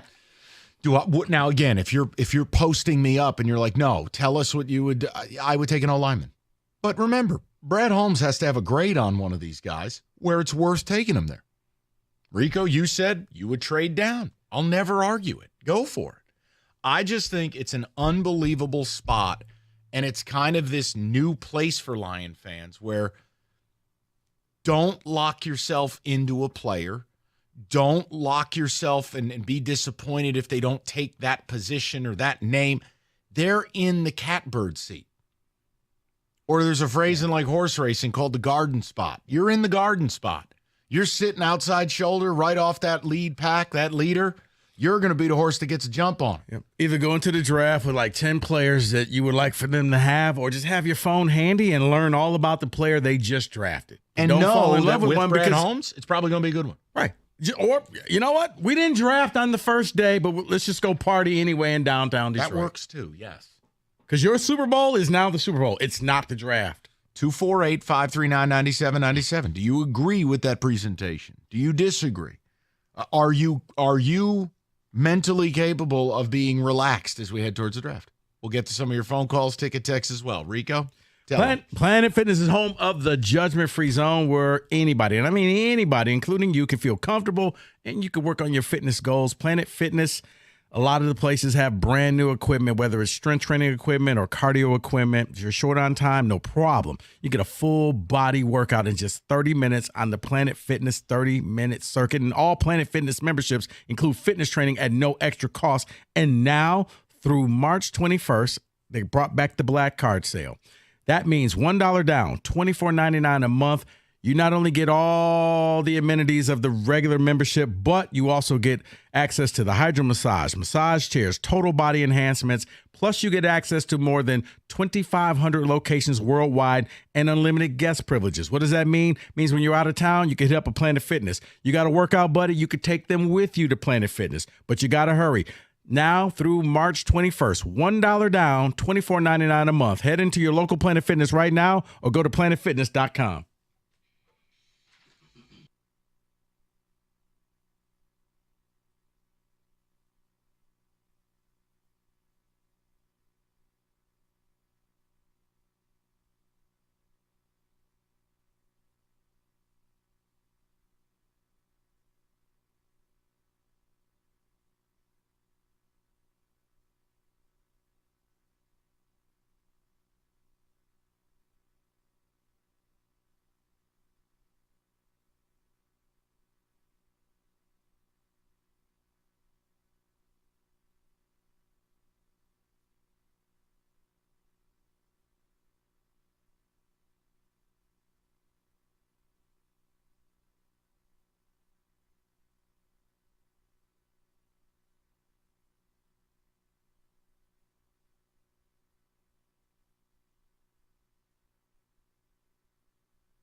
In an instant, an auto accident can put you in the worst financial position of your life. You got to hire the right lawyer who will make sure the insurance companies pay what they owe you. That's injury attorney David Feminino. Him and his team have been making insurance companies pay for over 30 years. They can help you with your injury case as well. David is ready to speak to you personally right now. If you call 855-65-CRASH, go to that website, getdavid.getpaid.com.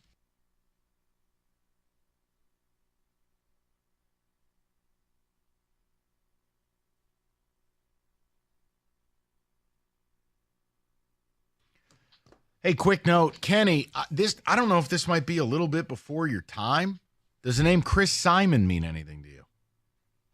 Yeah, I saw that. That was right when I was kind of first getting into hockey a little bit. Right. He played for the Islanders and Rangers. I know for people here it was the Avs.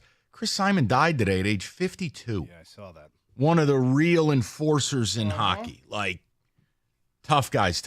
They say how? I don't have those details. It does not say. I just saw the update in the New York papers. 101 fights in a 15-year career. Good God. Played from 92 to 08, won a cup with the Avs in 96. But yeah, he played for both New York teams, but just a guy nobody messed with, really. But 52 years old. That's unbelievable. David, some of the ticket text coming in on this Lions deal. Not only can Detroit draft best player available, but they finally have a GM that appears to be able to identify the best player available. I like what Holmes is doing, but getting nervous on the golf contract. That is from Glenn. Why? What's there to be nervous about? All of Brad Holmes' deals essentially have been done in summer. There's nothing nervous about it. Now, if you wanted some kind of move where if they did it early, and again, I don't have the cap table in front of me. I'm saying if you wanted to do it and you're like, no, by doing it now, they'll open up $27 million. Fine. That's an angle. But the deals get done in the summer generally. Mm-hmm. So, yeah, I would be confused if it didn't get done by training camp. And he already told you how this is going to work. You probably weren't going to understand it, but they know what they're doing. It's not going to be. He warned us. Don't expect the flash and the sizzle on day one. And he's done just that. He's added value to the team. It got sizzle-ish. Yeah, but I think DJ Reader, there's a little crackle in the pan. The Zeitler thing I like. It's sizzly. No, but you got it 4 days later when everybody else was celebrating. And look, we got this guy and this guy. He was just still going up and down the aisles shopping, saying, we'll take Reader. We'll take this guy. Oh, real quick. Doesn't look like Fred Hoiberg's going to be going to Michigan. So that was a name that I had. He just got a contract extension. He's going to get $4.25 million a year. So who is this? Hoiberg, staying in Nebraska. Yeah, I think I said the other day, you'd have to offer him $5 to get him to leave. Yeah. Michigan is not going to spend that on a basketball coach. So that was a name that I thought would be good for Michigan. He's staying in Nebraska. That's interesting because they don't have an AD right now in Nebraska. Yeah, who cares? They have Tominaga. They have Rink Mast. I'm just saying that they got the deal done without the AD. Or they have a better basketball program than Michigan Or he already put it in place. As the AD was headed to the airport here. Give just him go ahead this. and sign that. There you go. Hey, All right, go Aggies. Isn't it like when a president leaves office and they just start you get a pardon. They leave a bunch of stuff on the table. Here, do this. Kenny Cott gets one. Right. Listen, I really think Josh Schertz would be a great phone call for U of M. And hey, if Izzo said I'm going to the beach this summer, he'd be on my list for state. Josh Schertz, Indiana State. Look him up. Yeah. No, I'd just be very interested to see where they're going with this. But didn't mean to derail the topic. I just kind of saw this. You're fine. We'll get to the phones. Wojo mentioned the name, and I don't get the love affair. Is Medved out at Colorado State? Now they play. Do they play tonight? They play tonight against Virginia. I don't know. Playing Virginia is a great advertisement for your coaching ability because Virginia makes it look like first team to Hickory 45. High. Yeah, it's very hard to watch. I remember when State played them in a game, and it was just like, God, this is brutal. The Travis Trice game. Yes. Yeah. Memories. Let's go to DJ 97. What's up, DJ? How are you? What's up, Mike? What's going on? Hey, I was going to comment on the draft when you said the Lions have positioned themselves to take the best available player. Mm-hmm. But also, I was listening to this podcast and looking at this mock. The person said, do not be surprised if Brad Holmes trades up for this particular player. And I'm like, okay, who? And they said Brock Bowers. I read it in two different places. Yeah, hey, listen.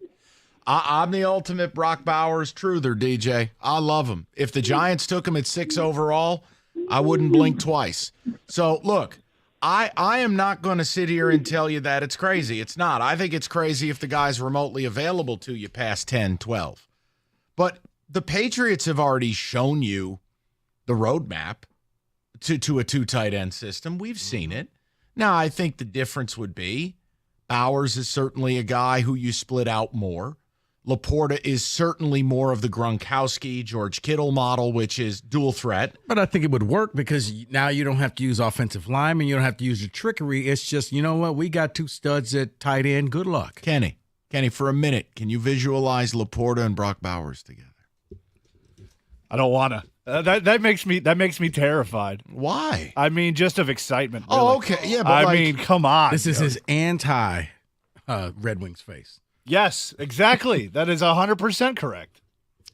Listen, I am willing. You could call up with just about any name.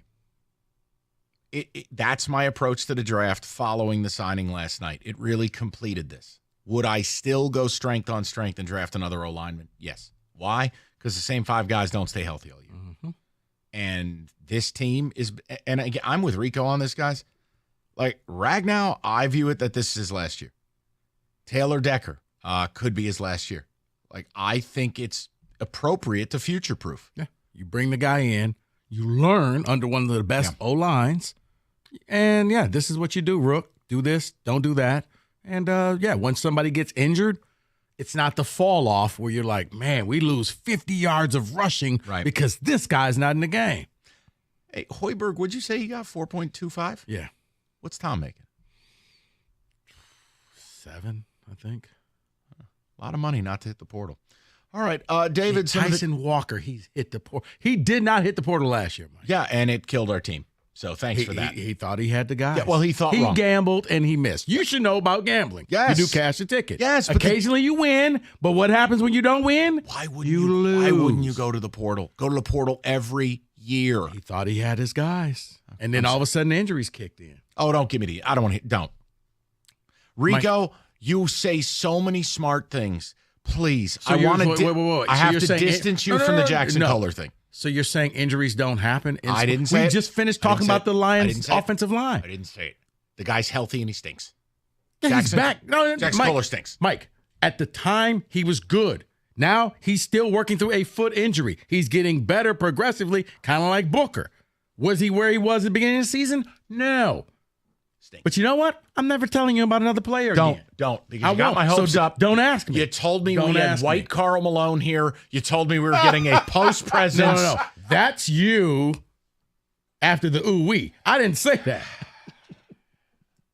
He goes, you're not going to believe it. I saw Pau Gasol at Moneyball. Oh. I go, who? He was Jackson Color. Okay. Can't do it. Okay.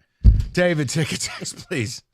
Oh, I love it. $7 million not to hit the portal. From Marlon, he says, I was very underwhelmed at the signings, but I feel much better after he got Reeder and Zietler. He still needs to draft youth at those positions, but yeah, it's pretty much best player available right now. It means you are elite. I look at my team. It doesn't matter who they take. You're plugging one hole and water's coming through another. Like you're in the catbird spot, man. It's awesome. I am comfortable with where this roster is going into the draft, but I'd like to see them draft Mike Dana. Then that would make me more comfortable with best player available. That is from Jason.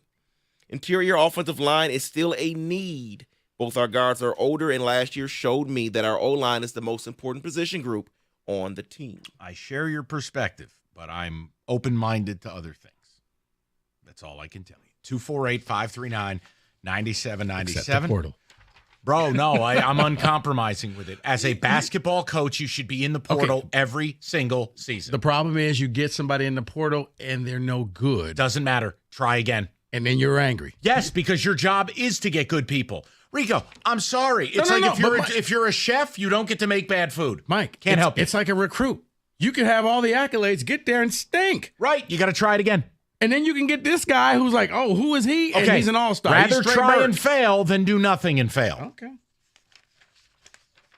It's a sensitive subject. This has been an emotional season. God bless it. Just read something. Here, save money on TVs. Huge savings on things. Paulson's, they got it all. Up to 70% off 4K TVs or Jackson Kohler in 4K. Or I'll tell you what, go to Paulson's, buy a TV. I'll throw Jackson Kohler in for free. He'll carry the TV to your car.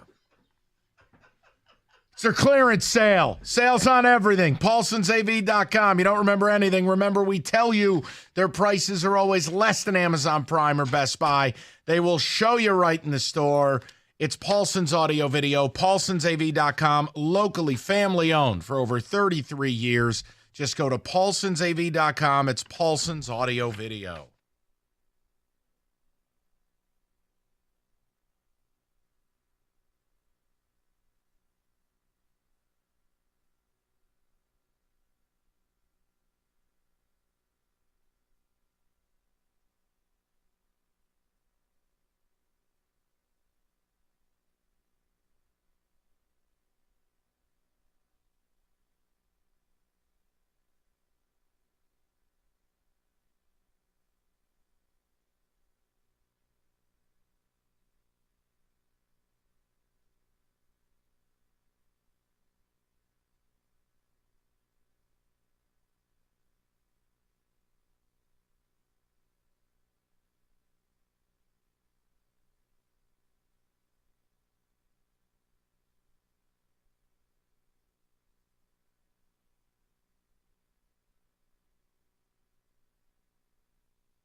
Hey, Kenny, before we get to anything else, one segment on this. I want to make sure I heard this correctly. Is it win or be fired tonight in Kenny G. Cott's world for the voice you heard in that update? If they come out like they came out against Arizona or against Pittsburgh. Stop. I want you to stop for a second. Go ahead. David, I feel like there has to be a level of House of Cards music or something because Kenny just took a serious tone I've never heard. Kenny, he looked into the camera like Richard Nixon and said, "I'm not a crook." We're going to need some music for this. But Kenny, I want to hear your soliloquy here, please. Exactly. No. Kenny, Wings, Blue Jackets tonight. Brought to you by Lady Jane's Haircuts The for Blue Men. Jackets the are the newest member of worst Lions team in the secondary. Eastern Meek Conference. Robertson met with the Detroit media That's virtually for the first time But today. they have a He's a cannon. fan of Dan If Campbell. you look as bad as you looked against Arizona, twice against Pittsburgh, if you come out and just completely show your belly and say, you know what, pet me, I'm your pet today. You know what, if you come out and do that to me, I don't want to see Derek Lalonde allowed in that building. Revoke his key card right now. LCA, the practice facility, all of it's gone. Derek Mike Lalonde Williams has deserves found to a be new fired home. The out veteran of who that spent the Columbus first 7 cannon. years of his career with the Chargers is win heading to the or Jets be at a one-year, fired $15 game million from Kenny deal. Gatt. They better Played just show 3 up, games last year with one They got a touchdown defensive due to shakeup. injury. Simon Edvinson is here. up with the Red Wings for his Simon second Edvinson, stint the in guy I've been NHL. asking He for played 2 games months earlier this now, season. is finally His time in GR here. has Can't been wait for him to productive. lose an edge, tip over, and give up a short anacle. Michael, you take that back right this second. The scuffling Blue Right Jackets this Detroit second. tonight And there's still to go. Evanson. Larkin and Oh, he Derek blew a Lalonde tire. announced Earlier that Jacob First Woolman shift, he is rolls dealing his with a ankle, lower done body for the injury. rest He's of the year. considered God. day-to-day. Don't even FD put that evil on me, Ricky. All right, Bobby. kill the music for a minute because I want to ask this question to Red Wing. Wing fans, and we'll get back to tournament by the numbers and some Lions stuff. I'm just still laughing over part of Kenny's answer. What? I think David heard it. I'll leave it alone. Well, he didn't say anything about Yzerman this time. No, he didn't. The point is, they win Saturday. A little bit of relief creeps in. They come out and no show against the Penguins Sunday. If they lose tonight, they will be losers of 9 out of 10 games. The teams that are on your heels have games in hand. Kenny is calling for Lalonde's job if they lose tonight. Yeah, I mean, Guess what? I don't think he's unhinged. I don't think he's wrong. You'd have to do something. And that's why I asked Kenny yesterday, could you just ride this out and say, fix this, you have to the end of this season. And after that, you don't make the playoffs. There is no negotiation. There's nothing else. You're done. So I look at the Simon Edvinson thing. They're bringing up core pieces. We already saw Mo Sider. We see Lucas Raymond. These are guys who are going to be here for a while. Now you're bringing up another guy, and the team isn't trying. So when that happens, I don't want my new players, my core foundational pieces, to be learning in that system. Whatever's working, whatever he's trying to make work is not working. And if he continues to do this, go down that path, yeah, I can't let him guide my young players, help them develop. I can't have that because it'll stunt their growth. It'll stunt their development. So, but if you fire him, are you just pulling the plug on this season? Or are you hoping that the next coach can jumpstart it and get you back on the winning track? The way things have gone around the league, it might be the opposite. It might be just the spark the team needs. There's accountability. Something's actually happening. There are 6 teams that are in the playoffs or on the cusp who have made coaching changes this season in season. The NHL is unlike any other league where firing the coach actually works. The NBA, you fire a coach, you spin a wheel, you're still in the lottery. The NFL, very rarely do you fire a coach and end up in the playoffs. MLB, again, hockey, it's like currency. See, I want to know if the hockey elite thinks Kenny's unhinged. I don't. I think if you end up losing 9 out of 10 and crater, losing to the Pens and then losing to that Drek, which is the Columbus Blue Jackets, even though they have a cannon, you got to try something. The team is taking on water right now. That's my issue. Is it doesn't look like it's getting all that much better. They had one good game, I think it was against Vegas, where they looked okay. They looked all right. This is the team that we've kind of been watching all year. Once Dylan Larkin comes back, we're going to be full steam ahead. And if Derek Lalonde is doing this crap where the team is just coming out unmotivated, unwilling to try in the defensive zone, I can't let my young players learn from that. I just can't do it. When they were playing the sound in the update, the look on Kenny's face, listening to Lalone, Kenny was absolutely disgusted. Yeah. It's a shame. We were all excited for the Wings. We thought, you know what, maybe they're finally going to get this done, turn the corner, make the playoffs. Yzerplan will be all right. That performance on Sunday, I go, you got to be kidding me. Car flags on clearance. Big time. 248-539-9797. David, ticket text coming in. Take my deal now. Go to hell. No, don't sit there and put that out there. No. Last year, the Wings were fighting to get in the playoffs. This year, they have been in and are now falling out. That is fireable. This is the players, not the coach. How can you come out so flat? Yeah, but it's the coach's job to have them ready to play. I mean, that's it. You can't absolve coach and management. You want to go to the management level? This is the group you assembled. You want to go to the coaching level? This is the group that you have to get motivated and manage egos and keep them on an even keel. Like, it can't always just be, well, the players stink. Well, you can't trade a whole locker room. You have to make a decision in real time what can shake this thing up and unify this group. Because Kenny's right. I don't care if you're a neophyte like myself or you're the second coming of Don Cherry. Any level of understanding of sports, you watch this Red Wing team since February 28th, lacks effort. Certainly lacking levels of detail. They lack effort. Or as the hockey people say, they lack jump. There's no jump. There's nothing. There's nothing. And if you're one game and you kind of look like you're in a slump and you're, happens. I can understand that. I can wrap my head around that. In fact, I'd even put that on the players because maybe they just weren't mentally prepared. But when you're doing it for, 9 out of 10 games, 6 out of 7 games, 7 out of 8, once it just starts to pile up and you're in a playoff race, this is when you're supposed to be motivated. Yeah.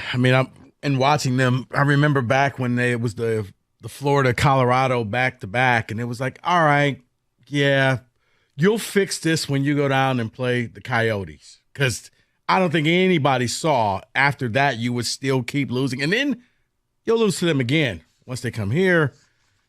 I was just curious, Kenny, that could you just give him the rest of the season to figure this out? But you're saying that's tonight. So Detroit of you.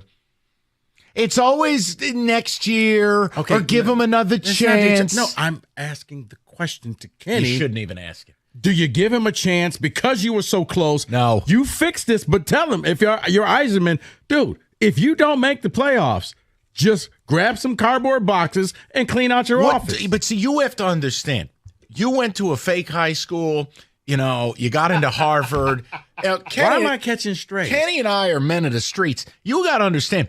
I like firing people. Yes, this is in my DNA as a New Yorker. I like firing people. You didn't do your job. You're fired. Mom, you burnt the chicken. You're fired. This is unacceptable. Santa was late. Fired. Easter Bunny, you're up. We've talked to the siblings. We're going to move on. That's it? We're going in a different direction, Mom. We're sorry. We've set Dad up on Tinder. I've never understood how sporting figures get this level of security when they've done nothing. Yet the average guy moving around here misses one quarterly budget and he's flat on his ass. Derek Lalone, you cannot be the captain of the Titanic and sail again. No, but the reason why, because you have so few games left in the season, that 15 of them. Maybe you say, okay, this is it for you. Make it, you're in, lose, we're done. There is no gray area. There's no negotiation. Let me ask a question. Kenny, is it time in the Yzerplan, regardless of what Lalone does the last 15 games of the year, for a big-name coach? This was real expectations, what we were wanting this year, right? Yes. Is this acceptable towards that goal? No. Absolutely not. I don't care if it's a big-name coach. I don't care who it is. You need a change in that locker room. You need a change of And that's why I asked. Like, if it was 30 games left, look, but because it's 15 and you're like, one game out of the playoffs as of now, you can still fix this. St. Louis was in last place when they had their last cup run in like 19. I know it's just one example from, 5 years ago or 4 years ago, but you see teams just improve. This year, like Mike said specifically, 6-7 teams that fired their head coach and immediately got better. I just had a question. Vancouver's one of the best teams in the league. That's exactly what they did. But case in point, Lane Lambert, the Islanders head coach, Also, best middle-aged man lettuce in the league. I mean, his hair absolutely scores. The point is, Lane Lambert was 20 games over 500. He got whacked. They had 95 points last year. He got whacked in the middle of this season, and they dug up the dead body of Patrick Waugh. And they're probably better off for it. But that's my point, is that Derek Lalone doesn't have a good season to draw on. Who is Derek Lalone? Who are these people? There's no. He's Gru from Despicable Me. Have you ever seen the side-by-side? Okay, we're not doing that. The point I'm making is, if a coach who had a great year last year gets unceremoniously dumped in the middle of the second season when the team's in contention, why the hell can't Derek Lalone be held to the same standard? Mike, you can. Now, you're being soft about it. No, it's not being soft. It's 15 games. Like, you tell him. You know what those are? No. 15 opportunities. If you don't make it, you're done. You put yourself in this situation, get yourself out. And what I say, How is that soft? Treat your head coach like a relationship. Ultimatums don't work in relationships. And they don't work in coaching. There's plenty of people got married off of an ultimatum. Where is it? My timing is way off. Nope, that's not it. Whoa. That one is. Are you trying to tell us something? Wrong. Wow. Wrong. Breaking news. Wrong button. Wrong button. I'm making a point. If you get to the point you need an ultimatum with your coach, he's already fired. Fair. So let's just be done with it. That's fair, Mike. All right, Sheridan Spine, Lalone. Sit. That's it. Rico, tell them all about it. Hey, Kenny, before we get to anything else, one segment on this. I want to make sure I heard this correctly. Is it win or be fired tonight in Kenny G. Cott's world for the voice you heard in that update? If they come out like they came out against Arizona or against Pittsburgh, Stop the driving. I want you is to an stop for a epidemic. second. Look around. David, you're on the road right now. I feel like there has to be a level of House of Cards music or something, because Kenny just took a serious tone I've never heard. Life insurance. Kenny can help you find he looked into the camera like Richard Nixon and said, "I'm not a affordable. crook." He will shop over 70 This different is life insurance we're going to guarantees. need some music for this. He will guarantee. Kenny, I want to hear. You're not going to deal with some. I want to hear off-brand your company, soliloquy, 8 states please. over. He's got 30 years in the game. He will deliver. No. Wait. The greater Kenny, possibility of Wings, not Blue getting life Jackets insurance tonight. increases, so don't wait. the Call Blue Mike Jackets Burnell, are the worst team in the Eastern Conference. 734-2200 or on That's the simple. web at NBPHealth.com. But they have a And cannon. Remember, If you National look Benefit as Plans bad like to be your health and as life you looked insurance against agency Arizona for a lifetime. twice, against Pittsburgh, if you come out and just completely show your belly and say, you know what, pet me, I'm your pet today. You know what, if you come out and do that to me, I don't want to see Derek Lalone allowed in that building. Revoke his key card right now. LCA, the practice facility, all of it's gone. Derek Lalone deserves to be fired.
All right, David, let's clean up a few ticket texts before we hand this thing over to Rieger and Wojo? Question mark? Just Rieger today. Woj back next week. So he worked you know what? Never mind. David, read, please. Wow. Okay. We'll get a bunch of short shows. I mean, tomorrow it's like, I'm with you guys. It's rough 2 days. Go ahead, David. Thoughts on Keon Coleman at 29? That's from Tyler. You know what? He fits the big receiver. He does, if that's what you're looking for. I don't know if he would fit into the Ben Johnson offense because he's not really great at run blocking. But yes, if you're looking at a red zone target type of thing, that's him. Another one says, I'm not sure if I am okay with a wide receiver at 29 after listening to the mock draft. What I do want is a guard or a tackle, they say. See, I think you say that now. Nobody wants a guard. It's like socks for Christmas, underwear. You need them. But nobody says, oh, my God, a pair of socks. Yes. That's a guard. That's an offensive lineman. Needed, but not sexy. Yeah, I think you're right about that. I love what Brad Holmes did by addressing so many different position groups, needs in free agency. Now the draft can be a lot more fun, just waiting for our turn to come up and then picking the best player available. Still don't think they make a pick on day one. I think in the end, they're going to trade out of that pick. And I just tell Detroit to stay downtown, enjoy yourself, have fun. Oh, I think they will. 300,000 people going to be down there? Brad Holmes. It's going to be sweet. Brad Holmes, if anything, cannot be swayed. Once he locks in on what he wants, that's what he's going to do. It might go the other way, too. He might trade up to get somebody. He could, but I would think more likely, especially if there's still a quarterback out there, somebody may want to draft that quarterback in the first round to get that extra year. The Giants move up to get Penix. You move down. I get my quarterback. Everyone's happy? Yeah. Sure. Why not? Won't happen, but let me live that way. By the way, I was driving in today. Dunze and Penix, Giants. I'm trying to help you. I was driving in today, and I heard the Derek Lalone chatter. I enjoyed that segment. Kenny's ready to fire him. Yeah. I mean, I am too. I know you are. Then I heard Rico. I was very surprised by Rico's take. He said, give him the remaining 14 games, sees what happens. And then if they don't make the playoffs, you're going to whack them? Yeah. I mean, going in right here. I'd probably fire him right now. Save the season. Well, no, Mike brought up a good point. If you're doing the ultimatums, then you've already thought about firing him. But my thing is, you got 14 games. Save yourself. Save the season. Make it happen. Or, if you don't, then I don't care. Or just approach it like the Tigers approach third base. My God. Just don't give a damn, apparently. Holy cow. You know what, Mike? I was in a good mood that you brought that up. I text you guys that. Do you know that A.J. Hinch said today he still doesn't know who his third baseman is, essentially. Because they don't have one. You could have went out. You could have got Matt Chapman. Listen. I know everybody destroyed his integrity and murdered him in Detroit because he's not good enough to play here for some reason, but that would have been fun. No, I mean, look, Urshela, if healthy, can hit lefties, and I don't mind them, but they have Frankenstein at third base instead of 3 at 54 for a Gold Glover off the worst season of his career with a finger injury. Why not? But this is baseball. Look at Blake Snell signing yesterday. Look at Jordan Montgomery not being signed. These teams don't try to win. Well, that's reality. It's funny you mention that because I saw this ridiculous chart on social media, your favorite place, Michael. And it takes every team's payroll back in 2007, and then it fast forward to 2024. Like, for instance, since 2007, the Tigers' payroll was 95th. It's now $110 million. So it went from $95 million to $110. In all those years, it's only popped up $15 million. While revenues have gone up every single season. The Oakland Athletics have actually gone down, believe it or not. I believe it. They went from $79 million back in 2007 to $61 million now. And then you had to get a team like the Mets, $115 million back in 2007. They're now at $316. So it's a disgrace. That's all I'm saying. I mean, look at the teams around the league. And the Tigers, I think the pitching is going to be fine. I'm not yelling about Snell or Montgomery or any of that. But, look at the teams around the league who are desperate for pitching. And they don't even try. They don't even lift a finger. Look at a it's team ridiculous. like the Pirates, for crying out loud. Every year, you know what? We don't care. No, if we 'cause- win, cool. Like the Reds, the same way. Because Rieger, Disgusting. you're going to get that revenue share check regardless of whether you win or lose. So They why, need to fix it. Why invest money when need I a can get floor. more money? They do need a floor. If I don't. But every time I hear that Tommy Trumpet song, I always think of the Mets now. Yeah. Oh, then- yeah. That was like 2 years ago, back when they were Yeah, good. And then they collapsed, got swept by the Pods. The Then closer Edwin died, Diaz, Then too. Edwin Diaz blew out Yeah. in the World Baseball Classic. You just hate this. Doo, doo, doo, doo, doo, doo, Ooh, now you're dead. Doo, doo, doo, doo, doo, doo, doo, doo, doo, doo. Poor Edwin Diaz. My Yankees stink, but at least we're not the Mets. The All Tigers right. might stink, but maybe they'll be good. We'll wait All and right. see. Rico and Rieger tomorrow. Rico yeah. rejoins me Thursday in Vegas. We'll do the tournament shows, and we'll get to see whether it's a happy Rico or a sad Rico Thursday at 2. You guys, I will make a prediction, and MSU will win on Thursday. I'll have the. No, turn his mic off. Wow. Xfinity connects me to more of the great games that I love. And with Xfinity, you get a chance to catch up on your favorite shows while I'm on the go. As you heard, I'm headed out to Vegas with Xfinity Internet. I get the speed I need at a great price, and you too can get the speed you need at a great price thanks to the fastest internet on the largest gig speed network, delivering to more homes than any other network. So enjoy all your favorite apps all in one place with the Flex